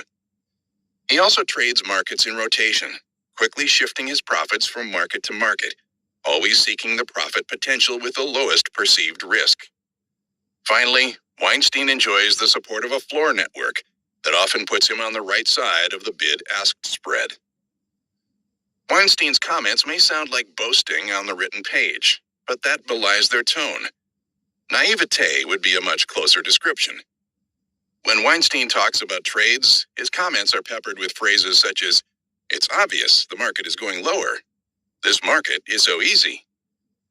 It is clear he has no conception of how difficult trading is for the rest of us. How do you explain your ability to win such a high percentage of the time? Because I have a real fear of the markets. I found that the greatest traders are the ones who are most afraid of the markets. My fear of the markets has forced me to hone my timing with great precision. When I'm trading properly, it is like a pool player running racks. If my gut feel of market conditions is not right, I don't trade. My timing is a combination of experience and my nervous system. If my nervous system tells me to get out of the position, it is because the market action triggers something in my knowledge and experience that I've seen before. I also don't lose much on my trades because I wait for the exact right moment. Most people will not wait for the environment to tip itself off. They will walk into the forest when it is still dark. Well, I wait until it gets light. Although the cheetah is the fastest animal in the world and can catch any animal on the plains, it will wait until it is absolutely sure it can catch its prey. It may hide in the bush for a week, waiting for just the right moment. It will wait for a baby antelope, and not just any baby antelope, but preferably one that is also sick or lame. Only then, when there's no chance it can lose its prey, does it attack. That, to me, is the epitome of professional trading. When I trade at home, I often watch the sparrows in my garden. When I feed them bread, they take just a little piece at a time and fly away. They keep on flying back and forth, taking small bits of bread. They may have to make 100 stabs at a piece of bread to get what a pigeon gets at one time, but that is why a pigeon is a pigeon. And you will never be able to shoot a sparrow. It is just too fast. That is the way I day trade. For example, there are times during the day when I'm sure that the S&P is going up, but I don't try to pick the bottom and I'm out before it tops. I just take the mid-range where the momentum is greatest. That, to me, is trading like a sparrow eats. Am I paraphrasing you correctly? The cheetah is your analogy for position trading, and the sparrow is your analogy for day trading. The common denominator is that both animals wait for can't-lose circumstances. Exactly. How do you pick your trades? I use many different types of technical input: charts, Elliott wave and Gann analysis, Fibonacci numbers, cycles, sentiment, moving averages, and various oscillators. People think that technical analysis is unreliable because they tend to pick the one thing they're comfortable with. The problem is that no single technical approach works all the time. You have to know when to use each method. How do you do that? It is experience and gut feel. I use all forms of technical analysis, but interpret them through gut feel. I do not believe in mathematical systems that always approach markets in the same way. Using myself as the system, I constantly change the input to achieve the same output: profit.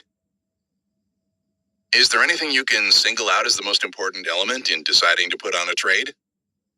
I'm always looking for a market that is losing momentum and then go the other way. Having traded both the stock and commodity markets, would you say they behave differently? Absolutely. In contrast to the commodity markets, the stock market very rarely gives you the opportunity to enjoy a meaningful trend. Why is that? Because when institutions and specialists sell out, they don't sell out at one price level. They scale out as the market goes up. Similarly, when they buy, they scale in as the market goes down. This leads to choppier price action and is the reason why many good commodity traders that I know lose every time they go into the stock market. But you win consistently in the stock market as well. What are you doing differently? I don't try to figure out where the market is going before the action. I let the market tell me where it is going. Also, there's such a variety of technical input in the stock market: divergence, advanced decline, sentiment, put-call ratios, and so on, that you will almost always get a signal before the market is about to do something.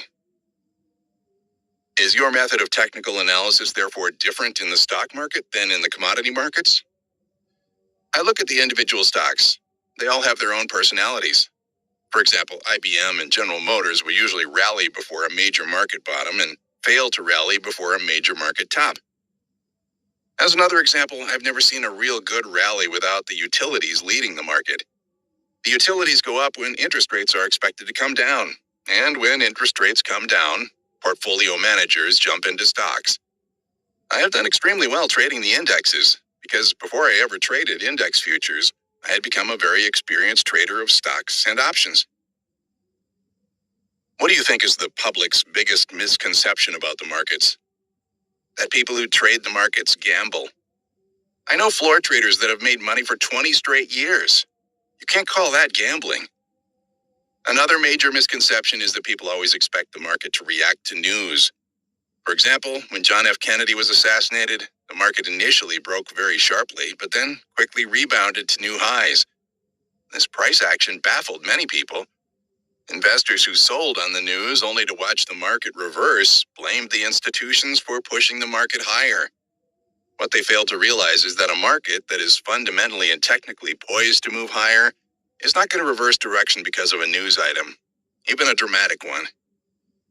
Another item I would place under the category of misconceptions is the way the media reports the reasons for the market being down. They're always saying that the market is down because of profit taking. I think it would be wonderful if everybody was always taking profits, but the truth is, most people lose money, and the reason markets go down is because they take their losses. I know educated people who watch the news and wonder why the hell they lost money when everyone else is taking profits. The media owes it to the public to report that the market goes down not only on profit taking, but on a lot of loss taking as well. What are the trading rules you live by? Number 1, always do your homework. Number 2, don't be arrogant. When you get arrogant, you forsake risk control. The best traders are the most humble. Number 3, understand your limitations. Everyone has limitations, even the best traders. Number 4, be your own person. Think against the herd, as they must lose in time. Number 5, don't trade until an opportunity presents itself. Knowing when to stay out of the markets is as important as knowing when to be in them. Number 6, your strategy has to be flexible enough to change when the environment changes. The mistake most people make is they keep the same strategy all the time. They say, damn, the market didn't behave the way I thought it would. Why should it? Life and the markets just don't work that way. Number 7, don't get too complacent once you have made profits. The toughest thing in the world is holding on to profits. That is because once you've attained a goal, you then set a second goal that is usually the same as the first one to make more money. Consequently, for many people, attainment of that second goal is not as rewarding. They may begin to question what they really want from trading and trigger a self-destruct process in which they wind up losing. Any final advice you have for the beginning trader? You have to learn how to lose. It is more important than learning how to win. If you think you're always going to be a winner, when you lose, you will develop feelings of hostility and end up blaming the market instead of trying to learn why you lost. limit losses quickly. To paraphrase from Reminiscences of a Stock Operator, most traders hold on to their losses too long because they hope the loss will not get larger. They take profits too soon because they fear the profit will diminish. Instead, traders should fear a larger loss and hope for a larger profit. Weinstein's most traumatic trading experience occurred when he let a material goal interfere with his trading. This is a common theme that has surfaced in other interviews. It invariably seems to be a mistake to translate the potential profit or loss of a trade into material terms. The cornerstone of Weinstein's trading approach is to wait for those trades in which everything appears to be lined up exactly right, and the odds of winning seem overwhelming. Even though most of us can never expect to remotely approach Weinstein's confidence in the trades he selects, the concept of waiting for only those trades one feels most confident about is sound advice that is echoed by a number of traders in this book. Although viewing markets as non-random over the long run, I have long believed that very short-term market fluctuations, i.e. intraday price movements, were largely random. Weinstein has shaken this belief.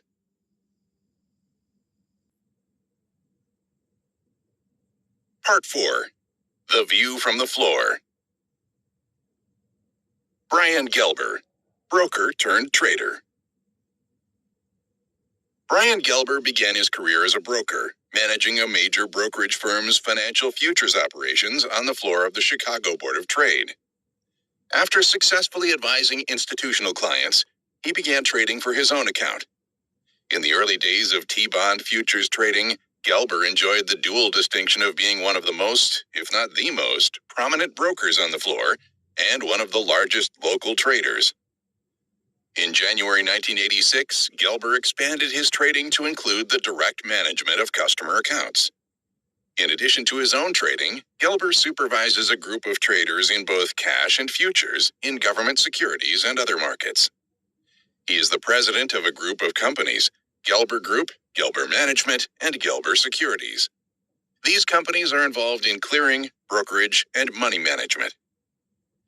Gelber's relaxed personality seemed almost out of place with his profession. Instead of the high level of intensity expected of someone who trades and supervises trading in multi-million-dollar bond positions daily, I found a man who talks about his work as if he were describing a pleasant vacation. Although our meeting took place during trading hours, Gelber did not seem to be overly concerned with the bond market. In fact, he seemed quite relaxed, despite leaving the trading desk for his private office to conduct our interview. "I'll probably do better by staying here," he remarked, obviously reflecting what he perceived to be a low-opportunity market at the time. In response to a query regarding other traders I was interviewing, I mentioned that one, Tony Saliba, had made the cover of the current issue of Success magazine. Gelber asked me if I had a copy. I pulled out the magazine from my attaché case and handed it to him. He smiled as he read the bold headline describing Saliba's experience during the week of the October 19, 1987 stock market crash. Victory! He made $4 million in 72 hours. Jokingly, Gelber asked, "I made $4 million in 20 minutes on that day. How come I'm not on a magazine cover?" It was not meant to be boastful. It did, however, very specifically summarize a basic truth about great traders. Many, if not most, maintain relatively low profiles and are therefore virtually unknown to the public. How did you get started in this industry? After graduating from college in 1976, I backpacked around the country. In Salt Lake City, I answered an ad for a commodity broker position. I didn't have any idea what it was, but I figured it was something like a stockbroker. I got my license while I was working for a guy who was basically running a boiler room operation. You really started out on the wrong side of the business. When I walked in, there was a guy seated at the back end of a penny stock office. He spent his days on the phone trying to convince people to give him $5,000 or $10,000 to speculate on his charting system. It was a real fly-by-night operation. I was keeping his charts for him while getting registered. I kept saying to myself, this guy's pretty much of a crook. I got my license and quit. Then I bummed around for another few months, just working temporary jobs to pay the rent. What kind of jobs? unloading railroad cars. And then one day I walked into a Thompson McKinnon office and said, "Hey, I have a broker's license." The fellow there said he would pay me $800 a month. Well, that was a large amount of money for me at the time. All I had to do was go in and cold call. Any accounts I opened would be mine. But you knew virtually nothing at all about markets at that time. I had read a couple of books, and I knew something about charts, having kept them for the first fellow I worked for. What books did you read? There weren't too many around at that time. The book I learned the most from was Technical Analysis of Stock Trends by Robert D. Edwards and John McGee. What other books would you recommend to people? The first book we have our traders read is Edwin Lefebvre's account of Jesse Livermore TQ, Reminiscences of a Stock Operator. I've read it at least a dozen times. Anyway, around the time that I started at Thompson McKinnon, the Ginnie Mae market was just coming into its own. Thompson McKinnon had just hired a trading group to run a Ginnie Mae desk. I told them I was interested in learning more about the Ginnie Mae market. Why were you attracted to that market? It was a new market and seemed more manageable than the conventional commodities. I figured my business would grow more steadily if I focused on that market. Also, I had made a number of trades in Ginnie Mae's. The first trade was a winner, but the following ones were all losers. It was magnetic. I felt I could make money there, but I kept losing, and that made me want to learn more about it. It sounds like you had a minor compulsion to pursue it. Yes, because I had failed. Anyway, the traders at the Ginnie Mae desk taught me a few things, and I went out and opened almost every mortgage banker account in Salt Lake. Did you understand the Ginnie Mae market at that time? When I first started opening accounts, I didn't understand anything about it. How then did you sell people and yourself? I snowballed them at first, but I listened and learned from the questions they asked me. Initially, I was confused by what they were doing, and they were equally confused by what I was trying to sell them. At least you understood futures as an instrument. Right. And with that limited knowledge, I bumbled through my first few meetings. Then I got pretty good at it. Were these hedging accounts? Yes, all pure hedging accounts. By May 1977, I was making $2,000 a month in commissions. That was a tremendous amount of money for me. Was this all in the Ginnie Mae market? At that point, yes. Previously, I had done some brokerage in other commodity markets such as wheat, hogs, and pork bellies. Who were those trades for? Just accounts I had opened by cold calling. People who really didn't understand that they could lose, and when they lost, they were always upset. Were you giving them trading suggestions? Pretty much. Using chart analysis? Believe it or not, more off the research of Thompson McKinnon analysts, and secondarily off my charts. Newer brokers definitely tend to rely on their firm's research. Did your customers lose because the research was wrong?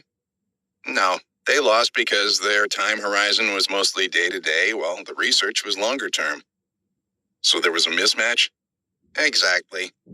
I think that is a basic problem between most brokers and their customers. It is almost impossible to get market information to your customer quickly enough for the customer to act on it. What you're saying is that even if a broker can actually beat the market trading short term, he can't translate that to the customer. Insurmountable odds, because you have two people who have to pull the trigger, and the information changes so quickly.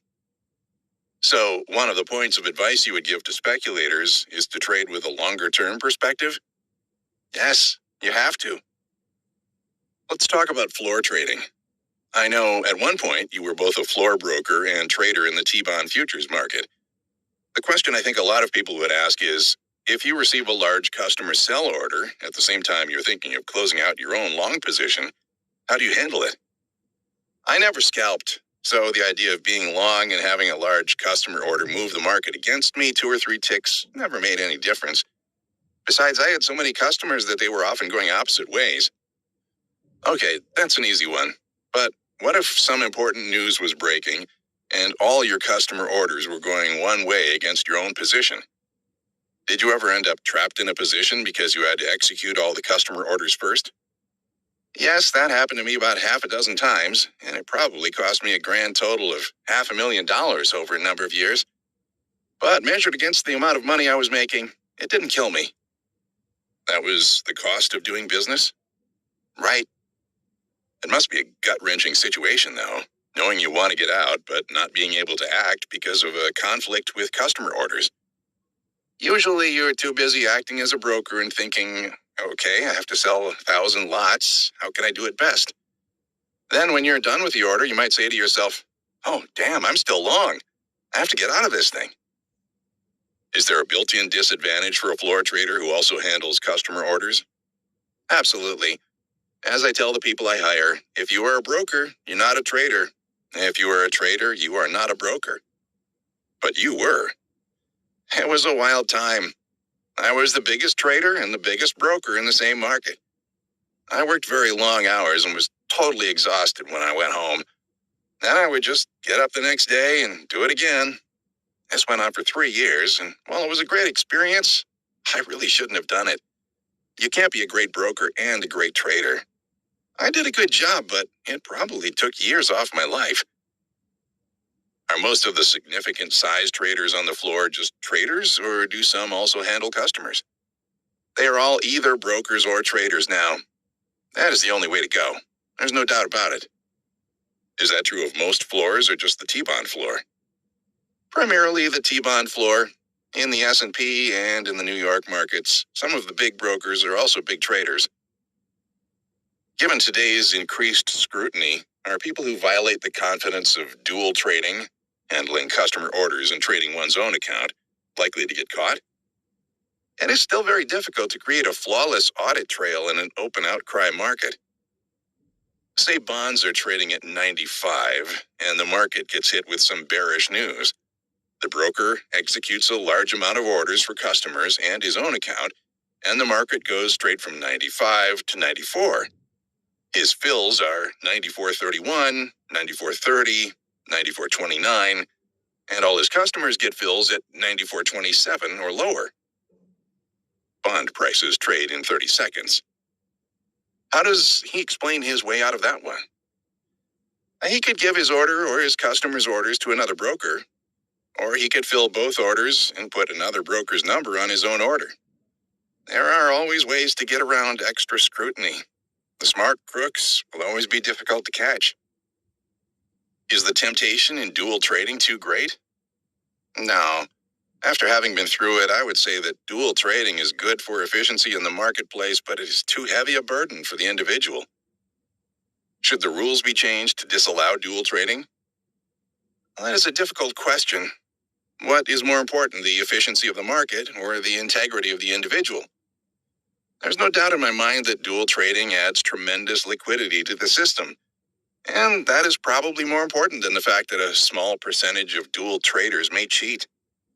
Besides, even if dual trading were banned, the stealers would still find a way to steal. That is their perception of how to make money in this business. When did you first get involved in the T-bond market? In September 1977, I moved to Chicago and became a broker on the T-bond floor. I was just 25, and I got lucky. I went to New York in November 1977 and met with 8 big-name companies, 7 of whom opened accounts. I was at the right place at the right time. When did you start trading for your own account on the floor?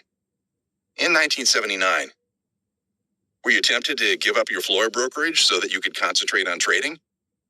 Actually, it was just the opposite.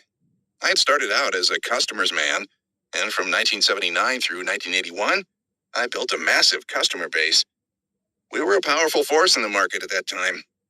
Probably the saddest thing I ever did was to become a trader too. I was a great broker in my 20s, and if I had parlayed that for 10 years, I probably would have ended up where I am now without enduring all the pains of trading. I consider trading to be an unrewarding, unglamorous game. It's odd you say that, because you have been far more successful than most traders. I guess my point is that as a broker, I was at an even higher echelon. I was really good at it, and it suited my personality. So why did you get into trading? I started trading because some of my customers said, you know the market so well, why don't you just trade? I resisted at first, but after 6 months of holding out, I started trading. From there, it just evolved. Do you remember your first trades? My first trade was a long position, and I made some money. Then I put on a long bond short Ginnie Mae spread, which was almost like being long. The market went down, and I lost all the money I'd made plus $50,000 more. Since I was making about $50,000 per month as a broker, my attitude was that I basically broke even that month. But I didn't like the feeling at all. So I cut my position size down and started trading a little more actively. This happened during the bear market of 1979. The problem was that I was bullish all the way down. Why were you bullish? My customers kept telling me that rates couldn't go much higher. For example, I was handling the orders for Citibank and Citicorp, and they were buying all the way down. These were renowned people saying that they had an opinion and backing it up with deeds. What would you do today in the same situation? Now, I know the characteristics of various institutions. Let's take Citibank. Back then, I was buying because they were buying. Now, if Citibank was buying, I might conclude that they were just reallocating their assets or changing the duration of their portfolio. Today, I have little regard for the views of portfolio managers because their outlook tends to cover a much longer time perspective than mine. I didn't understand that back then. So you don't pay much attention to those types of opinions anymore? I listen to them in passing. I don't read the Barron's interviews of portfolio managers anymore. It never did much for me, and I don't think it does much for any trader. In other words, the problem wasn't the fact that you were listening to other people, but that you were listening to the wrong people. I didn't know how to decide which were the right or wrong people. I was a naive kid saying, here is a major account that is buying a lot of stuff. The market should go up. You really had no strategy, no plan, no system. You were just shooting from the hip. That's right. Then, over time, I started to get a grip on how to make money. As opposed to saying, I have an opinion and I want to express it in the market, I started asking, how do I make money out of all this? What had you learned by that point? I had learned that an opinion isn't worth that much. It is more important to listen to the market. I became a reactive trader as opposed to an opinionated trader. In 1980, one of my customers was Salomon Brothers. At the time, they were bearish on bonds from 65 to 80. If I had listened to my big customers as I had done in 1979, I would have thrown away money all over again. What told you not to listen to your customers then? The 1979 experience of losing money based on someone else's opinion, a sound opinion by intelligent people, that was just absolutely wrong. Where were your successes coming from? I learned how to read the tape and developed good instincts. We were such big players in bonds back then, we, meaning my customers and myself, that the spots we picked to trade could virtually stop the market. We were actually creating some of the support and resistance points. It didn't take that much to do it back then. I think there was a streak of months when I hardly had any losing days. Could you have done it without the commercial accounts? I would hope that I could have done it without them, that it wasn't a self-fulfilling prophecy, but if it was, fine. I don't know. When did that streak end? From a trading standpoint, I never had a losing year until 1986, although I did struggle in 1985 during the mid-stages of the bull market in bonds. Was your trading success a matter of being able to read the tape? Yes, I was attentive and had good instincts. It sounds like you're saying that either you were born to be a good trader or you're not. Well, to a certain extent, that may be true. My feeling is that you don't have to be, but it helps. Is it a matter of having a sixth sense about the market? Yes, your gut often tells you what to do. Are people who don't have the natural instincts for trading wasting their time, or can almost anybody be successful if he or she works at it hard enough? Working hard has nothing to do with it. About 2 weeks ago, a very bright fellow who works for me said, "This is a very frustrating business. It doesn't matter how hard I work. It has no bearing on whether I make money or not." You have to know yourself and put that knowledge to work in the market. That sounds like a cliche. What do you mean by know yourself? I'll give you an example. I think I'm a good trader, but there's a guy working for me who is better.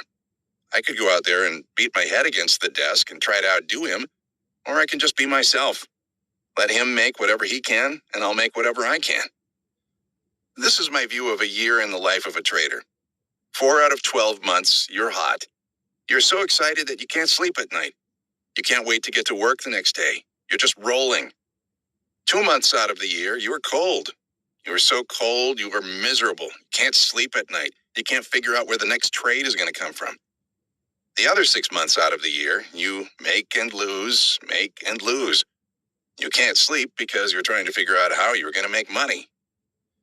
The net result is that you never sleep because you're constantly thinking too much about trading.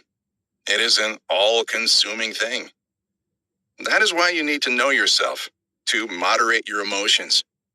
If you don't, then after a big success, you are high as a kite. You're not prepared when just around the corner the market suddenly brings you back to earth. Or in the opposite situation, when you are consistently losing, you might end up jumping out of a window. Why did I leave the floor? Again, because I know myself. I need to interact with people, and that doesn't happen there. Being on the floor sounds like a very intense thing to be doing day in, day out. Does it physically grind you down? Absolutely. You can see that in the older fellows. When you are in your 20s and 30s, you can rebound pretty well from the physical and mental stress. As you get older, you don't rebound as well, and you have to push harder to maintain your performance. It sounds like professional sports. You get to a certain age, and no matter how good you were, that's right. It's exactly like that. Out of every 100 people who go to the floor to become traders, how many will make at least $1 million within 5 years? Maybe 5 or less? How many will end up losing everything they came in with? At least half. You've been more successful than most traders. What do you attribute your success to? The reason I've been so consistent is that I'm a great listener. I probably talk to about 25 traders each day. Most traders don't listen to your opinion. They only want to tell you their opinion. I am different because I honestly and truly listen to what they say and how they say it. For example, if one of the major locals calls me up 3 days in a row and the market has rallied and he's asking me what I think, I know that he has been selling and is not sure of his position. What does that tell you? If it is in line with what the other traders I talk to are doing, it tells me the market will probably go higher. So if you talk to 25 people and 20 of them are nervous about the market going higher because implicitly they are short, does that tell you that you should be trading on the long side? Yes. I know a large number of people in the industry, and that is a big plus. I listen to them. I go with the people who are hot. Sure, I can form my own opinion, but that is not what makes me do the things I do in the market. Sometimes I know my opinion is right, and I'll go with it. Sometimes I know somebody else is hot, and I'll go with their opinion. I'm not picky about how I make my money. It doesn't matter if my opinion is right or wrong. All that matters is whether I make money. Doesn't it get confusing when you talk to 25 people and 15 are bullish and 10 are bearish? Sometimes, but I've been doing this since 1976. I've always been able to read people very well, even though no one thinks I listen. For example, I have one trader here who is cold as ice right now. All I have to do is listen to him. Last night, he told me he wanted to be short. I knew that I was going to be long. As long as he is cold? Right. And the one time he gets hot, fine. When the guy is cold, he's cold. You can't say to a trader, "You're cold, you can't trade." You have to let them run their course. Is reading other traders a key component of your personal trading right now? Yes, I'm pliable. I know these people, so I understand how to read them. I don't want to hear what Jack Schwager says because I don't know him. I only want to talk to people I know very well. What other things are important to your trading success? The realization that when you don't care, you do well. And when you try too hard, you don't do well. By trying too hard, do you mean pressing when there is no trade? Pressing is one of the reasons I'm sitting in here with you for so long during trading hours. The markets haven't traded well in weeks, and we are proud of ourselves for not having thrown a lot of money away. So when the opportunities aren't there, you just lay fairly low? Don't misunderstand me. I'm not that good at that, but I have gotten better as I've gotten older. I've learned that lesson over the last couple of years.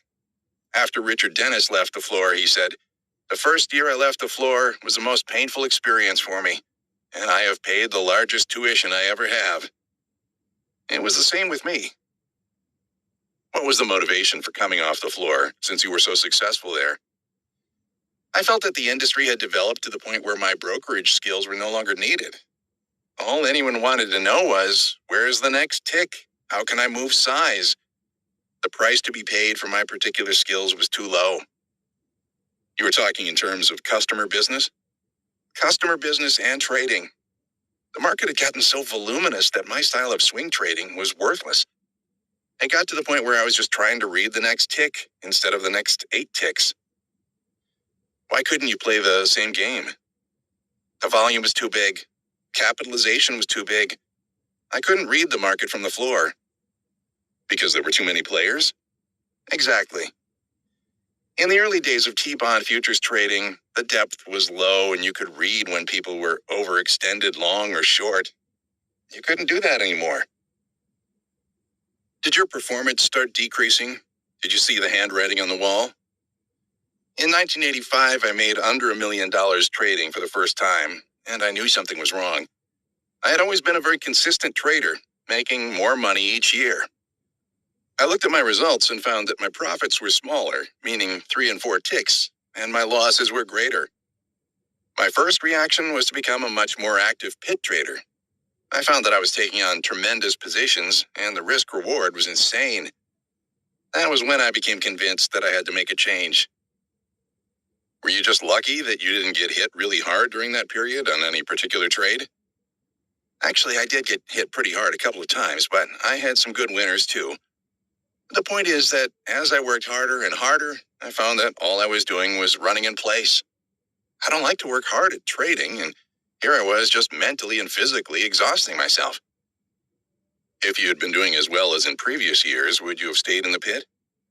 Yes, the pit is a very stimulating environment. Off the floor, you have to force yourself to be motivated each day. That was a very difficult transition. Is it harder to trade off the floor? Not in the long run. My profitability in 1987 and 1988 has been pretty good. You mentioned that your first year off the floor was very difficult. Was the main problem that you were still trying to trade the market as you did on the floor? Yes, that was the number one reason. The second reason was that the transition occurred during the 1986 runaway bull market. I was bound to lose because my style was not based on following trends. Is that still true? No, it has changed. I've gotten better. I can still counter-trend trade real well, but I found you can also make a lot of money trend following. Do you use trading systems? No, we are discretionary traders. We only use technical indicators and systems as trading tools. One particularly interesting system we have developed is based on quirks related to volatility. Our belief is that volatility offers clues to trend direction. Although we found through backtesting that this system gives you good signals, we do not blindly follow the trades. For an automated, computerized system, what would you consider good results in terms of average annual return? About 40 to 50%, with maximum equity drawdowns under 10%. But systems will always have larger maximum drawdowns than that. That is why we haven't directly traded money on them. Do you think any system can compete with a good trader? I haven't seen one yet, although there may be one somewhere. There are some traders who have the skills, but who don't succeed. What is it that keeps them from becoming successful? Most traders who fail have large egos and can't admit that they are wrong. Even those who are willing to admit that they are wrong early in their careers can't admit it later on. Also, some traders fail because they're too worried about losing. In other words, successful trading is a matter of trying to avoid losses, but not being afraid of them. That is a good way to put it. I'm not afraid to lose. When you start being afraid to lose, you're finished. Is the ability to accept losses a characteristic of a winning trader? Yes. Tom Baldwin is a good example. He only trades the market. He doesn't trade size or equity. By that I mean he doesn't say to himself, I'm long 2,000 contracts. Oh my God, that is too many. I have to sell some. He never looks at it that way. He will sell either when he thinks the market has gone up too far or when he thinks that his position is wrong. In your trading experience, is there one particular trade that stands out as the most dramatic? In 1986, when the long bond was being cornered by the Japanese, there was a big emotional rally on a Monday morning. I had thought the market was too high at 90, and here it was trading over 91. So I sold 1,100 contracts, scale up above that level. The market backed down and was offered 1,000 lots at 91.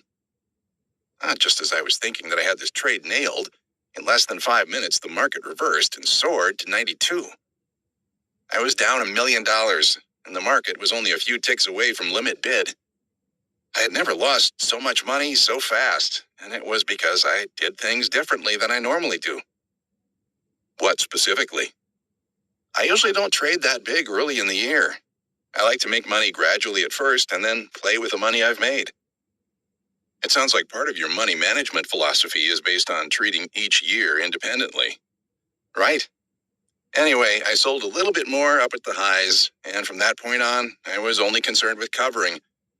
I waited patiently, and the market started coming back down. I ended up losing only $400,000 for the day. Not all that bad, considering where I was earlier. But that trade had a big emotional impact on me. I was flabbergasted by the market action. I had forgotten that markets could run away like that. I couldn't believe how wrong I'd been. What did you mean earlier when you said the Japanese cornered the market? When the Japanese want to buy something, their big thing is market share. This was the first time the U.S. got a good feel of how the Japanese buy securities. They buy them all. Was this the move that drove us to the highs in the bond market? That's right. So apparently the Japanese weren't as fazed by the yield being so low for all the risk implied in a long bond position. I don't think they look at it in terms of yield. Rather, they view things as whether prices are going up, and if they are, they buy. Every time they would buy, prices would go up, and then they would buy some more. The bond market has collapsed again since then. Did they get out of their position in time? Sure.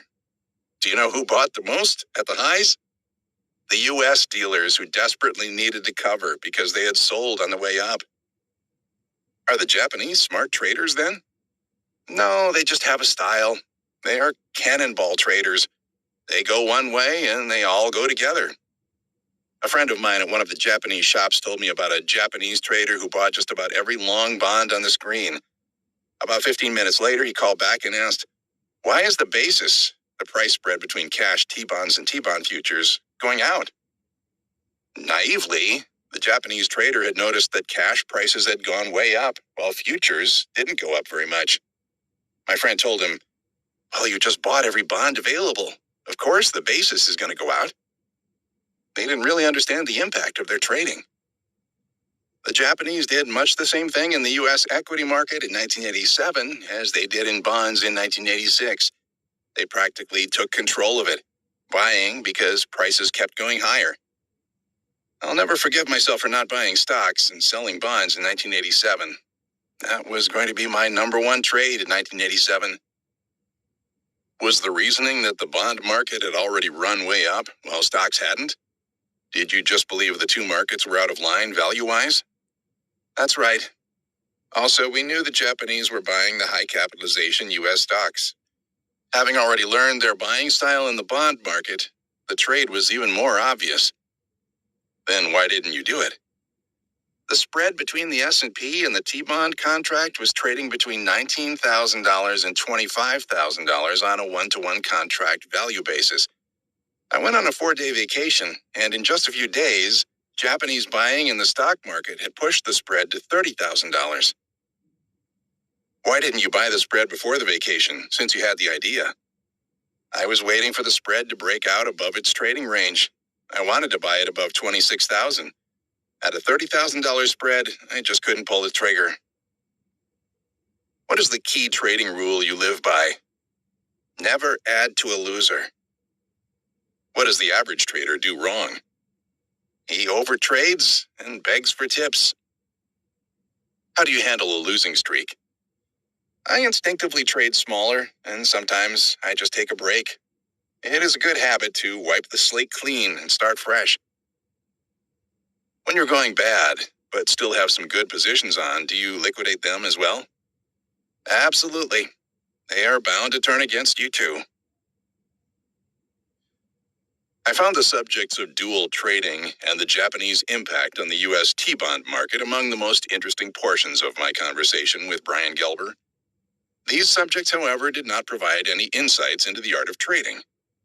On a more practical note, one of the primary caveats provided by Gelber concerned the misuse of brokerage research. He noted a tendency for the broker and client to use longer-term research for short-term trading. This misapplication of information often leads to trading losses, even when the research is right. Clearly, flexibility and suppression of ego are key elements of Gelber's success.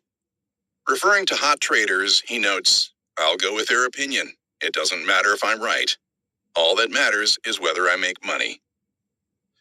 Finally, Gelber's reaction to losing streaks is one cited by a number of traders. He advises wiping the slate clean and starting fresh.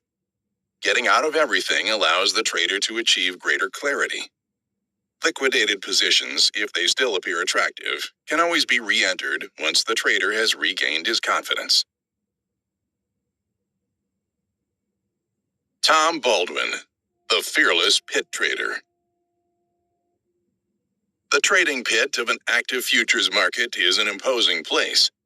Scores of traders push over each other while shouting buy and sell orders at the top of their lungs. To the uninitiated, it seems miraculous that this institutionalized bedlam actually functions efficiently as a process for executing orders. In the frenzied world of futures pits, the T-bond ring, with over 500 traders, stands out as the unchallenged giant. The pit is so large that one side of the ring often does not know what is happening on the other side. By most accounts, Tom Baldwin is the single largest individual trader in the T-bond pit. His trading size puts him in the same league as the primary institutional players. Single trades as large as 2,000 contracts, $200 million face value T-bonds, are not unusual for him. On a typical day, he may trade over 20,000 contracts, the equivalent of $2 billion in face value T-bonds. Baldwin is in his early 30s, having begun trading T-bonds a scant 6 years ago. Baldwin's entry into the world of floor trading sounds more like a recipe for failure than success. In 1982, with no prior trading experience, Baldwin left his job as a product manager for a meatpacking firm to lease a seat on the Chicago Board of Trade. His stake was only $25,000. Out of this skimpy capital base, he had to pay over $2,000 per month to lease the seat, and at least another $1,000 per month for living expenses. As if this were not enough, his wife was pregnant at the time. Obviously, Baldwin is not one to play it safe. His aggressive, risk-taking posture is one of the key elements of his success. He turned a profit from the beginning. He was a millionaire before his first year was up and has never looked back.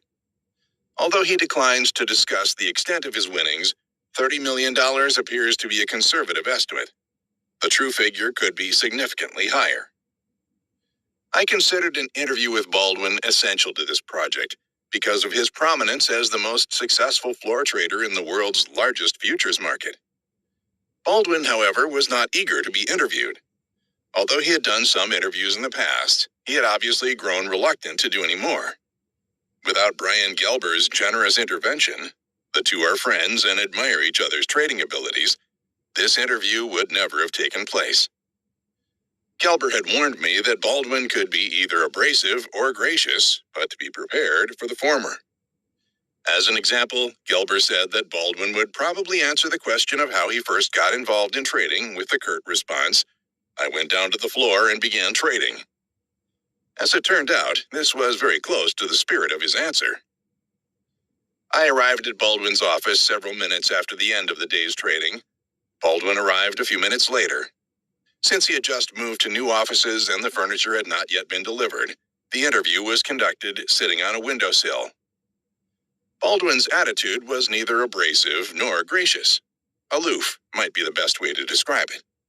I had the distinct impression that the minute I hesitated in asking the next question, Baldwin would be gone. It was St. Patrick's Day, and this impression was intensified each time someone left the office, saying that he or she would meet Baldwin at a local bar. I could sense that Tom was anxious to join them. I decided to conduct the interview completely impromptu, shooting off a new question the second he finished answering the prior one. Often his responses were quite short. I felt like a photographer stalking a rare bird. One false step and the bird would fly off. I knew that at some point I would not be able to think of an immediate follow-up question. This happened about 40 minutes into the interview. I quickly glanced down at my index cards, searching for a lead. Unfortunately, my eyes focused on a question I had already touched upon, and though I tried to ask it from a different perspective, it was too late. The game was over. Baldwin said he had to get going and excused himself. How did you first get interested in trading? I had taken some classes in commodities in graduate school. I wanted to trade, but I didn't have the money to buy a seat. In 1982, I found out I could lease a seat, and that's when I began. Did you always want to trade as a local, as opposed to any other type of trading? Yes. How did you learn to trade? One lot at a time. I always had an opinion. All day long I stood there and developed an opinion. As I came to see that my opinion was right, I was reinforced, even if I didn't make the trade. Then when I traded, I knew from standing there 6 hours a day, every day, that most of the time I was right. I would see the same scenarios develop over and over again. Are you talking about market patterns or traders doing certain things? Both. Market patterns would occur over and over again, or market players would do the same thing over and over again, and you just trade it. What were your first few months like? Were you profitable initially? I think the most I was ever down was 19 ticks, so I pretty much started out profitably. Coming to the pits with no background, what was it that gave you enough of an edge to be right on the market? I worked hard. I stood there 6 hours a day, all day, every day. But you didn't have any experience to fall back on. You don't need it. You don't need any education at all to do it. The smarter you are, the dumber you are. The more you know, the worse it is for you. For your type of trading, that is, scalping, when you put on a trade, what are you looking for? To get as much as I can out of it. I've taken full points or just one tick out of a trade. You just never know. You have to watch the market, get a feel for it, and if you're in the right position, just go with it. On average, though, your trades will net out at a few ticks. Yes, I probably average 4-tick profits on big positions. I assume your holding time is probably very, very short. I try to make it short. Are we talking about minutes? Yes, or seconds, just because that is less risk. The object is always minimize your risk. Have you always been a scalp type trader? Well, I evolved from a pure scalper to a combination of scalper and speculator. Right now, what percentage of your trades are position versus scalp? A small percentage, well below 10%. Basically, then, you are still using the same basic trading style you started out with. Right. Do you use any technical input? Yes, I use charts. Do you use intraday charts since you're trading short term? No, bar charts covering the past 6 months. If you look at the charts and say, I'm basically bullish, do you primarily scalp from the long side? Not necessarily. I would start with an opinion, but if I saw something to change my mind, I would adjust.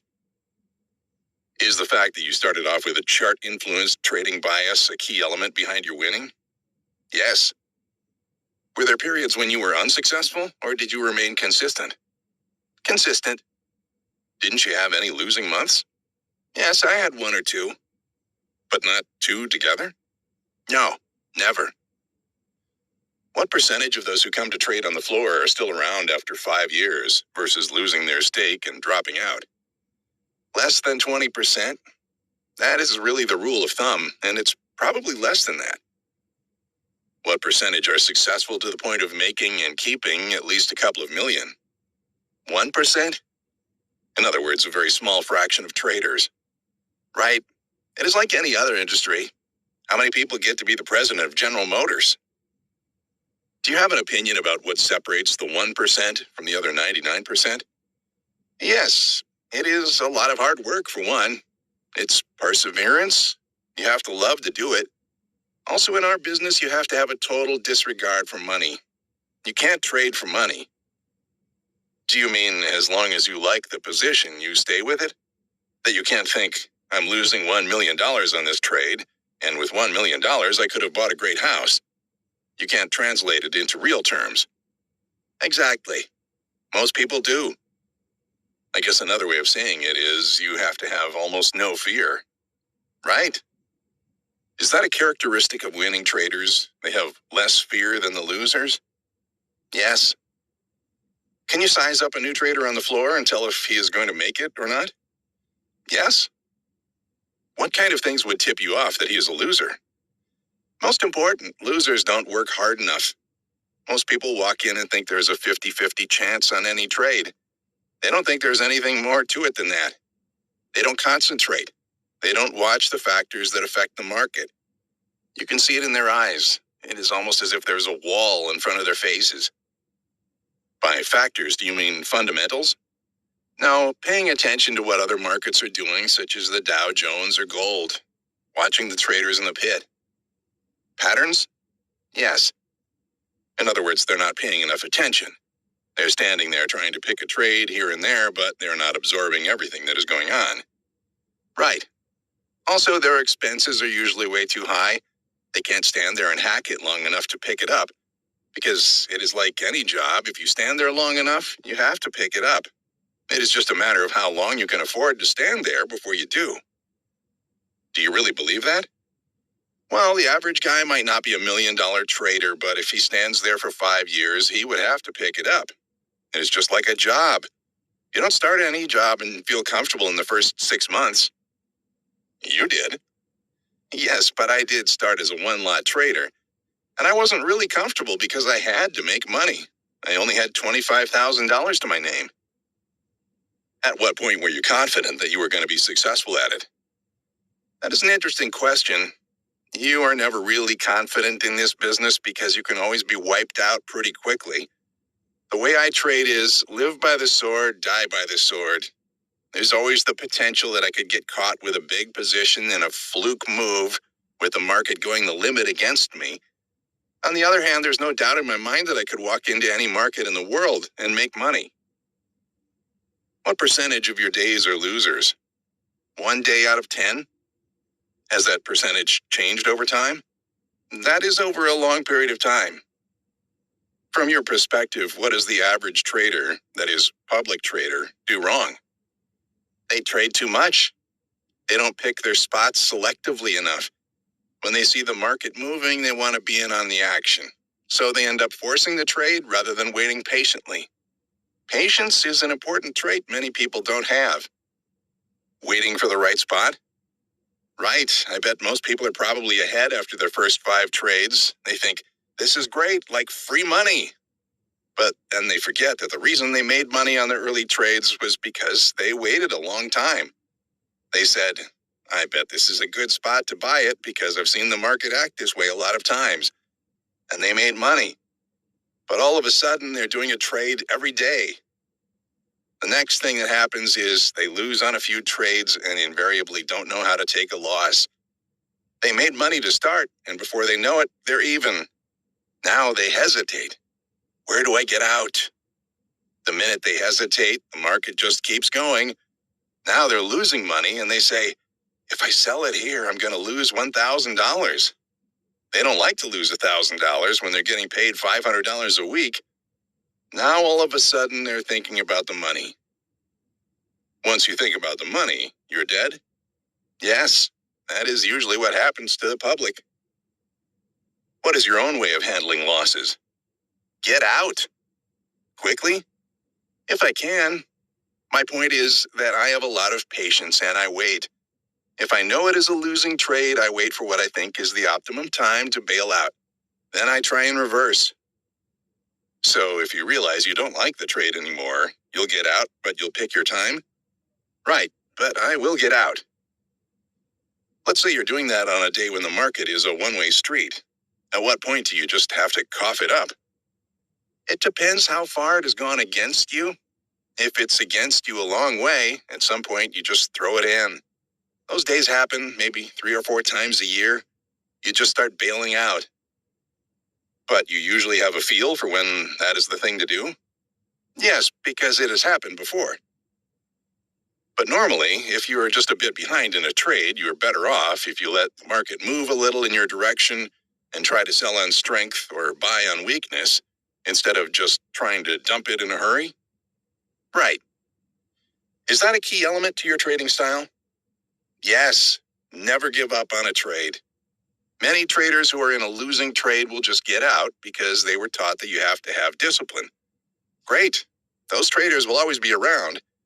But if they just had some patience and said, yes, it is going to be a losing trade, but instead of getting out here at 7, maybe if I wait and just sweat it out for another minute, I can sell at 10. Is it a matter of just waiting to get out to stop the pain? And if they were willing to stand the pain a little longer, they would be better off. Is that a fair way of putting it? Yes, they give up too quickly. In most cases, if you don't give up, you might be able to turn a 5-yard loss into a 2-yard loss. Your trading size has obviously grown quite dramatically since you first got into the business. Has that made it harder to trade? Yes, you have to adapt. You need to change your method of buying and selling because the market is continually changing in subtle ways. What changes have you seen in the bond market since you got in? Well, you can trade bigger size. Now you can usually trade a couple of hundred at each tick. It doesn't move the market as much. How about 1,000 lots? It depends on the liquidity at the time. Lots of times you can get out. It is amazing how much liquidity there is when you want to get out. On average, if you had to dump 1,000, how much would that move the market? Depending on the time of day and the liquidity, maybe 1 or 2 ticks. Not much at all? No, not much. Has size been an impediment at all if the liquidity is that good? Yes, it is harder. Generally, when you get into a big position, the rest of the floor knows about it because they stood there and watched you. At least they think they know. They all put their hands down and wait when they think you are wrong. It is natural for a trader to be skeptical. I would almost think that because you have a long-term record of success, they would more often coattail you. Lots of times that is true, and that also makes it harder to get in and out. When you go to offer them, they are all offering too. How do you handle those situations? You have to pick your spot. You have to wait for the big paper order to come in and then go for it. Does it become like a chess game where you sometimes want the pit thinking that you are selling when you're really buying? Yes, sometimes. But generally you can't trade big size when you're doing that. So frequently, if you are long and want to liquidate, you just wait for the bid to come in? Right. What kinds of things do you look for in a chart? Key points such as the high and low for the week, the halfway back point, and consolidation areas. Do you use charts for short-term or long-term perspective? Short-term. Short-term in your case, meaning, I guess as short as possible. You get in a trade, make money as fast as possible, and minimize your risk. I've noticed that a lot of times, bonds will take out 1 and 2 week highs or lows by a few ticks and then pull back. The price action almost seems like a trap for the breakout players. Is that a pattern in the bond market? Yes, it always has been. Do you use fundamentals? Whenever any important fundamental numbers come out, I use them. Do you use the fundamentals indirectly? That is, by seeing how the market responds to the new information? Yes, but also by being the first one to trade off the new fundamental information. I know what I'm going to do if a number comes out one way or the other, and I usually have the opportunity to be first. You want to get there before the crowd does. Are you normally right on that type of trade? Yes. You've done tens of thousands of trades. Does any single trade stand out as particularly emotional? The first 100 lot I did, it was a milestone. What kind of jump was that for you? You tend to go from 1 lot to 5 lots to 10 lots to 20 lots to 50 lots. So you probably went from 50 to 100. Do you remember that trade? Yes, it was a much bigger risk. The market was trading at 64.25, and a broker bid 25 for 100 lots. But he didn't put a size on it, he just bid 25. So I said, sold. He thought I was being funny and said, I'll buy the 100, knowing I had never traded that big before. So I said, well, I'll sell you 100. The market went to 24 offered instantly. It almost sounds like you did your first 100 lot as a dare. Well, almost, but I wasn't a very good trader then. I immediately bought 10, then 10 more. I was trying to bid at 23, and the market went to 22 offered. By the time I got out, I had 10 different people in the trade because I didn't know how to cover 100 lots. But the trade worked out for you? Oh, yes. Well, actually, the word got out that this small trader had done a 100 lot, so I had to go up to the office to talk to the clearing firm after the close. How long had you been trading at that time? 6 months. That was pretty early on. I assume your capitalization was really inadequate to handle 100 lots. Right. I had probably made $100,000 by then, maybe not even that. Even at $100,000, that wouldn't cover you for much of a move. Yes, only 1 point. In bonds, 1 point equals 32 ticks, the smallest price movement. I told them, look, I just thought it was a great trade at the time, and I'll probably never do it again. How long was it before you traded 100 lots again? 2 days. You just never thought about the risk side of it? No, if a guy bids 25 for 100 and I think that it is a great trade, I just say sold. Is there any element in your mindset as a trader that says, I had better be careful that I'm always in the game? That came later. Are you always in control, or are there days when you have lost control? There were days when I've lost control. Any that stand out? A couple. You have to say that about any day you lose a couple of $1 million. Were those days one-way street markets? Yes, one-way streets. Because I'm a market maker, I take the other side of the trend. So if the market goes one way for 50 ticks, I can guarantee you I'm going the wrong way, and at some point, it is going to be a loss. What was your position at the October 1987 low in bonds? I was long. When did you start getting long? 5 points higher. 5 full points? You mean 81? Yes. The day it broke below 77, I was long thousands of contracts. Other traders were also heavily long. That was the day we gapped sharply lower. Who was selling? The commercials just kept selling. Did you have second thoughts? Yes. Did you think if the market went down to 76, maybe it could go to 70? No, at that point you had to say it was all over and done. Why? Technical analysis and experience. Was that an example of your being patient in picking your spot to get out, even when the initial trade was wrong? Right. Do you ever use any trading systems for anything?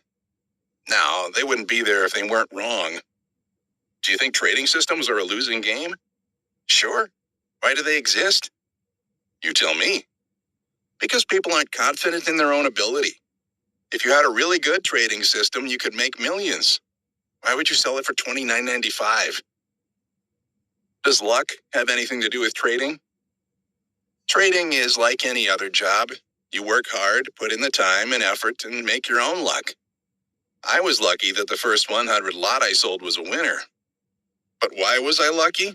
Because I stood there all day for over 6 months, developing and honing market feeling.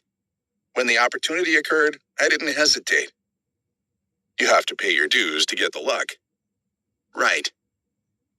Are there people on the floor who are not good traders but are way ahead because they just happen to do a couple of big trades on the right side of the market? Can anybody really get by just on luck? No, not for long. The rule of thumb is if you have lasted a year, you will make it, but it is hard. Are there traders that you are influenced by because you respect what they are doing?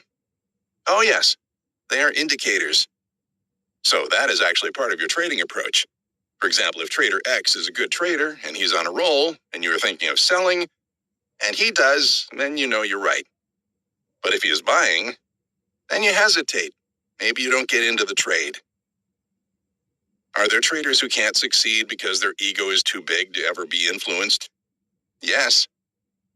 Is part of the success a willingness to not always do your own thing? Right? You have to adapt to your success. If you make a lot of money, all of a sudden you start to think you are infallible. You forget the reason you were right was because of all those little factors that you followed. As soon as you think, I'm the guy who's going to lead the way, you get slammed. So it really doesn't make a difference whether it is your idea or somebody else's. Winning or losing is all that counts. Where the idea came from isn't important. Right. Do you have to be somewhat of an egomaniac to be a good trader? Actually, the best traders have no ego. To be a great trader, you have to have a big enough ego only in the sense that you have confidence in yourself. You cannot let ego get in the way of a trade that is a loser. You have to swallow your pride and get out. After you get way ahead, is there a temptation to say, the extra money doesn't mean anything anymore? Maybe I should cash in the chips? I never thought that way. Obviously, when I started, I needed to make money to support my family, but I never had a goal to make $1 million. I said, hey, this is great. Maybe I can make $100,000. You passed that a very long time ago. Do you have any other goals? No. You just do what you do because you enjoy it? Yes. And I hope it lasts. Baldwin's incredible trading achievements made him an ideal interview candidate for this book. However, I did not really expect his comments to be pertinent to myself or other off-the-floor traders. After all, what could a floor trader, whose time horizon is measured in minutes and seconds, say that was relevant to traders who hold positions for weeks or months? To my surprise, the interview yielded some relevant insights. Perhaps the most important point made by Baldwin was his emphasis on not viewing trading in terms of money. To him, money is only a means of keeping score. By contrast, most traders tend to think of gains and losses in terms of their monetary implications, a frame of mind that only gets in the way of making trading decisions. For example, assume you originally planned to risk up to $5,000 on a trade and quickly find yourself down by $2,000. If at this point you start to think of the trade in terms of money, for example, the extra $3,000 can pay for my vacation, you might well liquidate the position, even though you still believed in the trade. It is one thing to get out because you no longer like the position, but it is quite another matter to liquidate on impulse simply because you have translated the risk into tangible terms. Another interesting point made by Baldwin is an unconventional one. Don't get out of a losing trade too hastily. Instead, wait and choose your time. This advice seems to fly in the face of most trading advice. After all, isn't one of the basic tenets of trading success to cut your losses quickly? However, I don't think Baldwin's statement contradicts the rule. I believe he is saying that often the worst time to bail out of a position is during a violent price move against you. Baldwin's point is that by bearing the pain just a little longer, you may be able to find a more favorable circumstance for liquidating. Of course, this philosophy should be applied only by disciplined traders, those with the ability to maintain a risk control strategy. Tony Saliba, one-lot triumphs. Tony Saliba came to the floor of the Chicago Board Options Exchange in 1978. After a half year of clerking, Saliba was ready to try it on his own. He found another trader to back him for $50,000, and after a favorable start, nearly self-destructed. He pulled back from the brink of disaster by altering his trading techniques, and has been successful ever since. Saliba's trading style can be described as trying to do a little better than treading water day in, day out, while being positioned to take advantage of the rare, spectacular trading opportunity. His fortune has been built largely by exploiting only a handful of such events. Two of these situations, the Teledyne price explosion and the October 1987 stock market collapse, are discussed in the interview. The impressive aspect of Saliba's trading achievements is not the few spectacular gains he has registered in his career. Rather, it is that these gains have been achieved by using a trading approach exemplified by incredible risk control. In fact, at one point, Saliba managed to string together 70 consecutive months of profits exceeding $100,000. Quite a few traders have become multimillionaires by scoring several big hits. A much smaller number have managed to hold on to their gains. Only the rare trader can boast both occasional dramatic gains and consistent trading profits. Although the homework required for Saliba's successful trading is extensive, he has nonetheless managed to diversify into a wide range of other ventures, including real estate investments, a software company, and a restaurant chain. Overall, his extracurricular business endeavors have proven only modestly profitable, but they have indulged his appetite for variety. During the time these interviews were being conducted, Saliba was involved in the most important business venture of his life, negotiating with a French bank to back him with several $100 million to form a major trading company. His goal is to discover and train a generation of successful traders. Saliba is a likable person who makes you feel like you're one of his best friends within 5 minutes of meeting. He is a person who genuinely likes people, and it shows. On the evening before our scheduled meeting, Saliba had a minor accident, slipping on the marble floor at the health club in the Chicago Board Options Exchange building. As I showed up at the scheduled time, his aide told me that Tony would not be in that morning due to the accident. I left a message.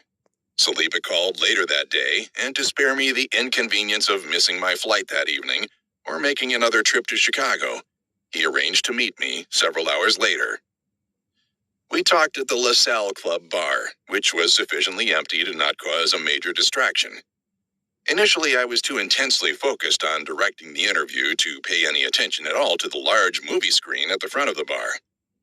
Later on, however, as I relaxed, I glanced at the screen as Saliba was answering one of my questions. I instantly recognized the train scene from the movie Risky Business, in which the sensuous Rebecca De Mornay seduces Tom Cruise. I have a bad habit of severely overscheduling my appointments, and as Saliba was my third interview of the day, I was beginning to feel the strain. My first thought was, keep your eyes off the screen. You are having a hard enough time keeping your mind focused as it is. My second thought was, it would be incredibly rude not to pay full attention to Tony, especially after he literally hobbled over to spare me the inconvenience of having to reschedule our interview. My third thought was, thank God I'm the one facing the screen.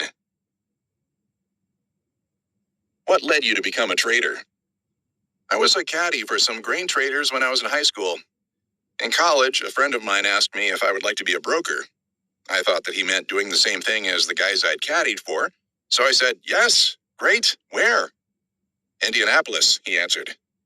I said, what exchange is in Indianapolis? None, he said. You do it on the phone. I had this impression of, hello, New York, buy, Chicago, sell.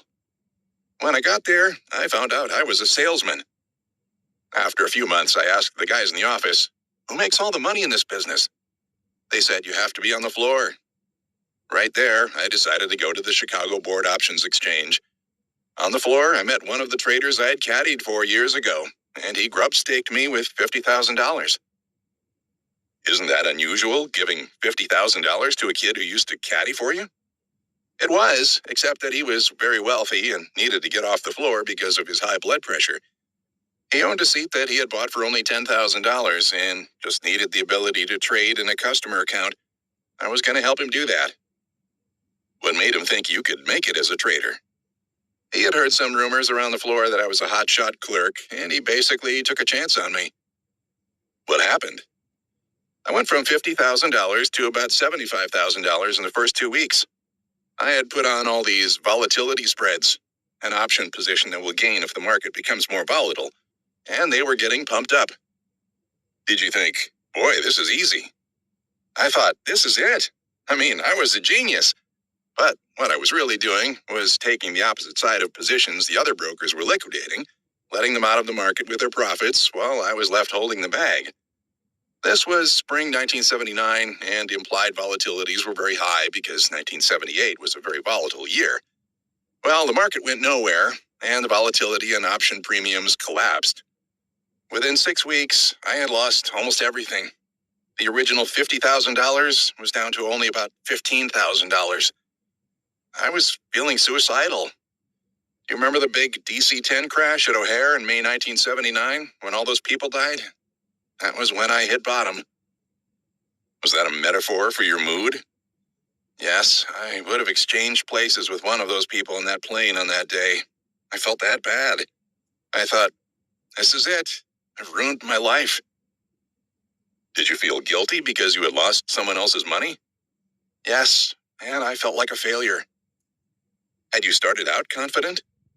Initially, I was very confident because before I started trading on my own, I had clerked for a broker for 4 months and picked his brain clean. And now you thought the game was over? Yes. In June 1979, I decided that I better find another job. I went to the Levy brothers, who owned a chain of restaurants that my dad built for them. They said, anytime you want a job, you can run one of our restaurants. So I said, hold that line. I'm going to give it 1 more month. Did you feel better because you had a cushion? Yes. I said, this is great. I've still got 15 grand in my account. You had a stop on your life, so to speak. Exactly. I had a stop on my career. So I decided to go back and give it 1 more shot. Did the fellow who staked you know how much you had lost? Did he ever say anything? Good question, Jack. He called me every night. I've grub-staked many guys since then, and 3 or 4 of them have lost more than 50 grand each. This man was a multimillionaire, and he acted as if this was the end of the world. Did he ever ask you for the rest of the money back? No, he just moaned and groaned. He had become wealthy through inheritance and money he made in another business. He really didn't know much about option trading. He had bought the seat to have something to do with his life. He told me, if you lose $5,000 more, we'll pull the plug. So I spent the next few weeks winding down my positions. During that time, I sought advice from the more experienced brokers on the floor. They said, you have to be disciplined and you have to do your homework. If you do those 2 things, you can make money down here. You might not get rich, but you can make $300 a day, and at the end of the year, that's $75,000. You have to look at it that way. It was like a light bulb went on. I realized that this chipping away approach was what I should be doing, not putting myself at a big risk trying to collect a ton of dough. At the time, I was in Teledyne options, which was a very volatile market. So I switched to Boeing, which was a very tight, narrow range type of market. I became a spread scalper, trying to make a 1/4 or 1/8 of a point on a trade. I stuck strictly to my goal of trying to average $300 a day, and it was working. This period taught me to be regimented and disciplined. To this day, I live by the credo of hard work, homework, and discipline. I teach my guys that. Anyway, at the same time, I still had the remnants of a big spread position in Teledyne that I was in the process of liquidating. It was a position that would lose in a rising market. One day, after I had been trading Boeing for about 5 weeks, Teledyne started moving up sharply. I was not going to let it get me again. I rushed into the Teledyne pit to take my position off. I was hearing floor brokers come in with orders, and all of a sudden I found myself responding to them. I was adapting the same technique I learned in Boeing to Teledyne, except instead of scalping for 1/8 or 1/4, I was scalping for halves and dollars.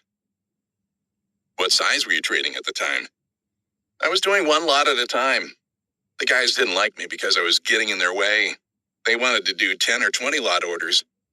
In other words, you were just a nuisance. Exactly. How did you get someone to take 1 lot? On the options floor, it's first come, first served.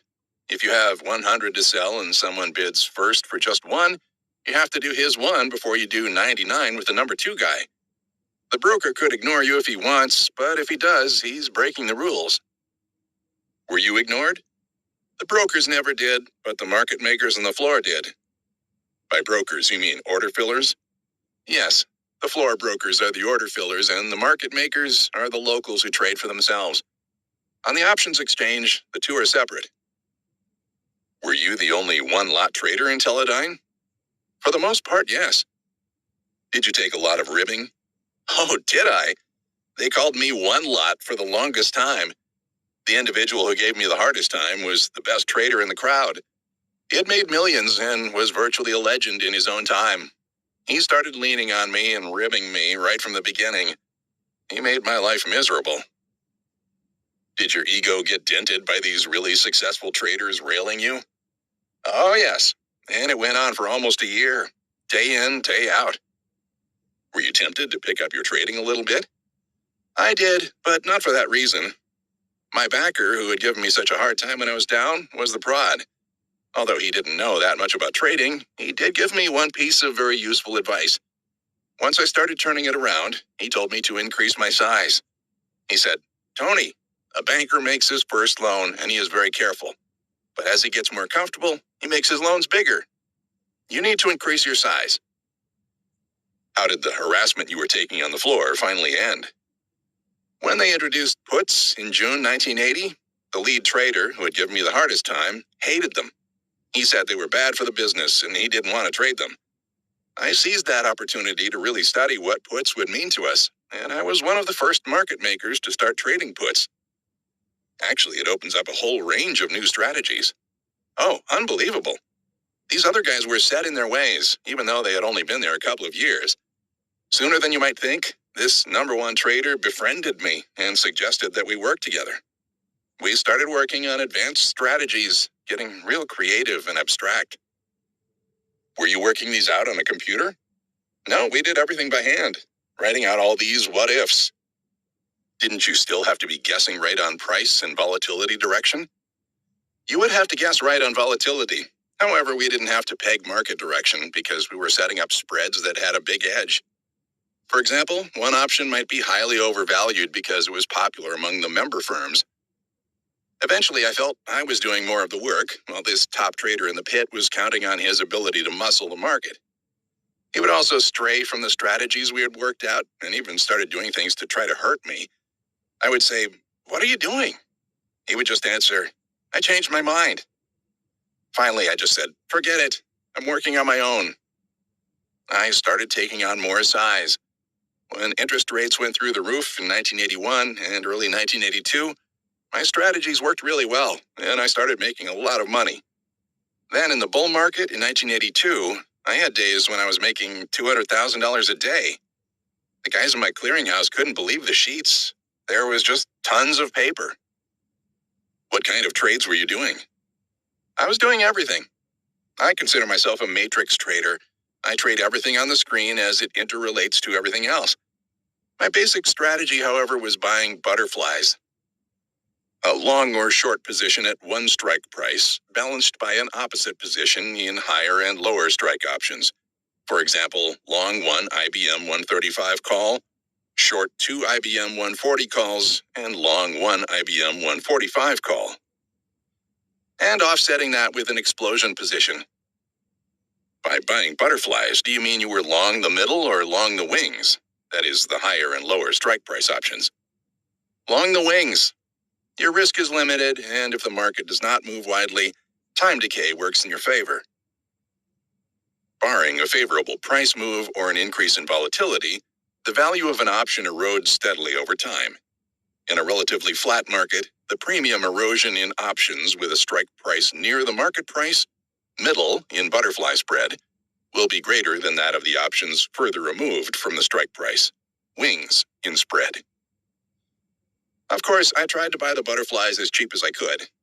If I chained enough of them together, my profit zone would be fairly wide. Then I would do an explosion position in a more distant month. What do you mean by the term explosion position? That's basically my own term. An explosion position is an option position that has limited risk and open-ended potential, which will profit from a large price move or an increase in volatility. For example, a position consisting of long out-of-the-money calls and long out-of-the-money puts would be an explosion position. It sounds like the basic unifying feature of the explosion position is that as the market moves, the delta, the expected price change in the option position, given a 1-unit change in the price of the underlying market, increases in your favor. So you are really betting on volatility. Exactly. In effect, this is the opposite of what you do with the butterfly. Yes, I put on the butterfly in the front month where time is working for me, and the explosion position in the mid or back month.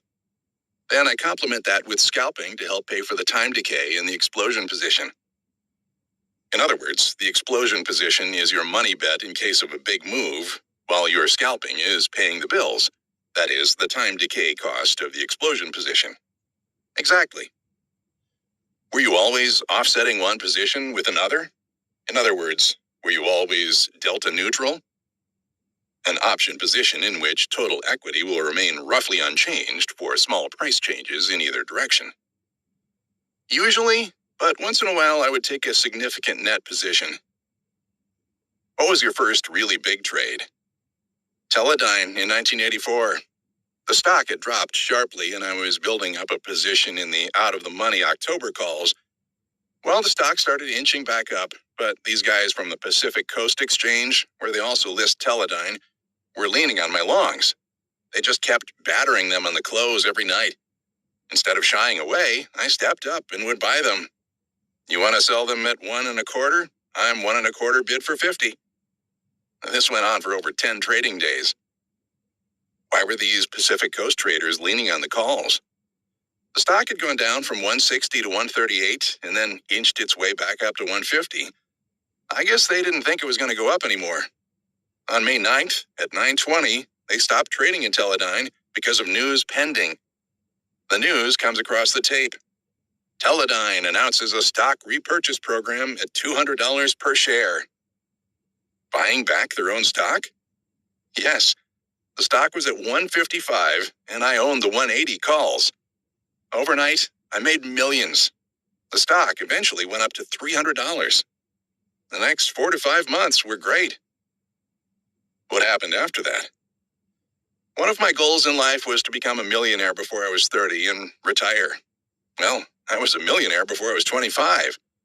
I had decided to retire when I was 30. On May 5th, 1985, my 30th birthday, I walked off the floor and said goodbye to everybody, and that was it. I was never going to come back to the floor. How far were you up then? About $8 to $9 million? Did you know what you were going to do? I didn't really know. I thought I'd stay in the business somehow, but work off the floor. How long did your retirement last? About 4 months. Were you bored? Yes, I missed the markets. I missed the excitement. So in the beginning, money was the goal, but once you got there, it became secondary. Maybe if I had a wife and kids or someone special in my life, I might not have gone back. But trading was my life. It made me feel like something. It gave me a reason for being. I understand one of your best trading periods was the week of the October 1987 stock crash. Tell me about it. I was expecting a big move, but I didn't know if it would be up or down, so I started building the same type position that I had in Teledyne. The butterfly spread combined with the explosion position. Yes. What was the explosion position in this case? In this case, it was formed by buying out-of-the-money puts and out-of-the-money calls in the back months. To counterbalance this position, I had butterfly spreads in the front month, which would profit from time decay. What told you the market was going to have a big move? You could feel it in the wide gyrations that were occurring by late September. Did you expect the move to be on the downside by that time? Actually, I thought it was going to be on the upside. At first, I thought we were going to attack the old highs again. When did you change your mind? On Wednesday of the week before the crash, the market fell apart. Thursday, it didn't bounce back, but kind of churned. Now, if it had rallied on Friday, then I would have been confused. But instead, the market cracked on Friday. At that point, I was sure we were going down. Because it was the end of the week? Yes, and there's a high correlation between the action on a Friday and the follow-through on the next Monday, at least on the opening. Did you have any inkling of the size of the impending move on the following Monday? Do you know what I really thought was going to happen Monday? I thought the market would open lower, go down sharply, and then bounce back to about unchanged. I actually bought out-of-the-money calls that Friday for protection. But you said you thought the market was going down. Yes, but I just wanted to have some insurance. A trader once told me, Saliba, in stealing second, you never take your hand off first until your other hand is on second. That's the way I am. I always have insurance. Still, you must have been awfully confident that the market was going sharply lower on Monday morning. According to the cover story in Success magazine, April 1988, it sounds like you knew the market would collapse. It says you even deliberately chose to go to the office instead of the floor to avoid being influenced out of your position by all the confusion on the floor. Isn't that highly unusual for you to go to the office instead of the floor on a trading day? Yes, if I'm trading, I'm on the floor. But that article is completely misleading. They wrote it that way to sell magazines. They make it sound like I planned and plotted to avoid the floor that day. Oh, that's not the story. I was concerned about the positions held by my clearing firm. One guy in particular had a huge position, which he wasn't closing, and I had to spend a great deal of time on the phone. Now, that's not as dramatic as the way the magazine wrote it up, but that's what really happened. Didn't you also sell your seat that day? You must have been really confident the market was going down to sell a seat. I hit that seat before the market opened. I figured if I didn't hit the bid for the seat, someone else would. Anyway, I had 7 seats. I just sold one. Was this the first time you traded a seat? I mean, seats aren't exactly a liquid market. Yes, it was the first time I did it like that, trading the seat round turn in one day. But I have traded seats before. I trade them depending on my mood in the market. On balance, though, I want to be long seats. I believe in our industry. But in that circumstance, it did seem like a good trade. I figured, hey, I have a lot of exposure in seats, a few $1 million worth. I better take some protection.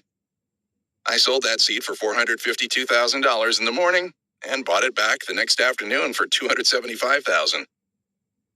How much did you make that Monday? That has caused me a lot of headaches. I would rather not say. Obviously, your big money was made in the out-of-the-money puts. What percentage of that position did you keep as of Monday's close? About 95%. You kept most of it. But the profits were so huge. Wasn't it tempting to just take it? The reason I didn't cover was because I felt my long puts hadn't gone up enough. They all went to parity. The puts that were 30 points in the money were trading at $30. In other words, the option premiums consisted almost entirely of intrinsic value. The market wasn't giving them any time value premium. Given the enormous market volatility, I thought that was crazy. So you figured you would wait until the next day? Yes, and you know what I did to hedge myself? I bought more insurance at the close on Monday.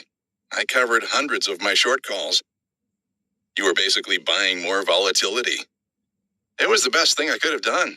The next day, they didn't know what they wanted more of. Half the world wanted puts, and half the world wanted calls. But everybody wanted volatility. That's when the register really started ringing. It was the day that the sun was so close to the earth that everybody needed zinc ointment, and I was the only guy who had some left. Let's take the other side of the fence. What did the traders who got buried in October do wrong? They took for granted that Monday would be a normal day. They started out long, thinking the market was just correcting and was due for a bounce. Then they bought on the way down. They bought every dip. Did some traders just freeze? Sure, some did. I have one friend who is a $1 million annual earner. On Tuesday morning, I walk in and say, "Hey, Jack, what do you think? Are you going to get them today?" But he just stood there. He didn't say a word to me.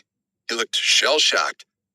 He just kept going over his sheets, looking for something to do, but not knowing what to do. So he missed all the opportunity. Why was the way you responded to the market so different from the way your friend responded? He wasn't sure what his position risk was. I always define my risk, and I don't have to worry about it. I walk into the pit every day with a clean slate so that I can take advantage of what is going on. A clean slate sounds like you come in with a flat position every day, but you obviously hold positions overnight. I mean that I'm always hedged, and I'm always prepared. Do you always know the maximum risk in a position that you hold? Do you always know what your worst case is? Yes. Now, what could happen? The market sits, it explodes, or something in between. But no matter what happens, I know my worst case. My loss is always limited. Why do so many traders who come to the floor end up losing everything? I think the biggest problem with some traders who come on the floor is that they think they are bigger than the market. They don't fear the marketplace, and they lose sight of their discipline and the hard work ethic. Those are the traders who get blown out. but most guys on the floor work really hard. What is the biggest misconception the public has about the marketplace? The idea that the market has to go up for them to make money. You can make money in any kind of market if you use the right strategies. With futures, options, and the underlying markets, there are enough tools available to set up a game plan for any situation. In other words, the public has too much of a bullish bias? Yes, it is the American way. The market has to go up. The government never said anything about program trading when we were in a 3-year bull market.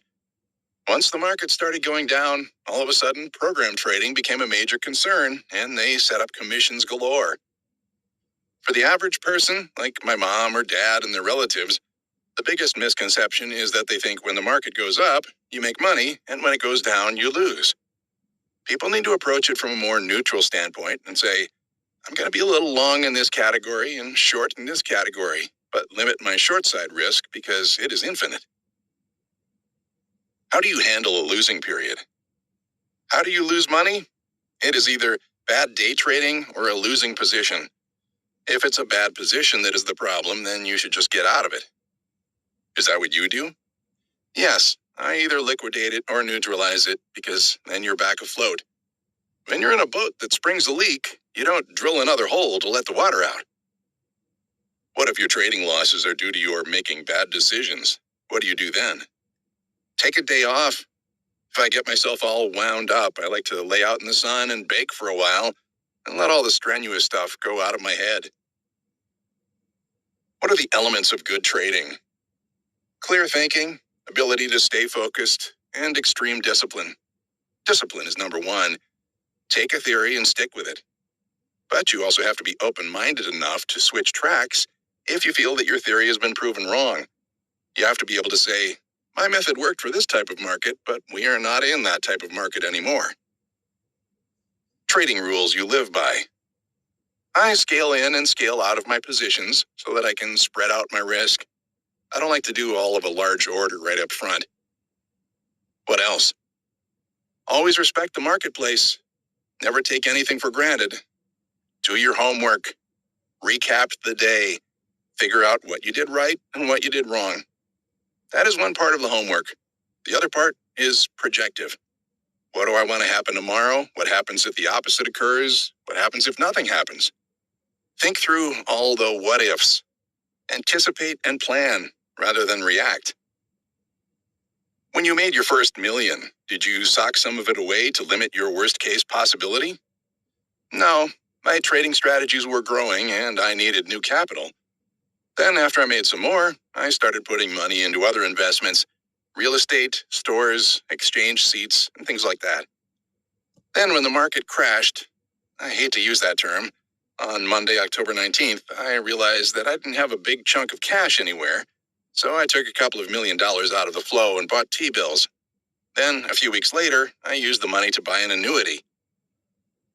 I guess because your trading style is so focused on limiting losses, the first time you felt the need for a safety net was when the market seemed to be saying that a catastrophe could occur and have nothing to do with you. Yes. What happens if you have $10 million in your trading account, but they shut down the game? How do you set goals? Until recently, I set goals on a monetary level. First, I wanted to become a millionaire before I was 30. I did it before I was 25. Then I wanted to make so much a year, and I did that. Originally, the goals were all numbers, but the numbers aren't so important anymore.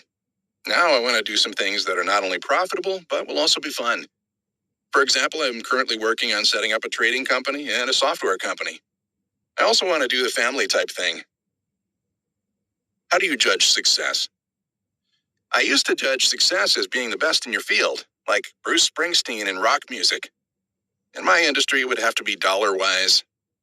Now, I think it is more quality of life. A lot of people think I'm a success, but I don't feel like I'm a success. I really don't. I feel like I've made a lot of money, and I've been successful at this one area in my life. I help the needy, but I don't have that family fulfillment. How do you judge success? I don't know. All I know is that all the money in the world isn't the answer. You thought it was at one time. Yes, I did. And to be honest, money is important because it is influential. See that guy standing over there? I don't know him from Adam, but say he came over to talk to us. If he made a really bad first impression on me, I might not have much respect for him. But if you then told me that guy is worth $50 million and he made it on his own, that would completely change my opinion of him. That may not be fair, but that's the way it is. How does trading affect your personal life? I'm able to handle it well from a business standpoint, but from a social standpoint, it clobbers me. It doesn't allow me to give the time to women and friends that they require. People like to just sit and talk sometimes. Unless it is about business, like this with you, I'm out of here. Are you always that conscious of time? Yes. Most people aren't. They say, well, don't you ever just sit home and watch TV? Do you? Well, I might have the TV on, but my head is always on trading. Last night I came back from a dinner date at midnight. I was tired and wanted to go to bed, but I was up until 2 a.m. figuring out trades. It's an addiction. I used to be much worse. I got lots of grief from former girlfriends because I would take my work with me on dates. I don't do that anymore, but I'm always still thinking about trading. What makes you different? I think I can do anything, and I'm not afraid of hard work. Right now, for example, I'm working on a deal with a French bank to put together a trading company. I can't wait until this venture starts up so that I can start working with these kids, training them to be traders. I don't know exactly how much the bank is going to give me, but I could have hundreds of millions to work with. I love that type of challenge. It is important to realize that many of the great traders interviewed in this book were not immediately successful. Saliba's initial trading experience was so disastrous that it brought him to a near suicidal state of mind. However, what these traders share is a sense of self-confidence and persistence. In the case of early failure, these traits are enough to lead to eventual success. Besides allowing him to make a comeback from his early poor start, Saliba's persistence also came into play at other points in his trading career. For example, many others faced with a type of constant ridicule that Saliba was subjected to in the Teledyne pit might have abandoned their strategy. This same Teledyne example also illustrates another important characteristic of the superior trader: the maintenance of rigid risk control, even in difficult circumstances. It must have been very tempting for Saliba to trade a larger position size in the Teledyne pit when he was being derided as one lot. Instead, he maintained his discipline and continued to trade small until his capital had grown sufficiently to allow him to increase his position size. Working hard and examining many different scenarios so that he is prepared for all contingencies is a critical element of Saliba's success. By anticipating all the what-ifs, he can take advantage of situations such as the October 19th stock slide instead of being immobilized by such events. For many people, the concept of a great trader conjures up an image of someone using a shoot-from-the-hip approach, moving in and out of markets with great agility and a near sixth sense. The reality is far less glamorous. In the majority of cases, exceptional traders owe their success to hard work and preparation. In fact, similar to Tony Saliba, many of the very successful traders will do their homework every night, not allowing leisure or other business from interfering with their daily regimen of market analysis. When they stray from that discipline, it usually ends up costing them money.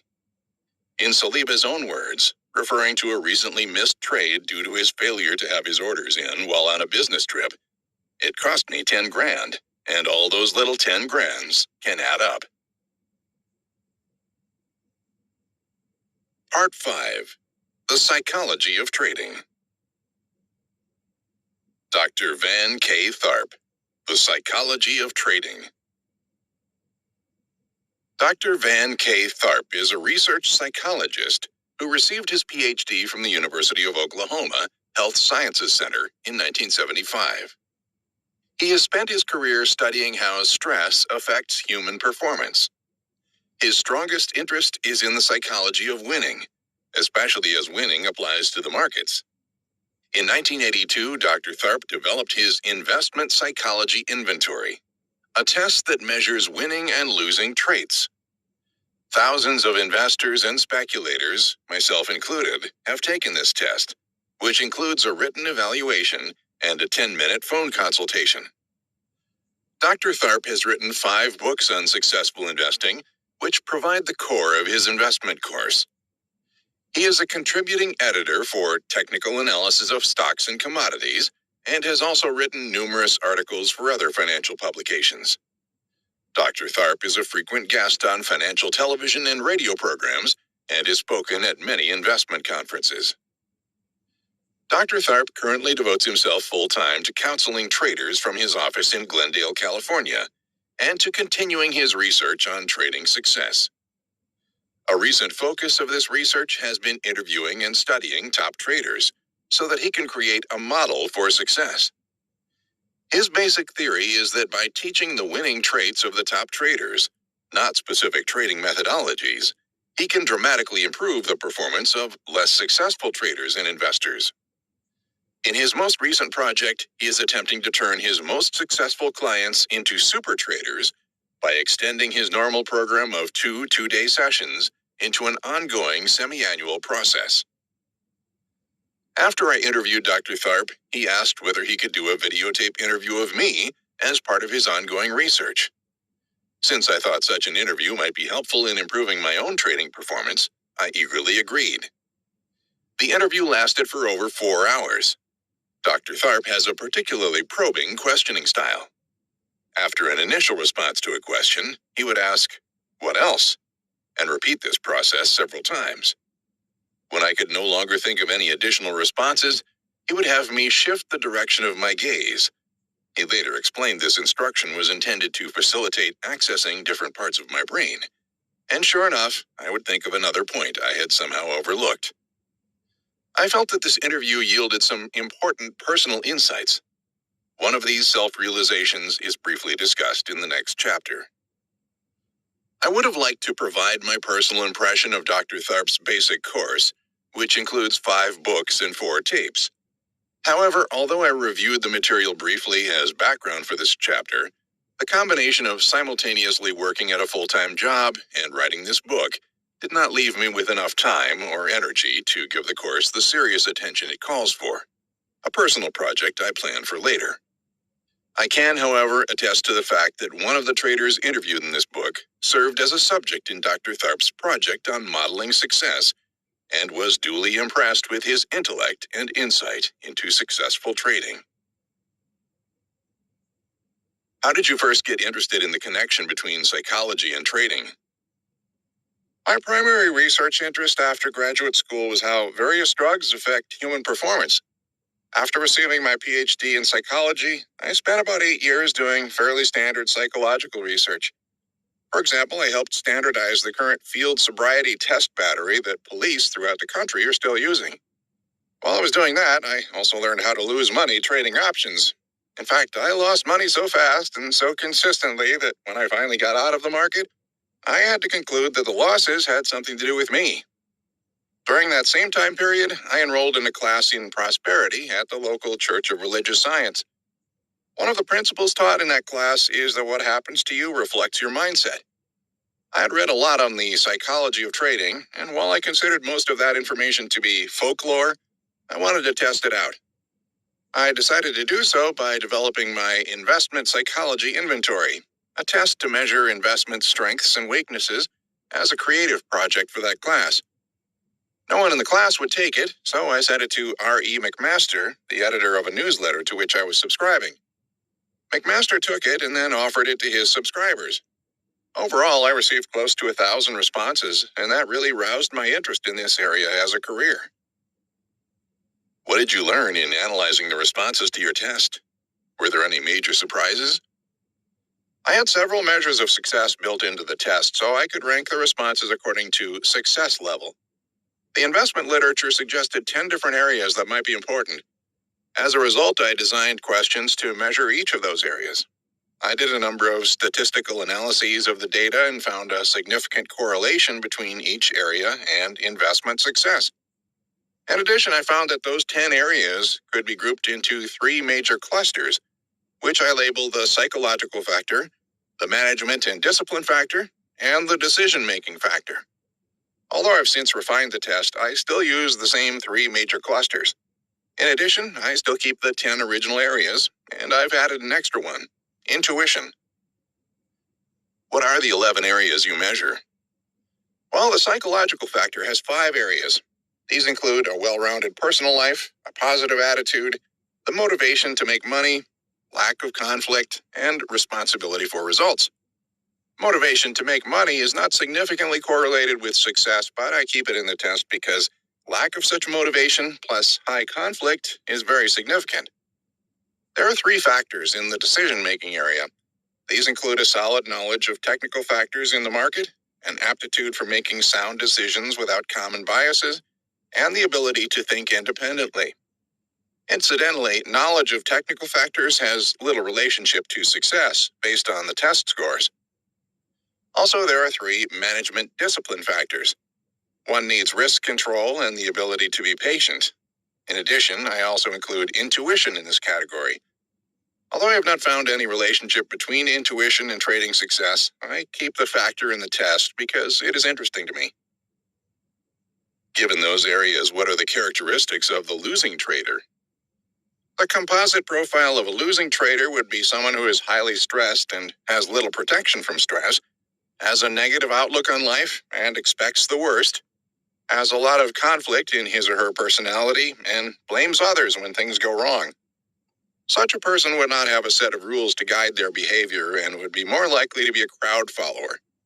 In addition, losing traders tend to be disorganized and impatient. They want action now. Most losing traders are not as bad as the composite profile would suggest. They just have part of the losing profile. You now consult with many traders. How did you get started in that? After I started using the test regularly, people began to ask me what to do about their particular problems. Since investment psychology is a rather unique area of study, I found I didn't know how to respond to many of their questions. As a result, I decided to write a pamphlet on each of the 10 areas, both to learn about the areas myself and to provide investors with a source of help. The first pamphlet turned into a book.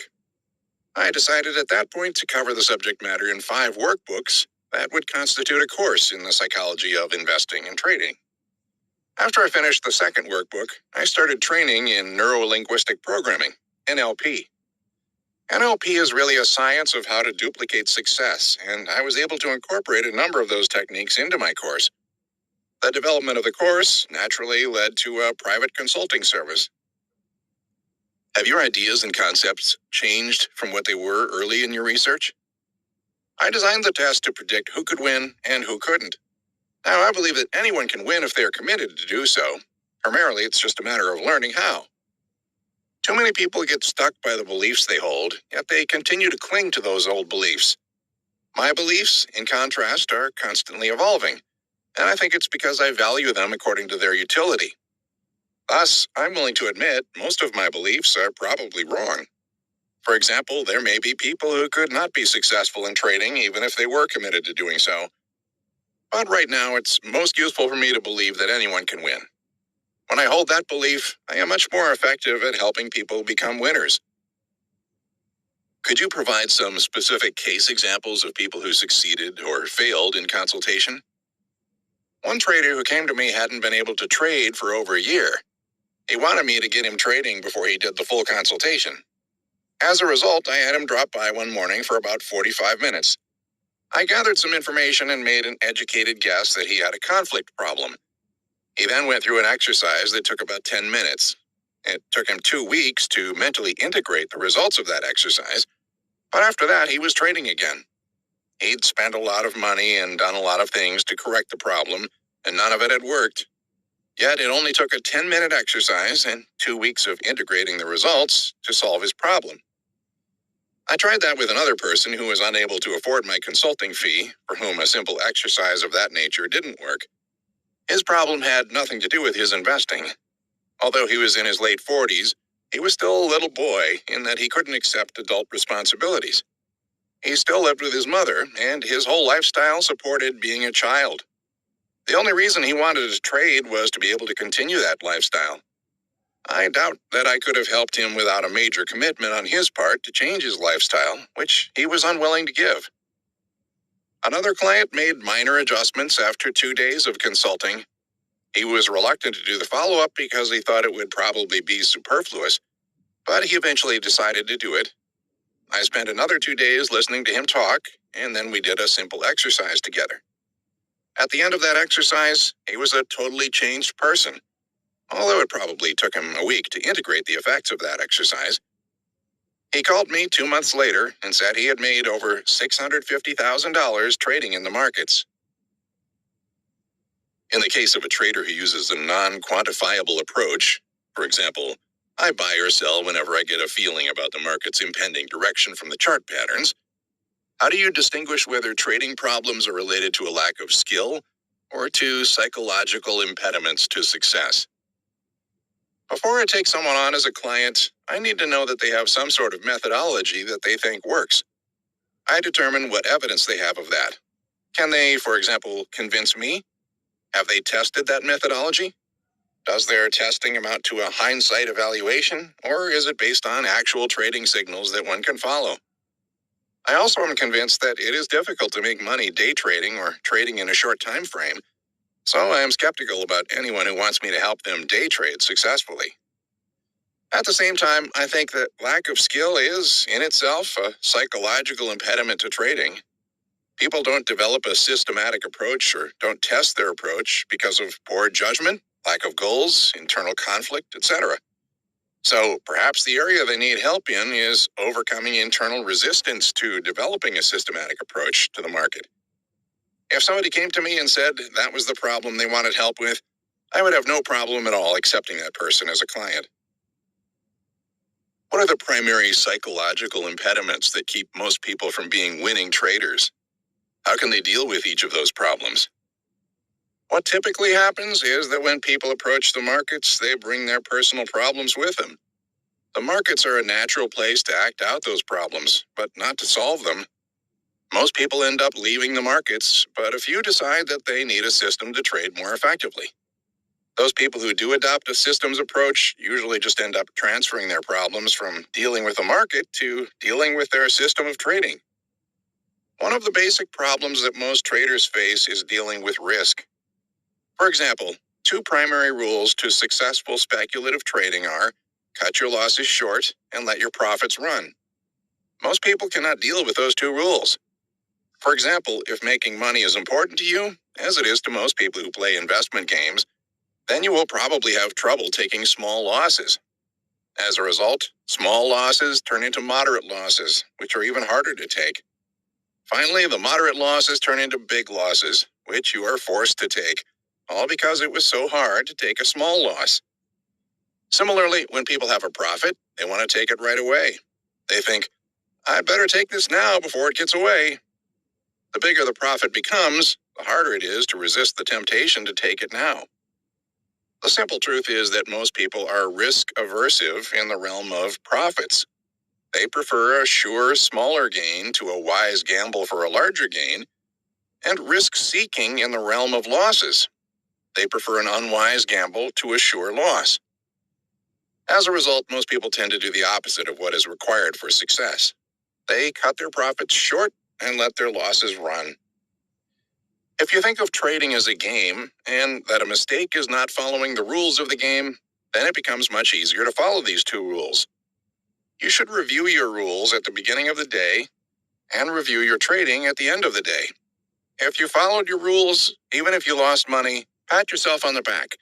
If you didn't follow your rules, then mentally rehearse what you did and give yourself more appropriate choices in the future. The second major problem people have is dealing with stress. Stress really takes two forms: worry and the biological fight or flight response. Our brains have a limited capacity for processing information.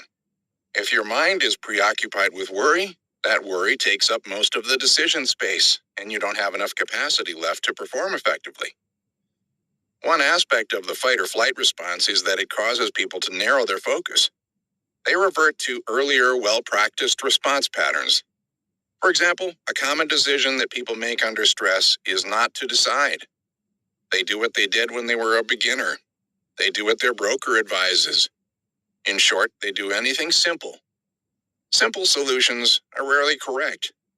When people are stressed, they also tend to be crowd followers. The behavior of others provides a simple example to follow. Crowd followers don't have to make decisions, but crowd following is a sure way to lose money in the markets. A second important effect of the fight or flight response is that it causes people to expend more energy. When faced with stressful events, people give more effort to the few alternatives they do consider. They keep on doing what they were doing, only they do it harder.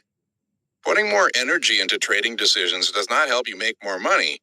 Instead, you will tend to make quick, irrational choices, which use up some of that excess energy. You probably put more energy into a losing position by actively resisting closing it out. The result is a bigger loss. In summary, the fight or flight response will decrease your performance by causing you to narrow your choices and concentrate more energy on the remaining alternatives. The solution for dealing with stress is to work on the causes and to develop stress protectors. I would recommend that people with this problem go into a stress management program. Also, it is important to understand that many stressful events are such because of the way you perceive them. Change those perceptions, and you will change the event itself. For example, winners typically differ from losers in their attitude about losses. Most people become anxious about losses, yet successful speculators have learned that an essential ingredient to winning is to make it okay to lose. Since most people in our culture are taught that only winning is acceptable, most investors must change their beliefs about losses to become successful. The third major problem that people have is dealing with conflict. People have different parts of themselves, each of which has a positive intention. For example, someone might have a part to make money, a part to protect him from failure, a part to make him feel good about himself, a part which looks after the welfare of the family, etc. Now, once you establish these parts, you usually allow them to operate subconsciously. What happens is the parts continually adopt new behaviors to carry out their intentions. Sometimes those new behaviors can produce major conflicts. This model of conflict is one of my most useful beliefs. I'm not saying that people actually have parts, but it is very useful in helping people solve their trading problems for me to believe that. You just have to make them aware of their parts and then conduct a formal negotiation between the parts so that each part is satisfied. If possible, you also want to integrate the parts so that they join together. I find the concept of people having different parts in conflict with each other a little difficult to conceptualize. Could you provide an example?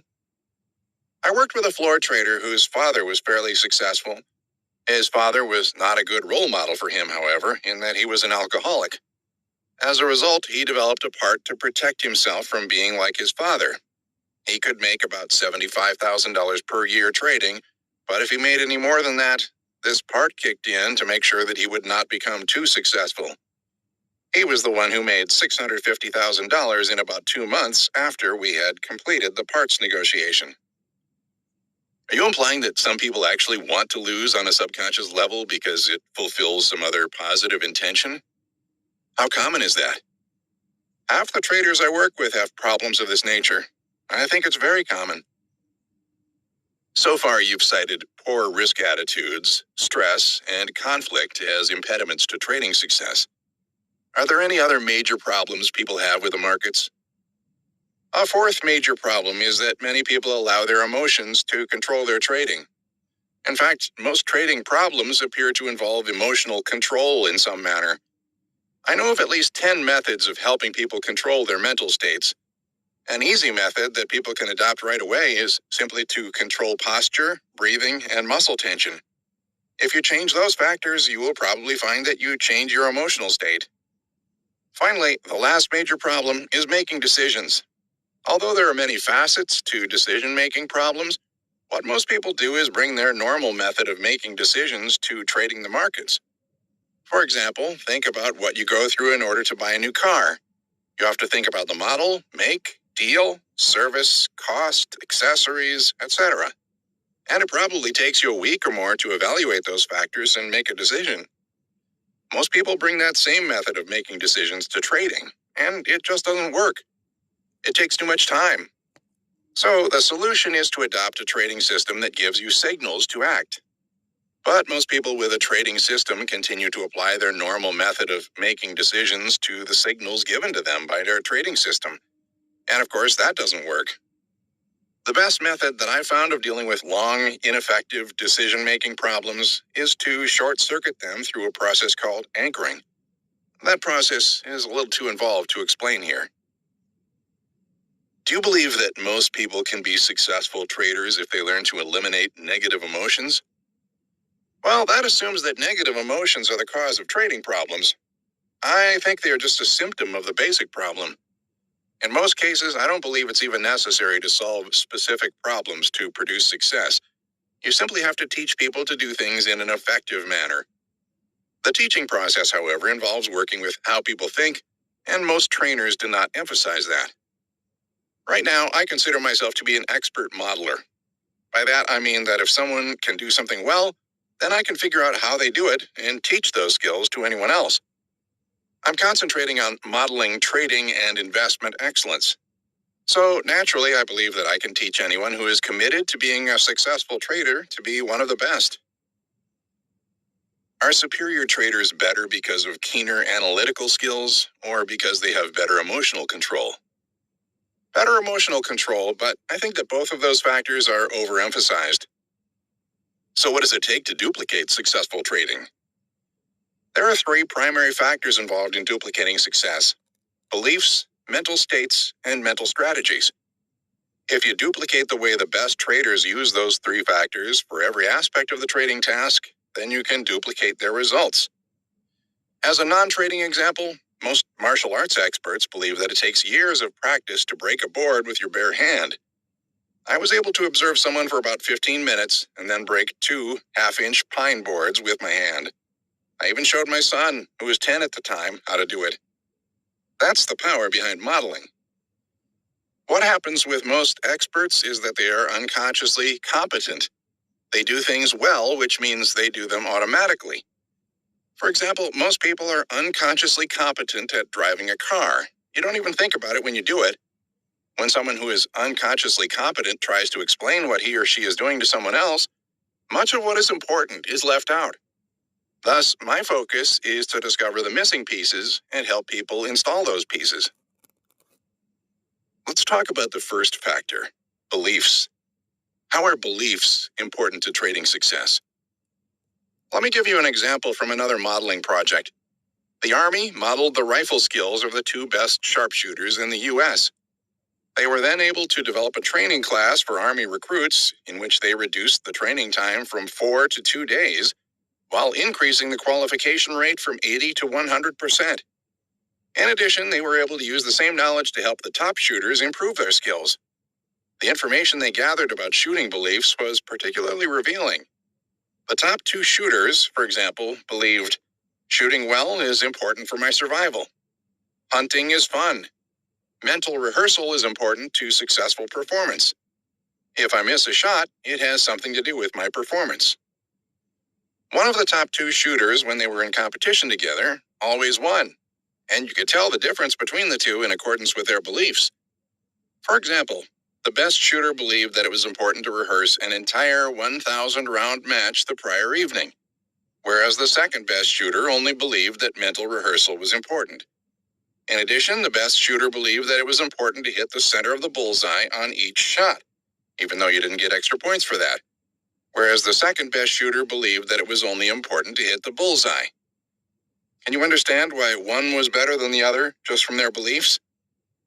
Now, contrast the beliefs of top shooters with the beliefs of new recruits coming into the Army.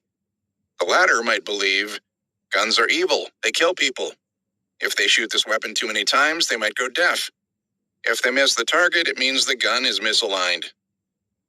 I think just on beliefs alone, you can begin to understand why the top shooters were so much better than the raw recruits. Now, let me explain some of my findings in working with top traders. You might find some of these beliefs confirmed in other interviews in your book. Generally, I find that top traders believe money is not important. It is okay to lose in the markets. Trading is a game. Mental rehearsal is important for success.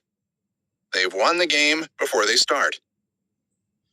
Although there are a lot more than 5 critical beliefs, I think these 5 are among the most important. Most people approach trading to make a lot of money, and that is one of the primary reasons they lose. Because money is so important, they have trouble taking losses and letting profits run. In contrast, when you think of trading as a game and play by certain rules, then it becomes much easier to follow those 2 golden rules. In addition, because of mental rehearsal and extensive planning, top traders have already gone through all the trial and error in their mind before they begin. As a result, they know they are going to win in the long run, and that makes the little setbacks much easier to deal with. You mentioned that winners know they've won the game before they start. Although I can easily see how such confidence would be beneficial for the established winning trader, might the impact of this trait actually be reversed for the novice trader? For example, in your first week on skis, confidence about your ability to go down the expert slope might not be such a great quality. How does the less expert trader distinguish between justified and misplaced confidence? The top traders that I've worked with began their careers with an extensive study of the markets. They developed and refined models of how to trade. They mentally rehearsed what they wanted to do extensively until they had the belief that they would win. At this point, they had both the confidence and the commitment necessary to produce success. In addition, they also had the entire constellation of beliefs I just described. As a result, I believe that there are 3 major differences between justified confidence and misplaced confidence. First of all, justified confidence comes from a constellation of beliefs, such as the one I just described. If a trader has confidence and nothing else, he is probably in a lot of trouble. Second, justified confidence comes from extensive testing of some sort of model of trading. If you don't have a model that you have properly tested, then your confidence is probably misplaced. Third, justified confidence comes with an extensive commitment to being successful as a trader. Most people who want to be traders are not committed. They just think they are. There is a poem by W.N. Murray of the Scottish Himalayan expedition that says that the moment that one definitely commits oneself, then providence moves too. If you are really committed, then not only are you certain that you are doing the right thing, but somehow events just seem to occur to help you. If you are really committed to being a trader, then you probably have an understanding at some level of what I'm talking about. You probably even understand that those events that help you might be big losses. If you're not committed, on the other hand, then you are probably saying, I don't understand what Tharp is saying. I'm committed, but events certainly have not been helping me. Earlier, you mentioned mental states as the second critical factor in modeling success. Could you explain what you mean by that? If you ask people to list their trading or investment problems, they are of 2 types: problems they don't own and mental state control problems. Problems they don't own consist of blaming the markets, blaming floor traders or locals, blaming insider trading, blaming their broker, or blaming their system for what goes wrong. We have a natural tendency to blame something other than ourselves for what happens. Society promotes it. For example, the recent media coverage of program trading virtually implies that investors who lost money in the stock market did so because of this activity, rather than because of any fault of their own. Yet, when you blame something other than yourself, you can continue to repeat the mistake because it was the result of something beyond your control. The best thing an investor can do when things go wrong is to determine how he or she produced those results. Now, I don't mean that you should blame yourself for your mistakes either. I mean that at some point in time, for any situation, you made a choice that produced those results. Determine what that choice point was and give yourself other options to take when you encounter a similar choice point in the future. Change the decision at similar choice points in the future, and you will change the results you get. And by imagining doing so now, you can make it easy to select those alternatives in the future. When people own their own problems, they discover that their results usually stem from some sort of mental state. Common examples are, I'm too impatient with the markets. I get angry at the markets. I'm afraid at the wrong time. I'm too optimistic about what will happen. These are just a few examples of mental state problems. Once you identify a mental state problem, you can do something about it because this sort of problem is within your control. I've already mentioned how one can use body posture, breathing, and muscle control to manipulate one's mental state. To try this out for yourself, go into a shopping mall and notice how other people walk. Duplicate a dozen or so walks for yourself and notice how your mental state changes with each one. I'm not saying that controlling your mental state is the magic solution to trading success. It's just part of the answer. But when you admit that the answer is within yourself, you've come a long way. The realization that you are responsible for the results you get is the key to successful investing. Winners know they are responsible for their results. Losers think they are not. Can you give a practical example of how someone can control their mental state? Well, mental state manipulation is what most people call discipline. I teach people a very simple procedure that they can use right away. For example, suppose you are at your desk and you become aware that you are in a mental state that you would like to change. Get up out of the chair, walk away about 4 feet, and then look at how you looked in that chair. Notice your posture, your breathing, your facial expressions. Then imagine how you would look if you had the sort of mental state you would like. When you can see that clearly, sit down in the chair again and assume the position that you just imagined. That exercise works for almost any situation as it involves several important principles: changing your body posture, seeing yourself from a more objective viewpoint, and imagining a more resourceful state. Please elaborate on mental strategies. The third element you cited earlier is critical to duplicating success. Could you provide some examples? To understand strategies, you have to understand how people think. People think in the same modalities as their 5 senses.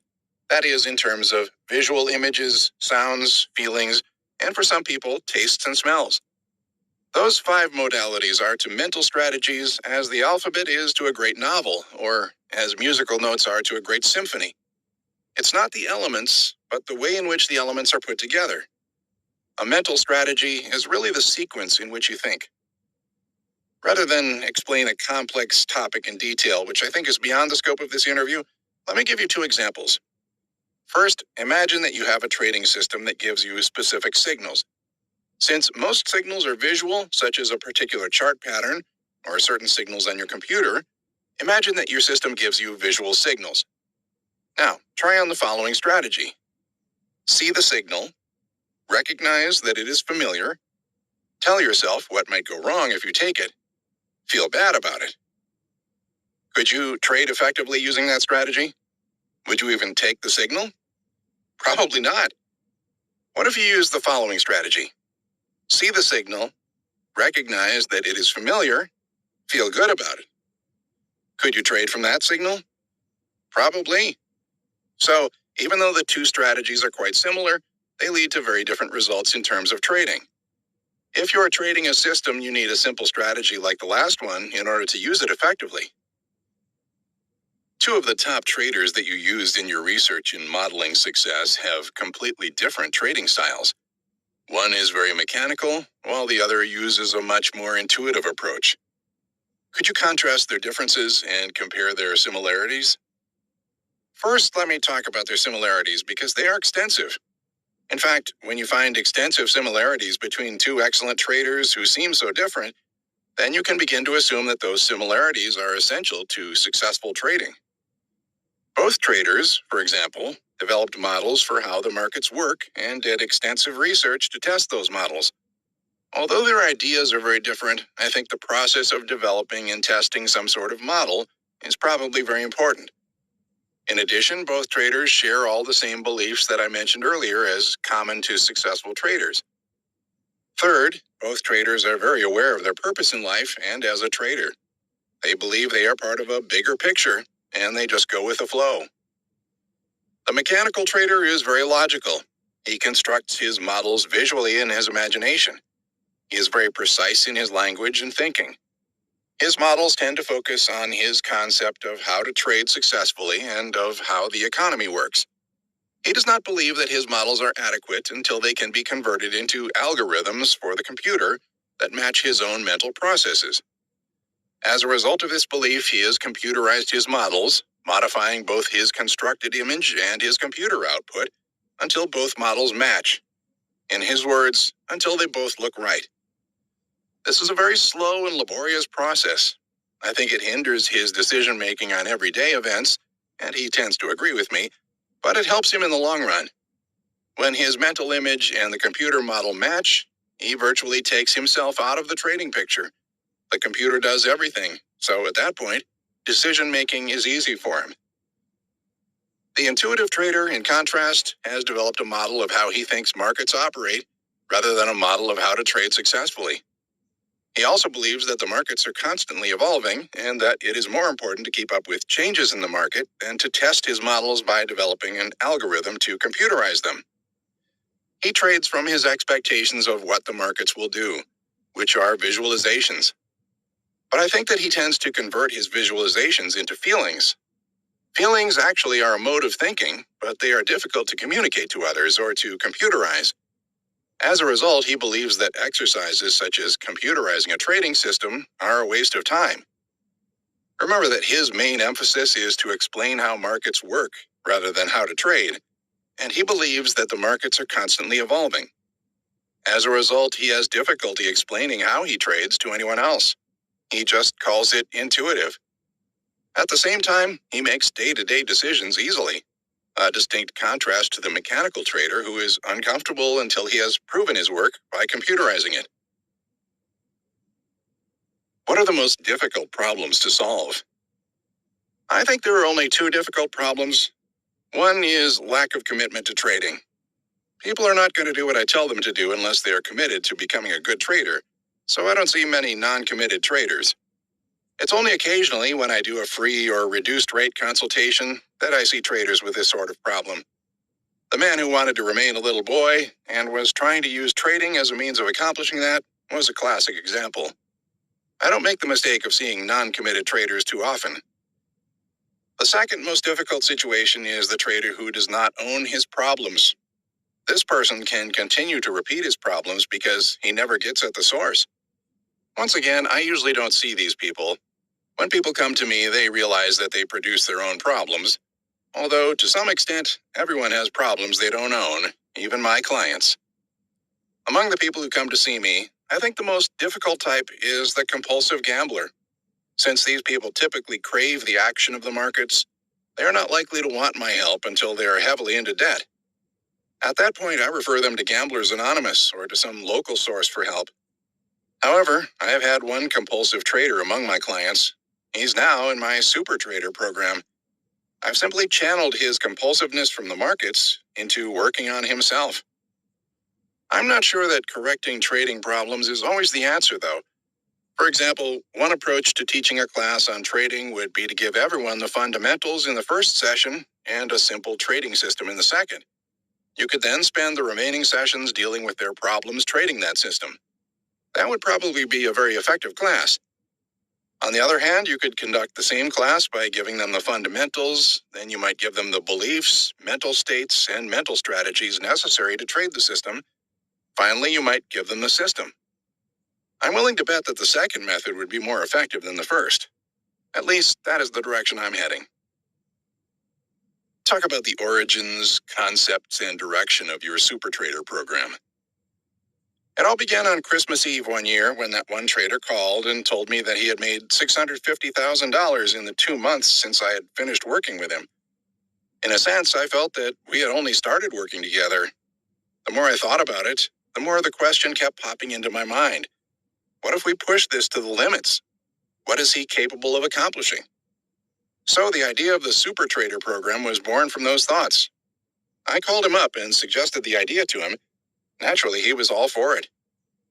About 4 of my clients have now graduated to the Super Trader program. It simply means that I continue to work with these people on a regular basis, usually semi-annually. The idea is to stretch their performance to the limits. Many people aren't ready for that, but I have enough among my clients who are. Who knows, in 3 or 4 years, I might just have about 50 top traders who I work with on a continual basis. Incidentally, I find that my best clients now make excellent models to use to study top traders. I sometimes have dreams which involve impending market direction. Although these are rather infrequent, they prove right a high percentage of the time. Is this unusual?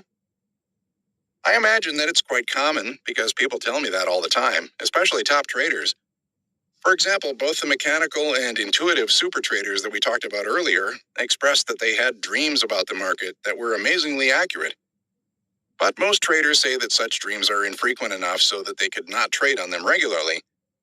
This phenomenon may occur even more frequently than one might imagine, in symbolic form. But most people do not bother to interpret their dreams, so they miss the symbolic predictions. However, I must admit that although it interests me, I have not investigated this area very extensively. I know a lot of people of genius level who claim that some of their creativity comes from their dreams. Michael Jackson claims he doesn't write his songs, they just come to him. Paul McCartney said that he heard the song yesterday in a dream. Einstein essentially dreamed the theory of relativity. I think there are probably a lot of famous examples of this sort. It all boils down to what intuition really is, but don't ask me to explain it. I don't understand it. Yet. I assume that the reason you have not tried trading again is that you perceive that it would interfere with your objectivity in dealing with your clients. Yet, given all that you have learned about successful trading during the past 5 years, I imagine there must be some temptation to try it again. How do you handle this conflict? What do you envision as the long-term resolution? There are 2 reasons I don't trade. The first is the reason you mentioned about objectivity with clients. If I'm helping someone trade and I have conflicting positions, then I may not be very objective about what they are doing. An equally important reason, however, is that I am fully committed to doing what I am doing. I love helping other people, writing, giving talks, and so on. I'm very happy doing that. It is also a 60-hour per week job right now. If I wanted to start trading, then I would have to devote almost as much time to doing that, at least at the beginning. Why should I do that and give up what I already know I love doing? Player coaches in the history of most sports usually are not that effective at either coaching or playing. Your question also assumes that I am committed to trade, and as a result, there is a conflict. Actually, I find that as I get more and more into helping others become successful, I have less and less interest in trading myself. I'm investing in myself and in my business right now. I constantly work at improving my skills and knowledge, and that is paying off for me. Why should I dilute that effort? Perhaps sometime in the future I will decide that I've done everything I can do, or perhaps I'll want to change what I'm doing, or perhaps I'll just want a break. For example, 3 to 4 years from now, I might just be working with 50 or more top quality traders. If that happens, then maybe I'll also trade. But for the near future, it doesn't seem very likely. The trade, a personal experience.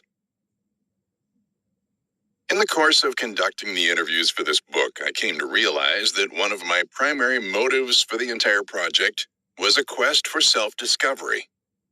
Although I have been a net profitable trader over the years, substantially multiplying a small initial stake on 2 separate occasions, I had a definite sense of failure about my trading. Given the extent of my knowledge and experience about markets and trading, as well as the fact that on numerous occasions I had correctly anticipated major price moves, I felt that my winnings were small potatoes compared to what I should have made. In one of my trips for this book, on one evening I was interviewed at length about my trading by Dr. Van Tharp, and the very next evening I had a probing conversation about my trading with the very perceptive Ed Sakota. This back-to-back experience caused me to focus intensely on the flaws that had prevented me from reaching what I perceived to be my true potential as a trader.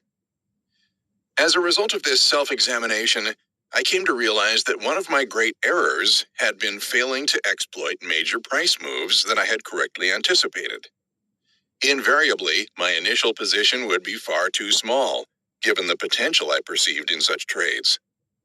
This mistake was then compounded by a highly premature liquidation of the position. Typically, I would take profits on the first leg of the price move, with the intention of re-entering the position on a correction. The problem was that subsequent corrections usually fell short of my re-entry points, and refusing to chase the market, I ended up watching the rest of the price move unfold while I was on the sidelines.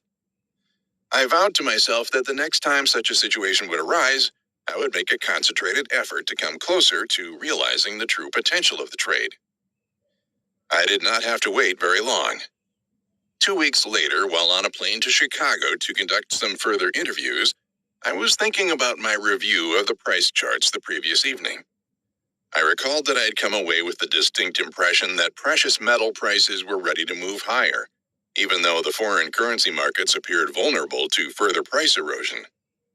Suddenly, the trade I should have made became crystal clear. Given my combination of expectations, a trade of long precious metals and short foreign currencies would be particularly attractive. Since these markets normally move in the same direction, the combined position implied less risk than an outright long position in precious metals. I made a mental note to generate some charts on this trade at my first opportunity. The next morning, I found a quote machine capable of generating price charts and sat down to evaluate various price relationships. First, I looked at the interrelationships between silver, gold, and platinum and decided that silver was my preferred buy among the metals. Then I reviewed the interrelationships between the various foreign currencies and decided that the Swiss franc appeared to be the weakest currency. Having made these two determinations, I then reviewed charts of the silver-Swiss franc ratio for various time spectrums, ranging from 10 years to 1 month. This analysis led me to the conclusion that we were at the brink of a possible multi-year advance of silver relative to the Swiss franc. Although I had intended not to trade because my traveling prevented me from paying attention to the markets, the potential of the trade seemed so dynamic that I had to put on at least a base position. To be done properly, a ratio trade requires approximately equal dollar positions in each market.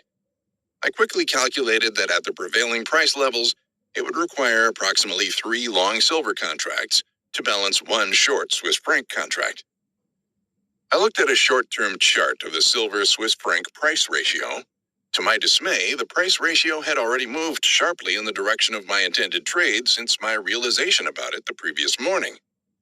Even on that morning's opening, the trade could have been implemented at much more favorable price levels. As I was trying to decide what to do, the silver-Swiss franc ratio continued to move higher and higher. I decided that I had to act to prevent the possibility of missing this trade altogether.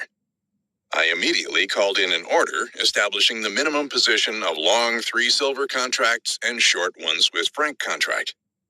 No sooner had I placed the order than the price ratio seemed to reach its peak and began retreating. The ratio pulled back further during the next 2 days. As it turned out, I had managed to implement the trade at the exact worst possible moment in time since the inception of my idea. However, the silver-Swiss franc price ratio quickly recovered, and a few days later I was well ahead. At this point, I thought about my recent realization regarding my continued failure to adequately profit from major price moves. I decided to maintain my position and, moreover, selected a reaction point for doubling up the position. The correction came about a week later, and I followed my game plan. My timing proved good, as the trade once again rebounded in my favor, this time with double the initial position. Given my account size, approximately $70,000 at the time, the long 6 silver, short 2 Swiss franc position was about twice as large as the one I normally would have held. My efforts to correct my aforementioned trading flaw seemed to be paying off, as the trade raced in my favor during the following 2 weeks. Within a month of putting on the trade, my account was up over 30%. I now faced a dilemma. On the one hand, my newfound realization suggested that I hang on to the trade for the long run. On the other hand, one of my other rules is that if you are ever lucky enough to realize a very large profit on a trade very quickly, take it, because you will usually get an opportunity to re-enter the trade at considerably more favorable levels. The second rule came to mind when the silver-Swiss franc price ratio began falling. A cursory examination of the price chart suggested it might be prudent to take at least partial profits. I should have done more analysis to reach a decision. However, the combination of having undertaken a new job while at the same time writing this book left me with very little time and energy to focus on other areas, trading included. Instead of doing the necessary work, I made a snap judgment to stay with the trade. The trade now moved swiftly against me, and within a week I had given back a significant portion of my earlier gains. Although a week earlier I had rationalized that my substantial profits would give me enough of a comfort cushion in the event of a reaction, now that such a reaction had occurred, I found that I had seriously misjudged my comfort level.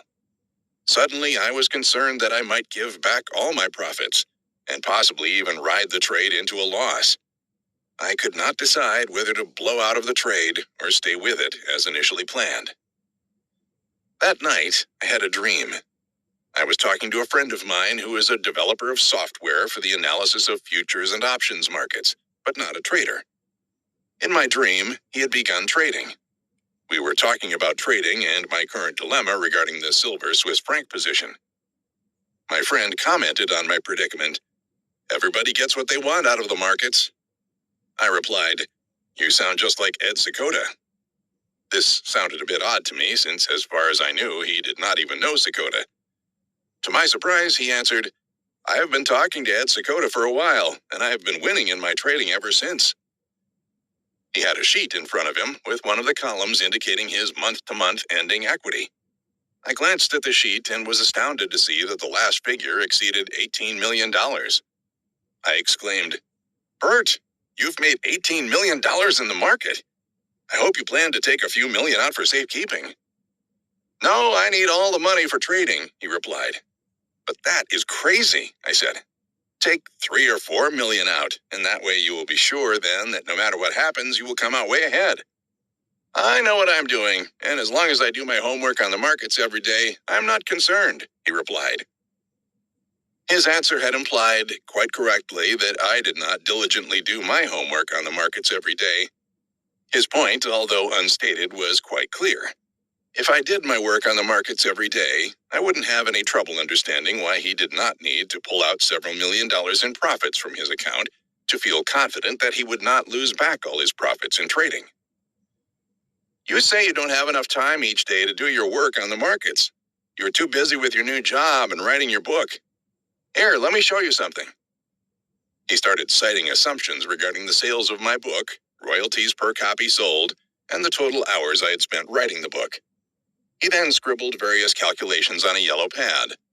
He arrived at a final figure of $18.50 per hour. "Here," he said, "this is what you're making on your book."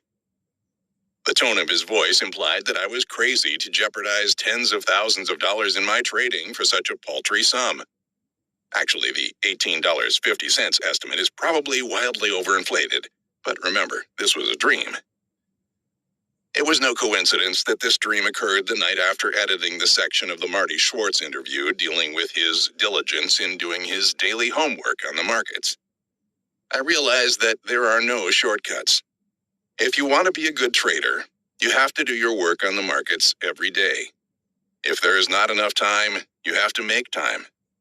The costs for straying from this daily discipline, in terms of lost profit opportunities as well as losses, can be very substantial. The message my subconscious seemed to be crying out was, if you are going to be serious about trading, you have to reestablish your time priorities. Postscript: Dreams and Trading. The relationship between dreams and trading is a fascinating subject. Readers may look up Secoda's and Tharp's comments on this matter. There was another interview in which this topic was prominently discussed. In that instance, the trader decided to rescind his approval for use of our conversation in the book. I was somewhat puzzled by his decision since the chapter was basically complimentary. "What could you possibly have found so offensive as to back out completely?" I asked. "Absolutely nothing," he replied. "In fact, you made me sound almost human." It turned out that he was upset about his inclusion in a recently published book and that he was adamantly opposed to his appearance in any book. Even the offer of anonymity failed to change his decision. I did, however, manage to get his permission to use the dream-related portion of the interview. The name references in the following conversation have been changed. In 1980, the year when corn set its record high, I was long the position limit. One night I had the following dream. I'm talking to myself and I say, Hey, Jerry, where's corn going to? To 415. Where's corn now? 407. You mean you're taking all that risk for an extra 8 cents? Are you crazy? I woke up in a flash. I knew I had to get out of my entire corn position as soon as the market opened the next day. The next morning, the market opened up a little higher, and I started selling. The market moved a little higher, and I sold more heavily. The market moved up some more. For a minute, I thought the floor broker had executed my order backwards. He hadn't.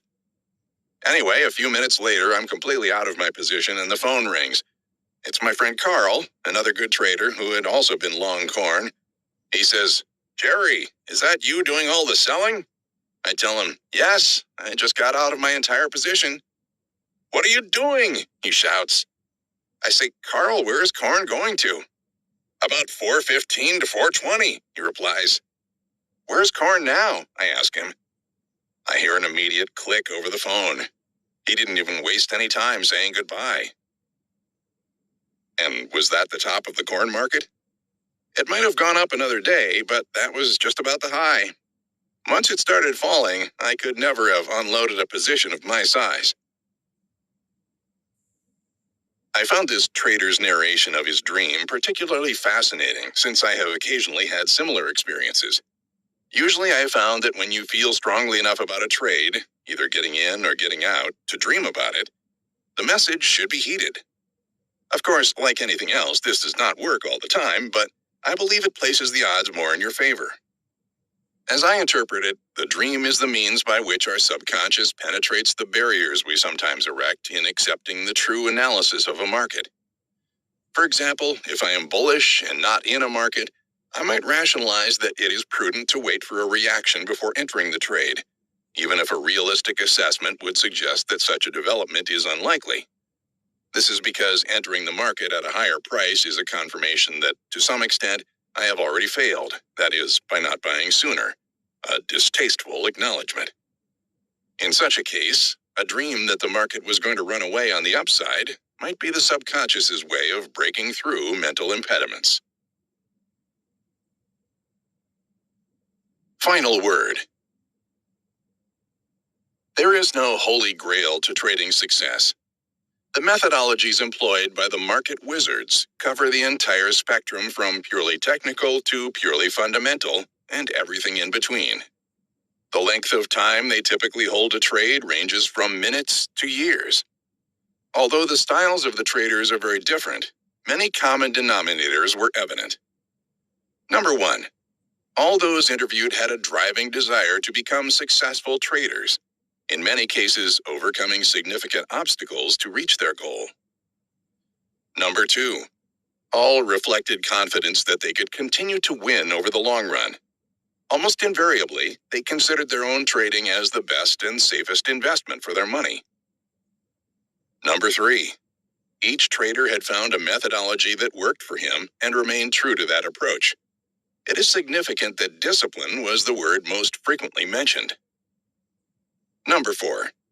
The top traders take their trading very seriously. Most devote a substantial amount of their waking hours to market analysis and trading strategy. Number 5. Rigid risk control is one of the key elements in the trading strategy of virtually all those interviewed. Number 6. In a variety of ways, many of the traders stressed the importance of having the patience to wait for the right trading opportunity to present itself. Number 7.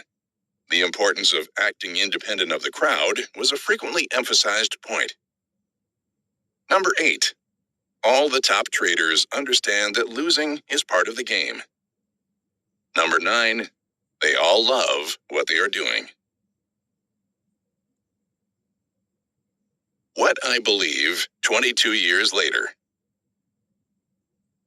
22 years have elapsed since the original publication of Market Wizards. How have my views on markets and trading changed in the interim? Or have they changed at all? By chance, the release of this edition coincides with my working on a new book of interviews with a new set of market wizards. I deliberately avoid referring to them as a new generation, because whereas some were in grade school when I conducted the interviews in these chapters, others are older than any of the subjects in this book. this new chapter, I set down my thoughts on trading as gleaned from my chapter drafts of the book in progress.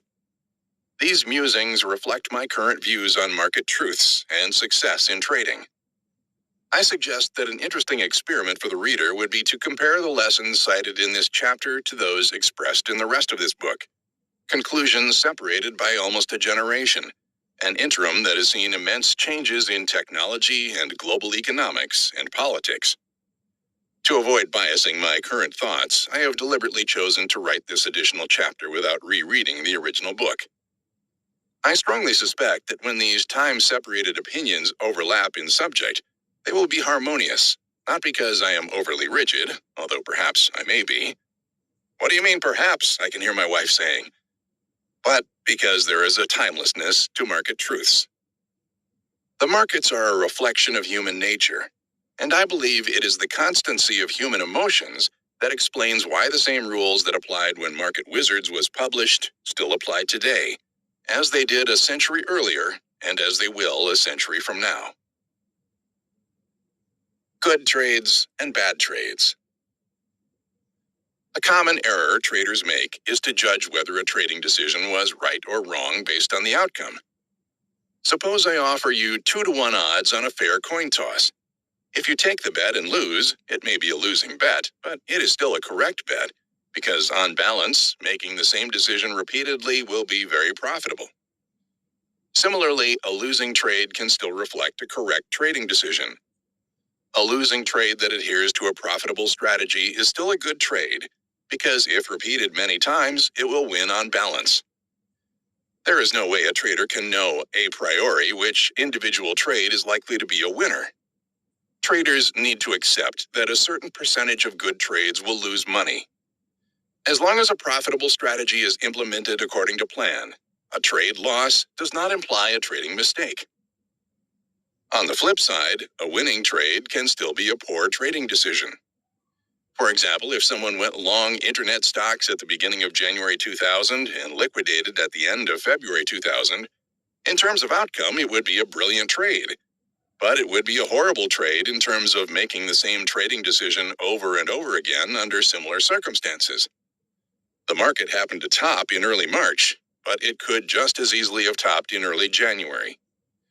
Even though the specific trade would have been profitable, if the same trading decision were made over and over again under similar circumstances, the net outcome would likely be very poor. Trading is a matter of probabilities. Any trading strategy, no matter how effective, will be wrong a certain percentage of the time. Traders often confuse the concepts of winning and losing trades with good and bad trades.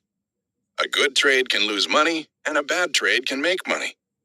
A good trade follows a process that will be profitable at an acceptable risk if repeated multiple times, although it can lose money on any individual trade. A bad trade follows a process that will lose money if repeated multiple times, but may make money on any individual trade. For example, a winning slot machine wager is still a bad bet, i.e. trade, because if repeated multiple times, it has a high probability of losing money. Implementation is as important as direction. Getting the direction of the trade right is only part of a successful trade. Putting the trade on in the right way is critical. One recently interviewed market wizard believes that how a trade is implemented is even more important than the trade idea itself. He seeks to implement a trade in the way that provides the best return to risk ratio and limits losses in the event the trade is wrong. For example, after the NASDAQ break from the March 2000 peak, he felt fairly certain that the bubble had burst. Yet he did not consider implementing short positions in NASDAQ, even though he believed the market had formed a major bubble top, because he recognized, correctly as it turned out, that trading the short side was treacherous. Even though the market ultimately went sharply lower, in summer 2000, the index witnessed an approximate 40% rebound. A move of this magnitude would very likely have resulted in a short position being stopped out. He reasoned that a NASDAQ top implied that most assets would recede from inflated levels and would lead to an economic slowdown and lower interest rates. A long bond position provided a much easier and more comfortable way to trade the same idea. bonds subsequently witnessed a fairly smooth uptrend, in contrast to the highly erratic downtrend in NASDAQ. You don't get paid for being right. One of the traders I recently interviewed makes the insightful point that many traders fail not so much because of the trades they make when they are wrong, but rather because of the trades they don't make when they are right. It is quite common for traders to be right on their market call, but to fail to implement a position and profit from their market assessment. It is not enough being right. You have to make sure that you make money when you are right. Often this may require doing a trade that feels uncomfortable. For example, it always feels more comfortable to buy a market on a pullback, but sometimes the best markets never provide this opportunity. As a specific illustration, traders who waited for a significant pullback to buy equities after the 2009 bottom would have missed the entire bull market of the next 2 years. How can traders make sure they make money when they are right? The answer depends on the circumstances, and even then, there may not be any single correct answer. As an illustration, consider the situation in which you are bullish on a market, but uncomfortable buying without a pullback. One alternative to using a buy order well below the market, which risks missing the move entirely, is to place a partial position at the market, looking to scale into a full position below the market. If the market keeps on going up, at least you will profit on the partial position. Another alternative might be to go long within a consolidation, using a protective stop at a point meaningfully below the consolidation. There is no single correct answer. The point, however, is that traders need to design their trade entry and exit strategy to minimize the chances of failing to profit when they are right on a market. Sometimes it is what you don't do that counts. Claude Debussy said, "Music is the space between the notes." Analogously, the space between investments, the times one is out of the market, can be critical to successful investing. One manager I recently interviewed, who is primarily a net long equity investor, achieved cumulative gross returns in excess of 800% during a 12-year period when the broad equity market indexes were essentially flat. How did he do it? Well, of course, superior stock selection was an important component, but it is not the entire answer. Not being invested, that is, being primarily in cash during negative environments, is the other part of the answer. By not participating in the market at the wrong times, he sidestepped most of the large drawdowns in equities during 2 major bear markets, a crucial factor that allowed the large growth in his equity. Sometimes being out of the market may be nearly as important to success as the investments made. The critical lesson is that it is important not to be involved in the market when the opportunities are not there. A corollary to the ability to be out of the market is the importance of patience to successful investing. You need patience to stay on the sidelines when the environment is adverse to your approach, or when opportunities are lacking or suboptimal. Risk control, of course. Many market wizards consider risk control even more important than the methodology. One recently interviewed manager goes so far as to limit risk to a mere 0.1% on each trade from point of entry. Once he is ahead on a trade, he will allow for more risk latitude. This approach all but assures that losses on new trades are likely to be quite modest. The only time he is vulnerable to a significant monthly loss is when there are large open profits from winning trades. Although the use of a 0.1% stop point from entry is probably too extreme, or perhaps not even advisable for most traders to adopt, the general concept of using a relatively close stop on new trades and allowing a wider stop after a profit margin has been created is an effective risk management approach that could work well for many traders. If you are going to control your losses, there will be times when you will get out just before the market turns around in your favor. Get used to it. This frustrating experience is an unavoidable consequence of effective risk management. Keeping equity drawdowns moderate requires accepting the fact that you will sometimes end up liquidating losing positions right before they reverse dramatically. Trade size can be more important than entry point. Traders focus almost entirely on where to enter a trade. In reality, the entry size is often more important than the entry price, because if the size is too large, a trader will be more likely to exit a good trade on a meaningless adverse price move. A common mistake made by traders is that they let their greed influence position sizing beyond their comfort level. Why put on a 5% position when you can put on a 10% position and double the profits? The problem is that the larger the position, the greater the danger that trading decisions will be driven by fear rather than by judgment and experience. Trading size needs to be kept small enough so that fear does not become the prevailing instinct guiding your judgment. Another consideration is that good trades can go wrong because of bad luck. Sometimes unforeseeable events can sabotage a good trade. By definition, losses due to events that cannot be anticipated are unavoidable. But what the trader can do is control the magnitude of the damage of adverse surprises by managing position size. The foregoing has focused on the dangers of trading too large, but trades can also be too small. Not all trades are created equal. One characteristic of the market wizards is that when they perceive exceptional trade opportunities, for example, high probability trades, trades with large return potential relative to the risk, they will take a larger than normal position. Don't try to be 100% right. It is a common dilemma faced by traders. The market is moving against your position. You are well aware of the dangers of an unconstrained loss, but you also still believe in your position and are worried about throwing in the towel just before the market turns. You are frozen in indecision. Realize that you don't have to make an all or nothing decision. Instead, you can liquidate part of the position.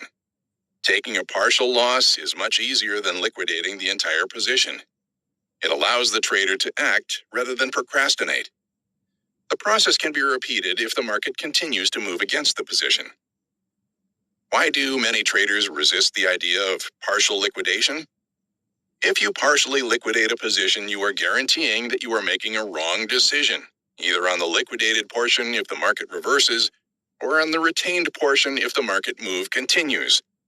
The need to be right prevents many traders from considering partial liquidation.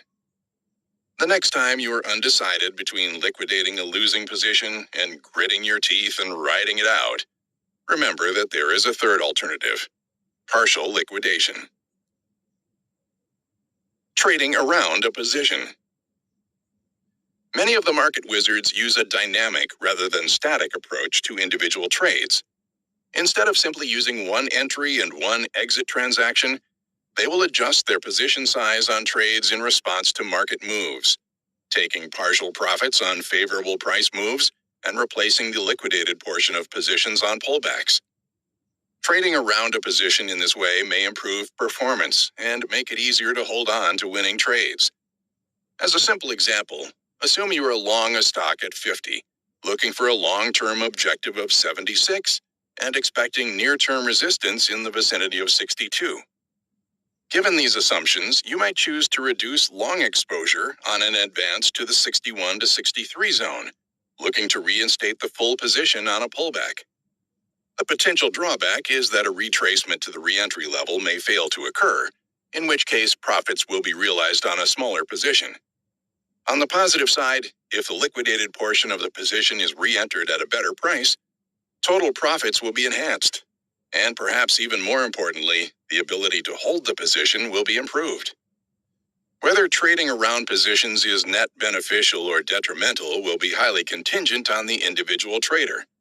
It will not necessarily be a good fit for all traders, but some traders may find it a highly useful approach. Flexibility is a critical trait. Flexibility is an essential quality to successful trading. It is important not to get attached to an idea and to always be willing to get out of a trade if the price action is inconsistent with the trade hypothesis. As one manager I recently interviewed described it, really good traders are also capable of changing their mind in an instant. They can be dogmatic in their opinion and then immediately change it. This market is going higher. It's absolutely going up. No, it's definitely going down. If you can't do that, you will get caught in a position and be wiped out. Great traders have the flexibility to completely change their opinions if necessitated by the facts. They don't hope they will be right. They reevaluate why they might be wrong. The importance of having the flexibility to change applies not merely at the trade level, but even to the entire trading methodology. The best remedy for a losing streak. Virtually all traders experience periods when they are out of sync with the markets.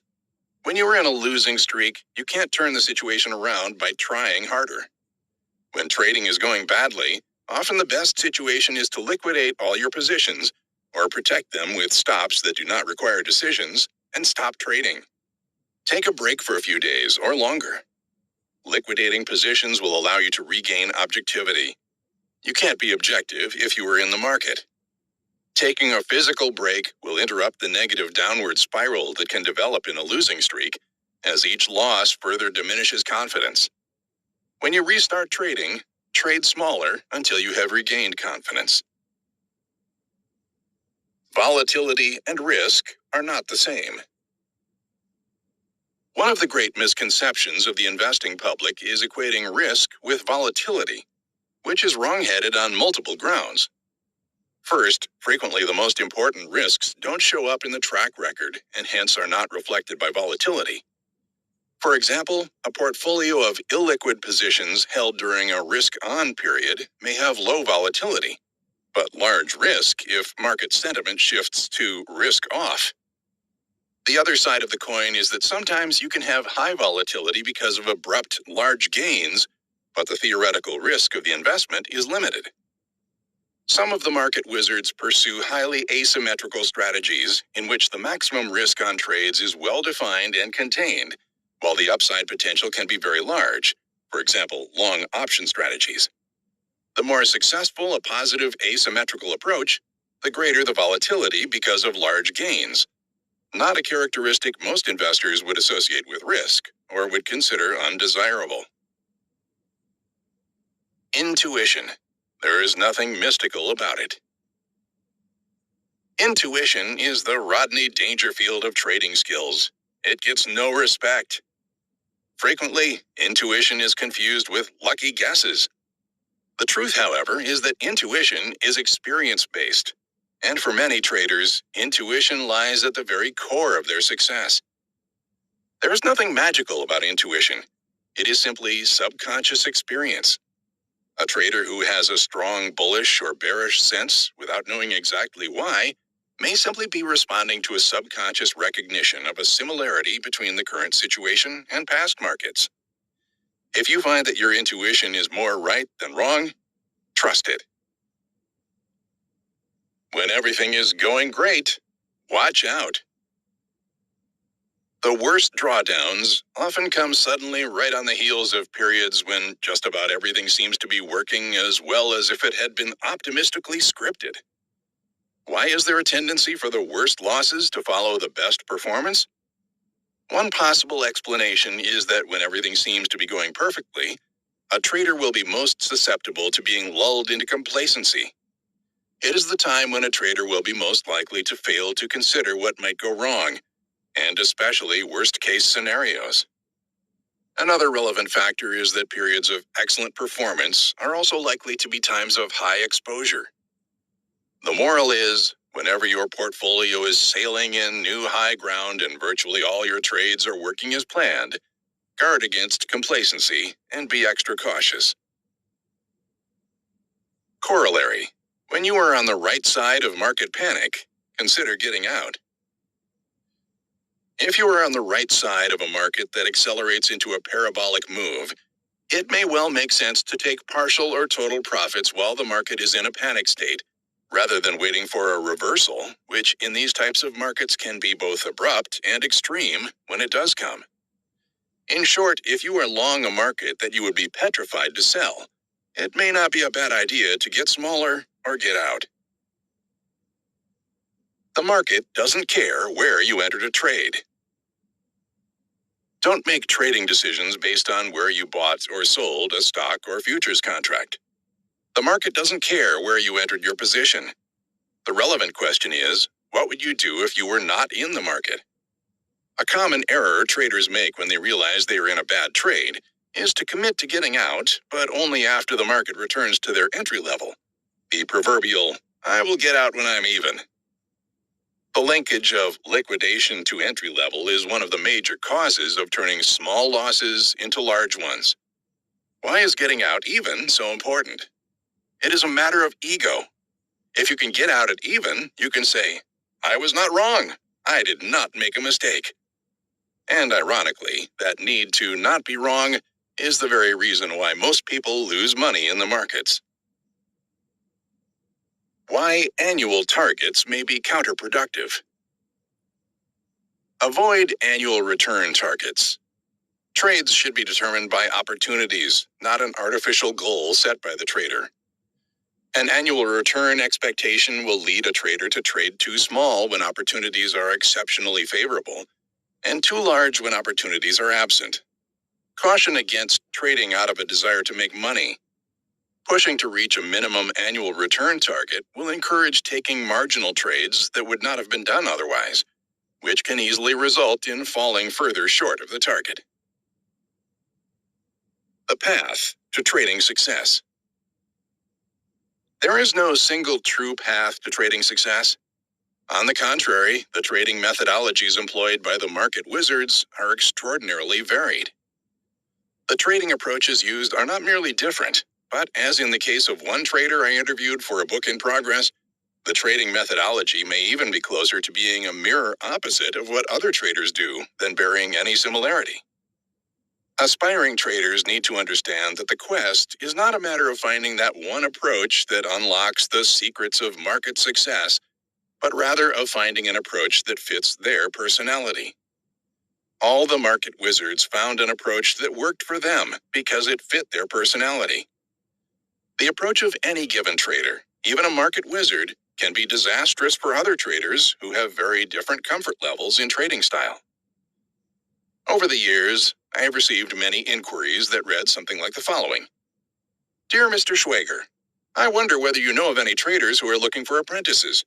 I'm willing to work long hours without pay to be able to learn from one of the market wizards. This type of query reflects a misdirected quest. You cannot succeed in the markets by copying someone else's approach, because the odds are remote that their method will fit your personality. The answer lies not in copying someone else's method, but in finding your own. Excerpt. Edward Thorpe, the Innovator. The following is an excerpt from the latest book in Jack Schwager's Market Wizards series, Hedge Fund Market Wizards. Edward O. Thorpe, a PhD mathematician and near PhD physicist, came to the markets via gambling, but not gambling in the conventional sense. Normally, casino games of chance have a negative edge for the player, and the longer one plays, the greater the chance of financial ruin. This type of gambling is the antithesis of what Thorpe was interested in. Thorpe was, in fact, extremely risk-averse, a byproduct of his having grown up during the Depression. Thorpe's goal was to remove the gambling from gambling. He sought to devise strategies that would place the edge in casino games in his favor, a task that had been assumed to be impossible. Amazingly, he was successful in devising strategies to gain a significant edge in multiple casino games, including roulette, blackjack, baccarat, and Wheel of Fortune. Ironically, devising the strategies to win at what were always assumed to be unbeatable games proved to be easier than the execution. Winning from casinos presents practical problems. Winning players get noticed, and casinos have low tolerance for players who win by any means other than pure chance. Thorpe thought that the markets might provide a better alternative to apply his research. The markets were, after all, the largest game, and no one could kick him out if he figured out a consistent way to win. So he turned his research focus on the stock market. This research led to his discovery that warrants, long-term options, were mispriced.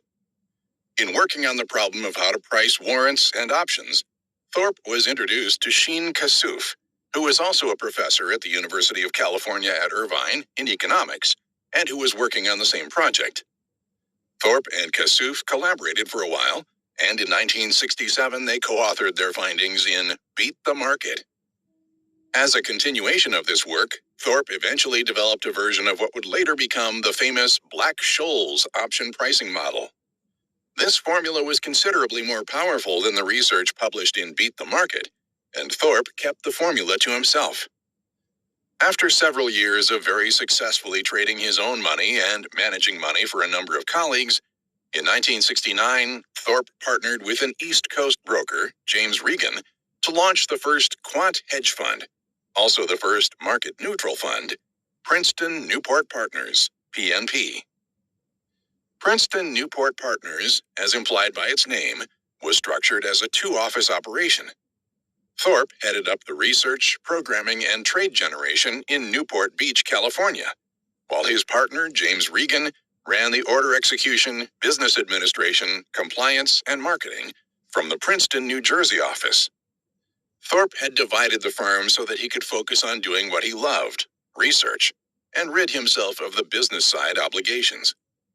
The firm's divided structure worked extremely well for 19 years, but also led to its demise.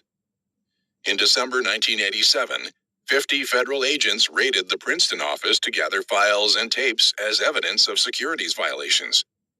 United States Attorney Rudolph Giuliani eventually brought racketeering charges against PNP, the first time the Racketeer Influenced and Corrupt Organizations Act, RICO, statute had been invoked against a securities firm. In August 1988, Regan and 4 other members of the Princeton office were indicted on 64 counts. The charges essentially boiled down to 2 items: stock parking, leaving shares with another party to conceal true ownership, and stock manipulation related to a Drexel Burnham Lambert securities offering. Although the PNP employees were originally convicted, their convictions were subsequently overturned, and none served any time in jail. Journalists covering the case almost universally assumed that Giuliani's draconian prosecution, for example, invoking the RICO statute, which was widely seen as out of proportion to the charges, was really intended to compel Regan and the other PNP employees to provide testimony against Michael Milken and Drexel. Thorpe was completely unaware of the transgressions of the Princeton office and only found out that there was a problem at the time of the raid itself. The Princeton office defendants were not forthcoming with information, and Thorpe learned more about the case from the press than from his partner. Thorpe was never charged, or for that matter, even interviewed. However, his firm had been irreparably damaged. A few months after the indictments, Thorpe decided to close down PNP. Delegating the transaction and business side of his firm had been a major convenience, but it allowed for actions to occur that destroyed his hedge fund, despite having arguably the single best return risk track record in the industry. When you were growing up, did you have any idea where you were headed in life? No. My father was very hostile to business. We suffered through the Great Depression. He was a security guard because that was the only work he could find. He was a soldier in World War I. He enlisted in time to be part of the American Expeditionary Forces. He suffered multiple shrapnel wounds. Although he got a Purple Heart, Silver Star, and Bronze Star, he came back with a great hostility toward war based on what he had seen. Do you believe that the Depression experience affected the way you later viewed markets and risk? I believe that if you worked hard, good things would come. I expected to become a science professor in a university, but there were some things that happened along the way that may have been harbingers of things to come. For example, when I was 8, there were WPA workers out in front of the house. This was in the 1930s. It was a very hot summer day. They were perspiring heavily and were obviously very thirsty. I went to the store, bought a pack of Kool-Aid for a nickel, made 6 glasses out of it, and sold it to them for a penny apiece. A penny actually had considerable value in those days. In the winter, I shoveled snow. At first, I charged a nickel, but I found that there was so much demand that I raised the price to a dime, and then to 15 cents. The first year, when I was 8, I made several dollars, but the next year, the other kids caught on, and the market changed. As a math professor, How did you get involved in developing blackjack betting systems? In December 1958, when I was teaching at UCLA for 1 year before going on to teach at MIT, my wife and I were going to Las Vegas for a low-cost vacation. I knew better than to gamble because the odds are against you. One of the professors in the math department who heard I was going to Las Vegas told me, "There is a new article in the Journal of the American Statistical Association that tells you how to play at almost even in blackjack." I thought that if I could play at almost even, I could have some fun without it costing me much. Of course, I didn't think it through all the way because, although it might not cost much on average, my experience was not going to be average. It was going to be some random fluctuation around the expected modest negative edge, which could be favorable or unfavorable. I read this article and it said that I could play with a house edge of only 0.62%, which was far better than any other game in Vegas.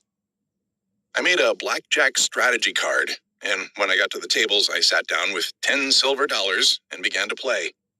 People at the table were getting clobbered because the dealer had a really good run of luck. My little strategy card, which the other players had laughed at when I first sat down, was doing pretty well. I was holding my own. After your book, Beat the Dealer, which revealed your blackjack system to the public, was published and became a bestseller, were the casinos beginning to lose money as a result? What happened was this. There were a number of really good players, maybe 1,000 or so, who extracted money from the casinos. Then there was a much larger number of players who used the basic strategy so they could play much longer without losing as much. And finally, there was a much larger number of people who heard that you could beat the game, but were poor players. As a result of an influx of new players, blackjack became the most popular casino game. The casinos might have had 1,000 or so blackjack players who made $100,000, $200,000 a year, and maybe 10,000 players who weren't losing as much. But on the other hand, they might have had 1 million players who thought they could win when they couldn't, and were losing more because they were playing longer.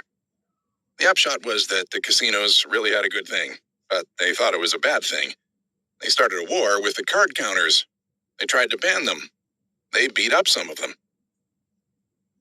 How did you make the transition from roulette and blackjack to looking for edges in the market?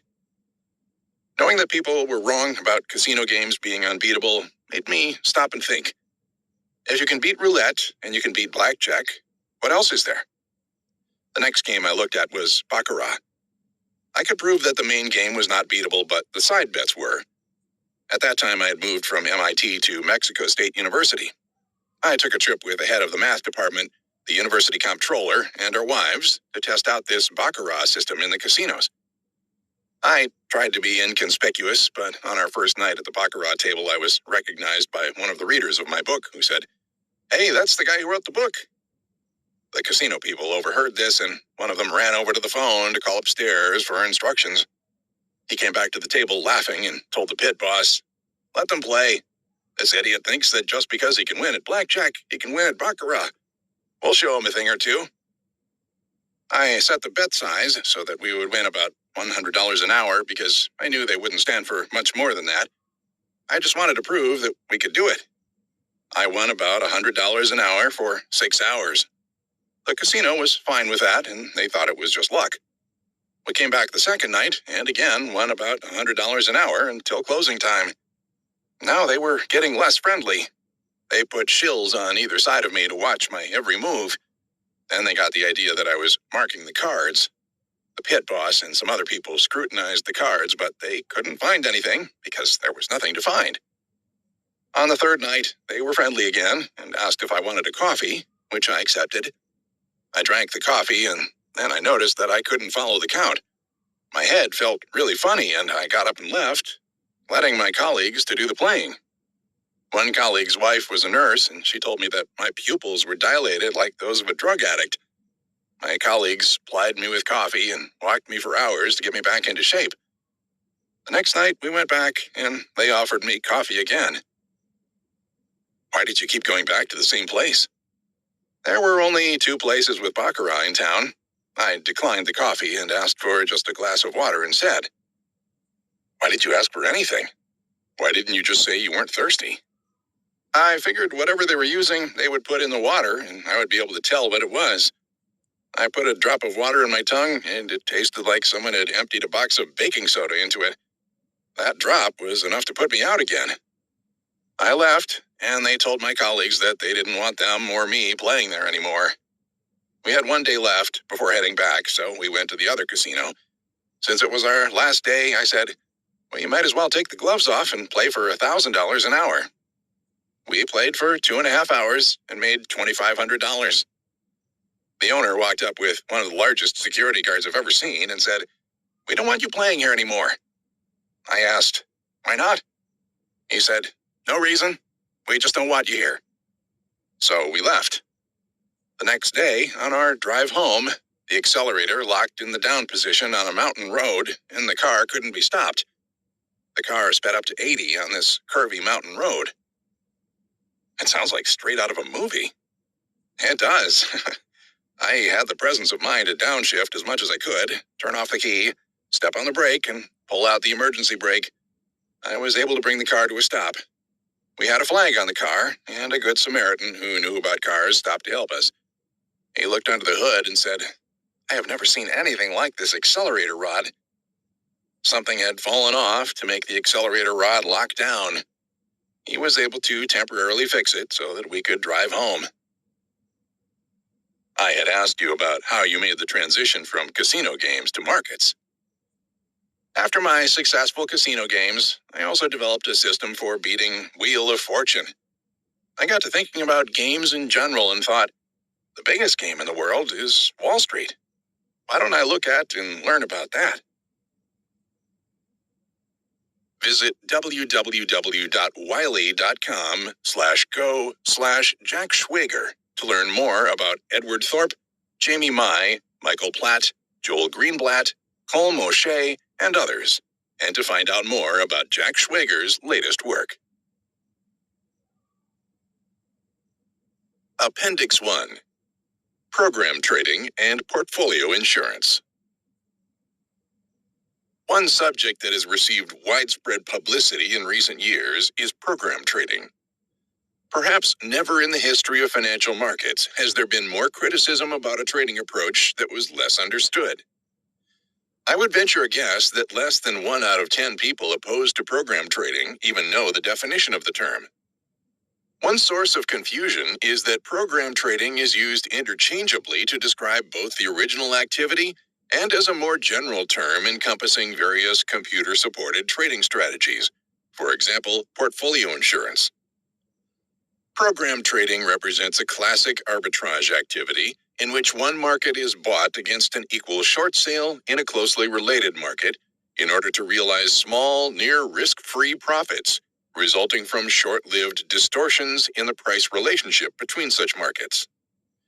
Program traders buy or sell an actual basket of stocks against an equal dollar value position in stock index futures when they perceive the actual stocks to be underpriced or overpriced relative to futures.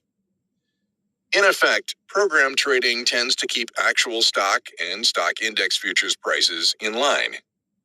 Insofar as every program-related sale of actual stocks is offset by a purchase at another time, and most program trades are first initiated as long stock, short futures positions because of the uptick requirement in shorting actual stocks, arguments that program trading is responsible for stock market declines are highly tenuous.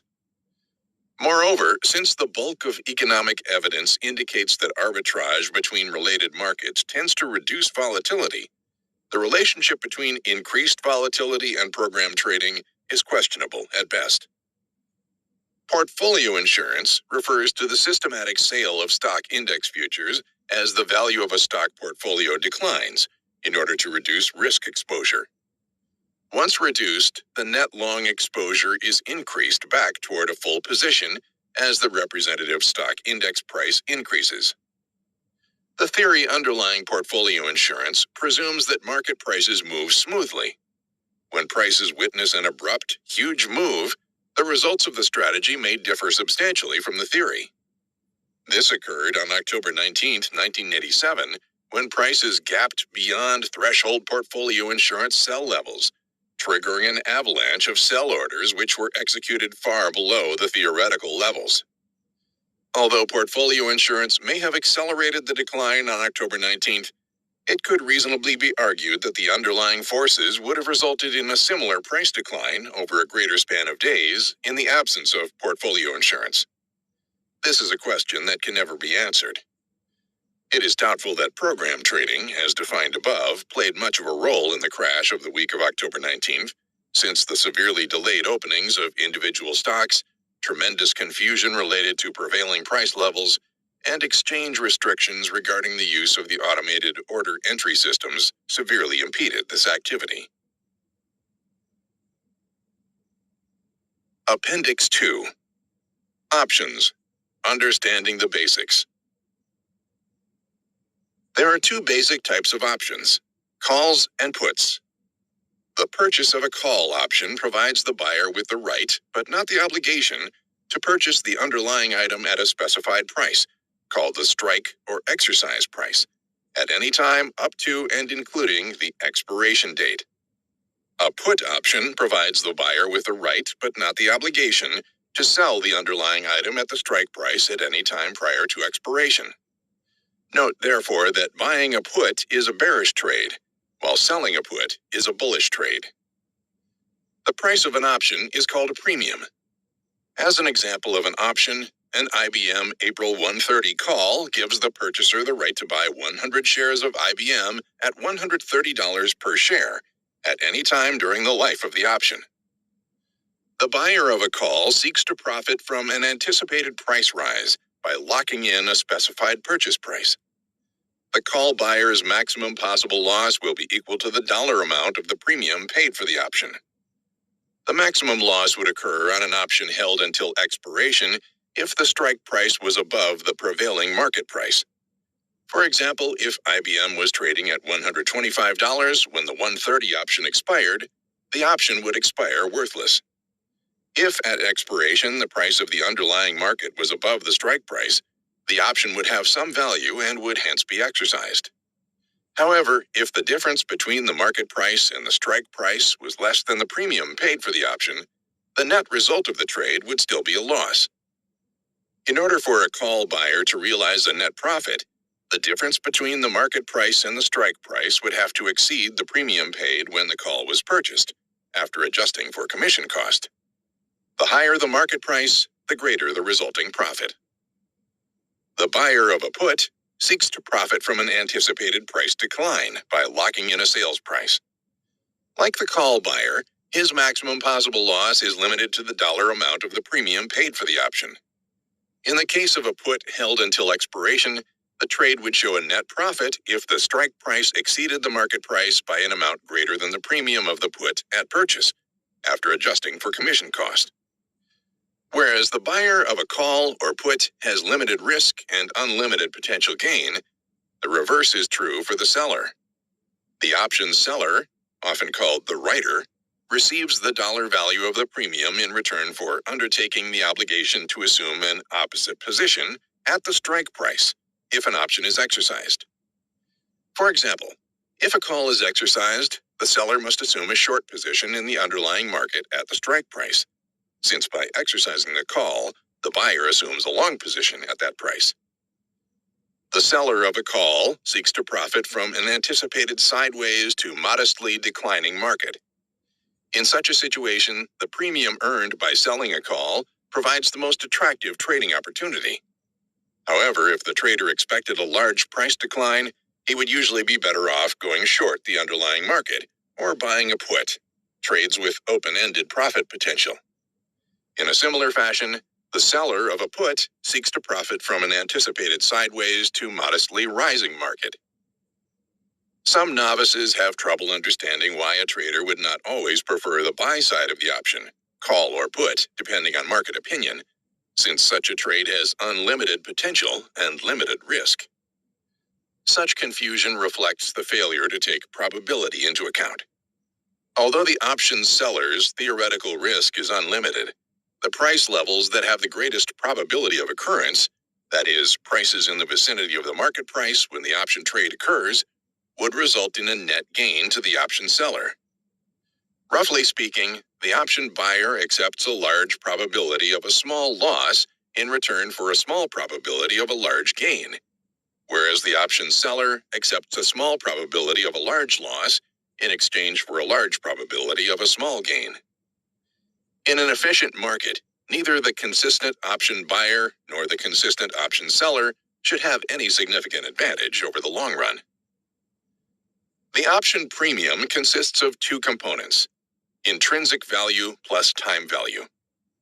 The intrinsic value of a call option is the amount by which the current market price is above the strike price.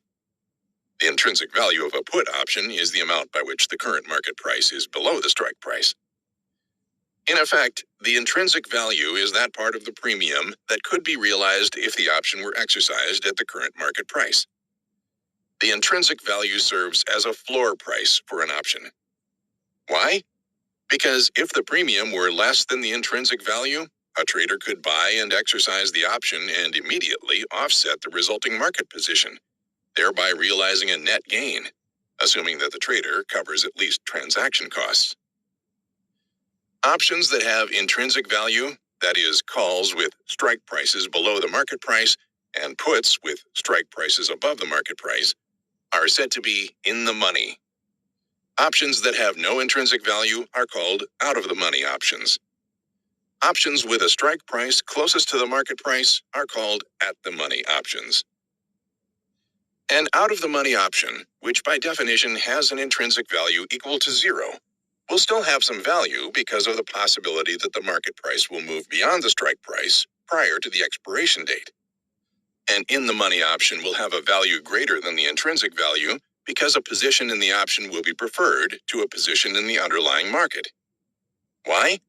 Because both the option and the market position will gain equally in the event of a favorable price movement, but the option's maximum loss is limited. The portion of the premium that exceeds the intrinsic value is called the time value.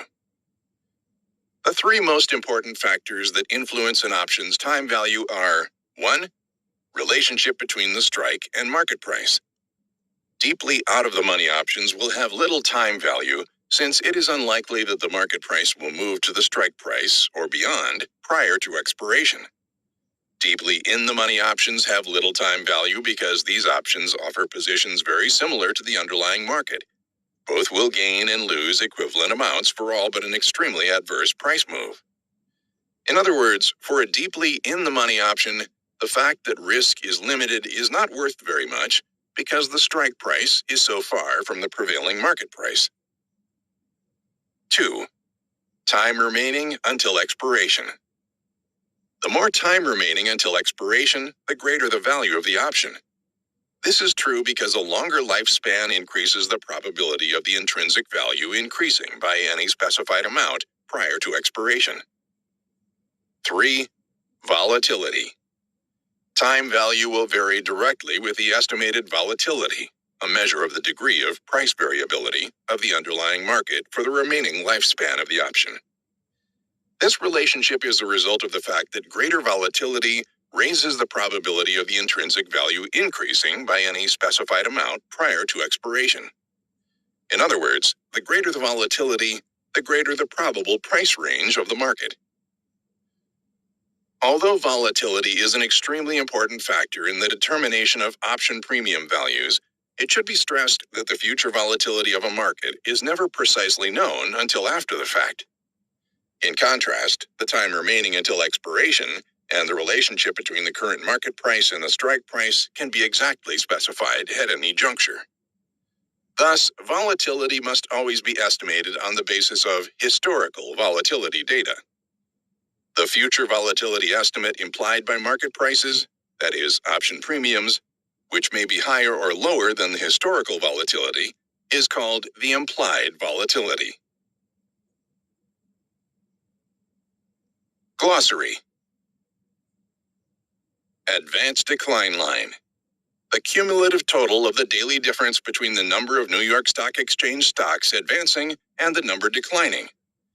Divergences between the advanced decline line and the market averages, such as the Dow Jones Industrial Average, DJIA, can sometimes be viewed as a market signal. For example, if after a decline the DJIA rebounds to a new high, but the advanced decline line fails to follow suit, such price action may be reflective of internal market weakness. Arbitrage. The implementation of purchases in one market against equivalent sales in a closely related market, because the price relationship between the two is viewed to be out of line. Arbitrageurs. Traders who specialize in arbitrage. Arbitrageurs seek to make small profits from temporary distortions in the price relationships between related markets, as opposed to attempting to profit from current projections of market direction. Averaging losers. Averaging down. Adding to a losing position after an adverse price move. Bear. Someone who believes prices will decline. Bear market. A market characterized by declining prices. Boiler room operation. An illegal or quasi-legal phone sales operation in which high-pressure tactics are used to sell financial instruments or commodities at excessive prices or inflated commissions to unsophisticated investors. For example, contracts for precious metals or options on precious metals might be sold at prices far above levels prevailing at organized exchanges. In some cases, such operations are complete frauds, as the contracts sold are purely fictitious. Breakout. A price movement beyond a previous high or low, or outside the boundaries of a preceding price consolidation. Bull. Someone who believes that prices will rise. Bull market. A market characterized by rising prices. Call option. A contract that gives the buyer the right, but not the obligation, to purchase the underlying financial instrument or commodity at a specified price for a given period of time. Chart. A graph that depicts the price movement of a given market. The most common type of chart is the daily bar chart, which denotes each day's high, low, and close for a given market with a single bar. Chart analysis. The study of price charts in an effort to find patterns that in the past preceded price advances or declines.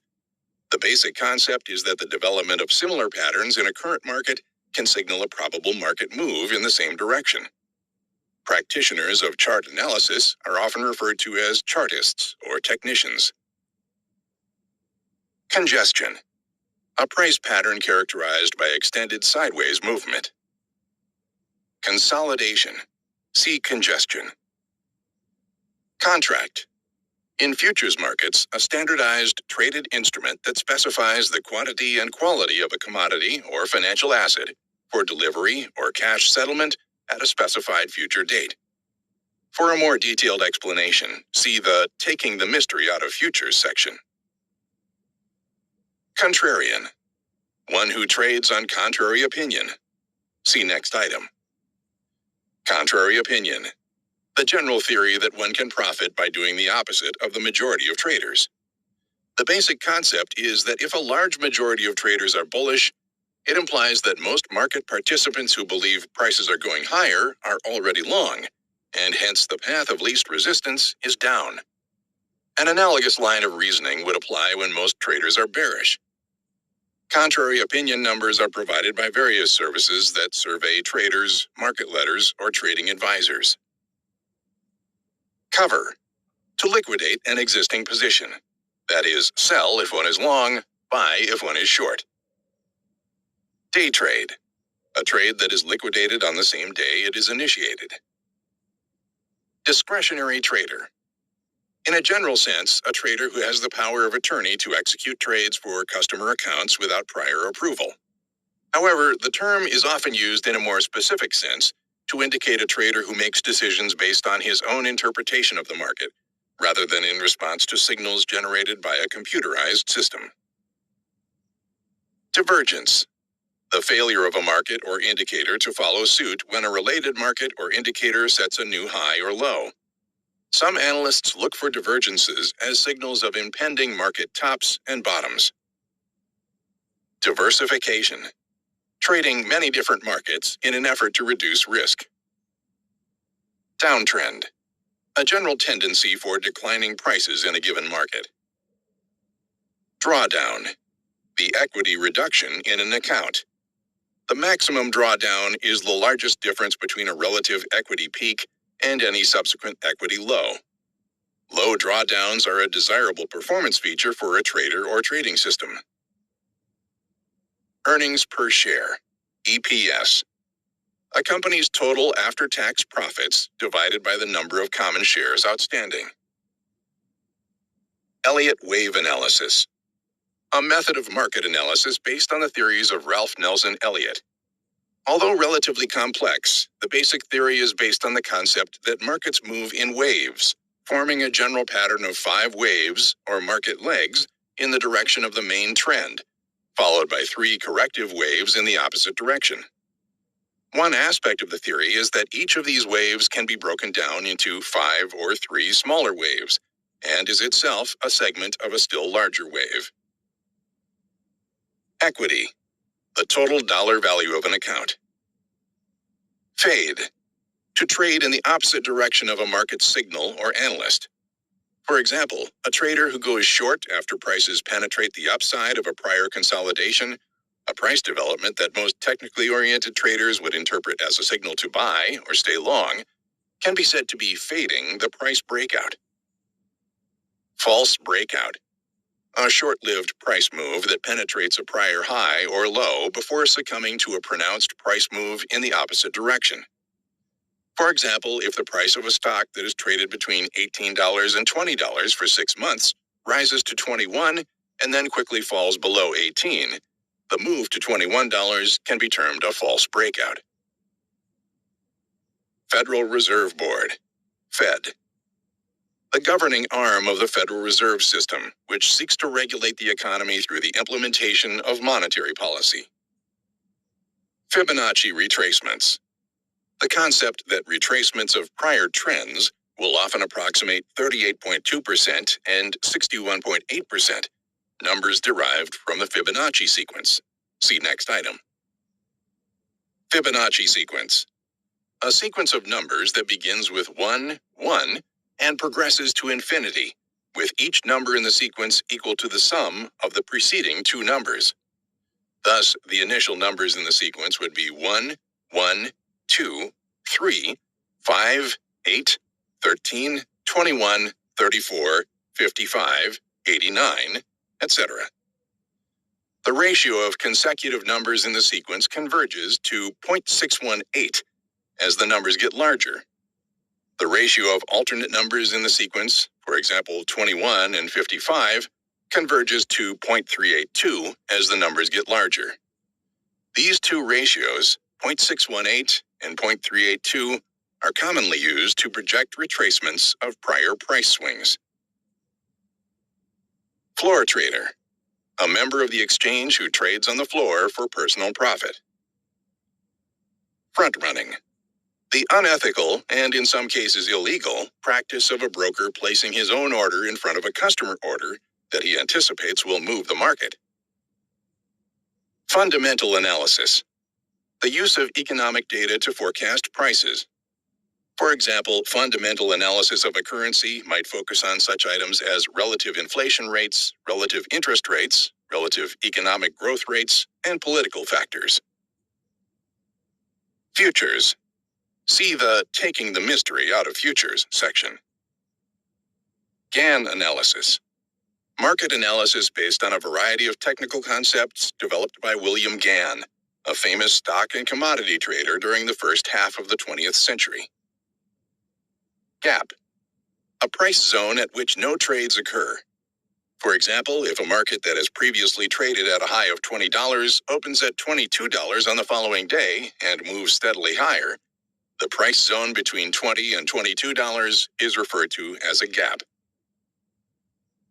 Hedge. A position, or the implementation of a position, used to offset inventory risk or risk related to an anticipated future purchase or sale.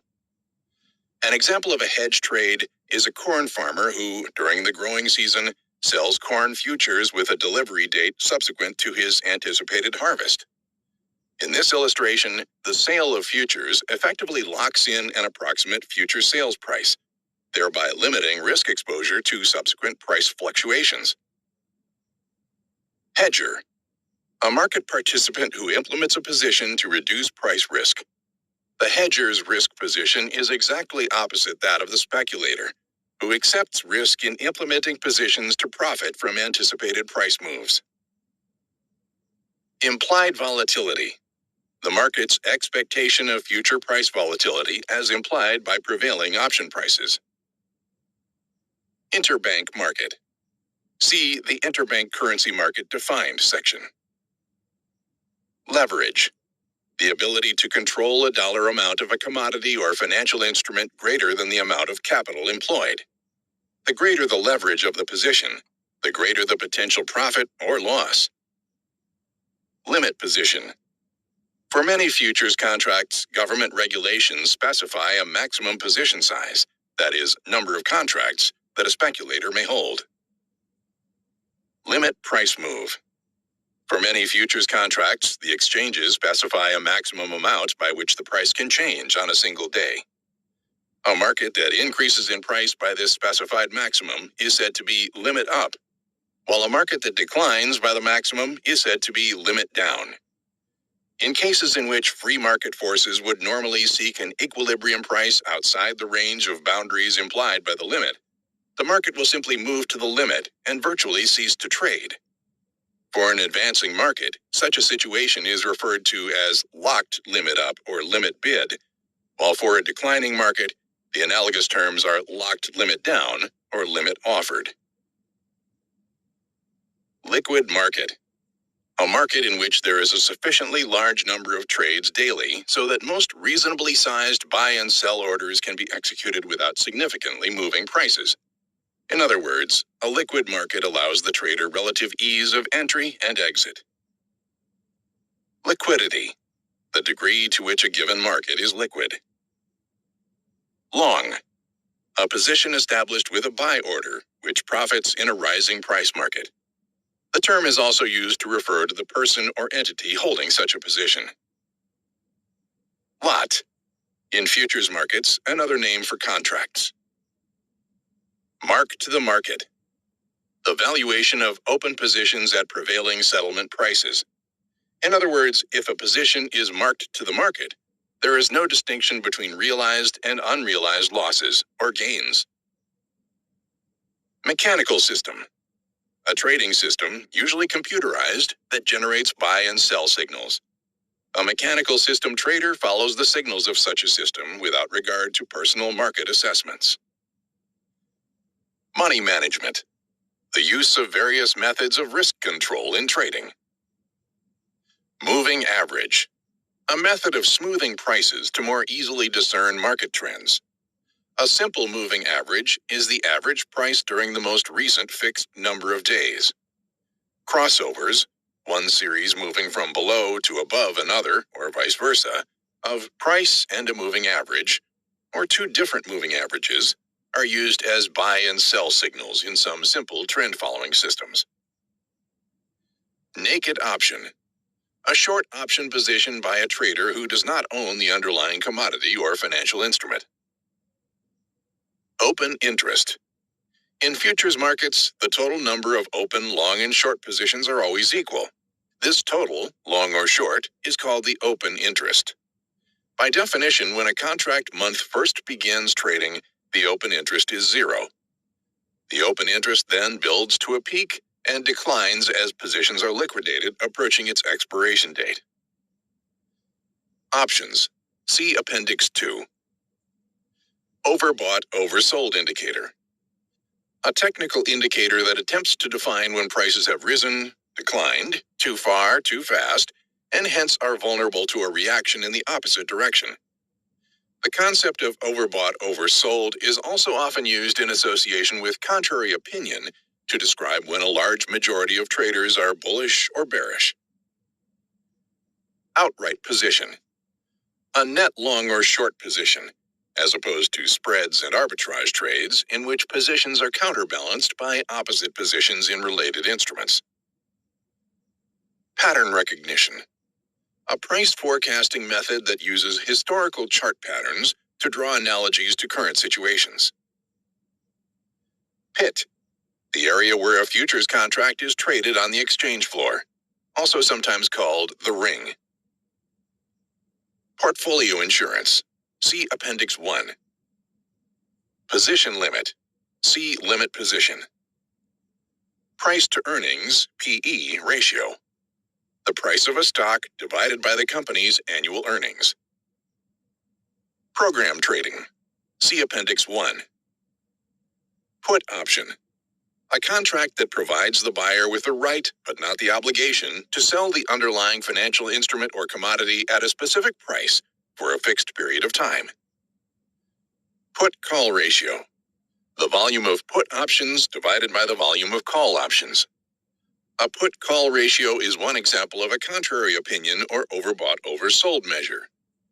The basic premise is that a high ratio, which reflects more puts being purchased than calls, implies that too many traders are bearish and is hence considered bullish.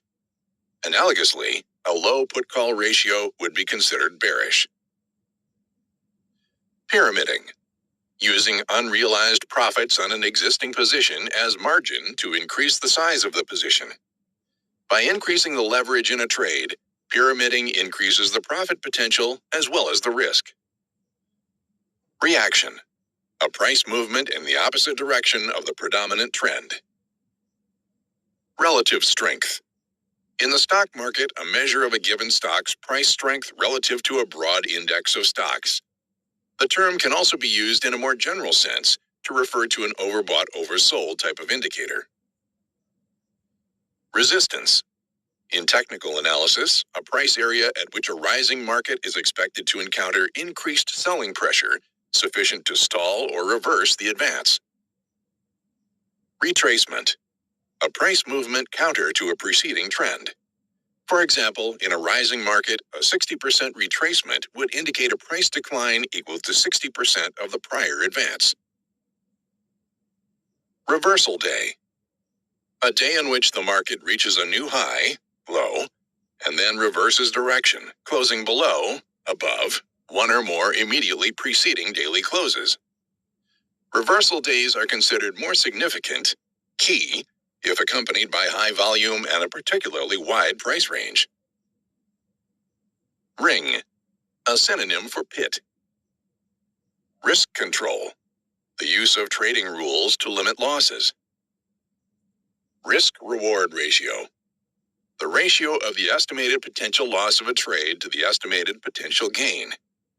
Although theoretically, the probability of a gain or loss should also be incorporated in any calculation, the ratio is frequently based naively on the magnitudes of the estimated gain or loss alone.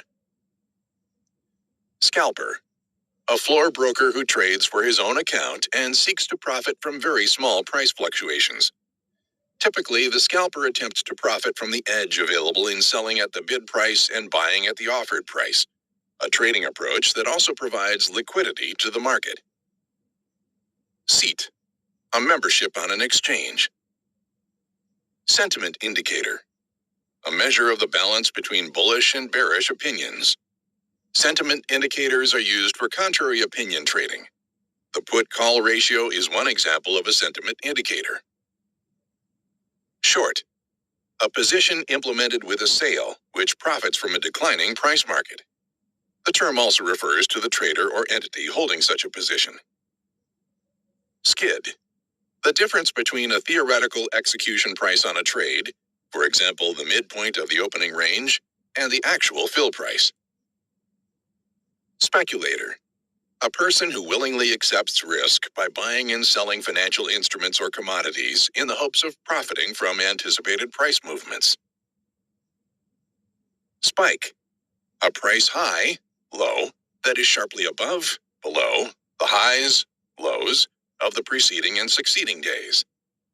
Spikes represent at least a temporary climax in buying, selling, pressure, and may sometimes prove to be major tops or bottoms.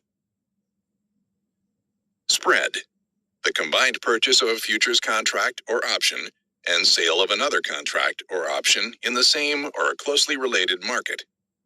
Some examples of spreads include long June T-bonds, short September T-bonds, long Deutschmarks, short Swiss francs, and long IBM 130 call, short IBM 140 call. Stop order. A buy order placed above the market or sell order placed below the market that becomes a market order when the specified price has been reached. Although stop orders are sometimes used to implement new positions, they are most frequently used to limit losses. In this latter application, they are frequently called stop-loss orders. Support. In technical analysis, a price area at which a falling market is expected to encounter increased buying support sufficient to stall or reverse the decline. System. A specific set of rules used to generate buy and sell signals for a given market or set of markets. Systems trader. A trader who utilizes systems to determine the timing of purchases and sales, rather than rely on a personal assessment of market conditions. Tape reader. A trader who attempts to predict impending market direction by monitoring closely a stream of price quotes and accompanying volume figures. Trading range. A sideways price band that encompasses all price activity during a specified period. A trading range implies a directionless market.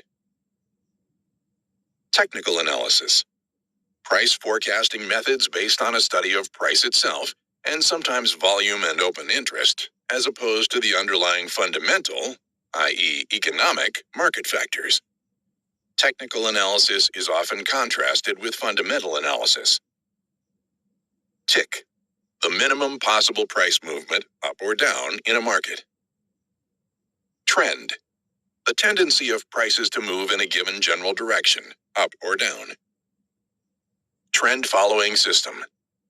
A system that generates buy and sell signals in the direction of a newly defined trend, based on the assumption that a trend, once established, will tend to continue. Uptick rule. A stock market regulation that short sales can only be implemented at a price above the preceding transaction. Uptrend. A general tendency for rising prices in a given market. Volatility. A measure of price variability in a market. A volatile market is a market that is subject to wide price fluctuations. Volume. The total number of shares or contracts traded during a given period. Whipsaw. A price pattern characterized by repeated, abrupt reversals in trend. The term is often used to describe losses resulting from the application of a trend-following system to a choppy or trendless market. In such markets, trend-following systems will tend to generate buy signals just before downside price reversals and sell signals just before upside price reversals. This has been Market Wizards, Interviews with Top Traders, written by Jack D. Schwager, narrated by DJ Holte.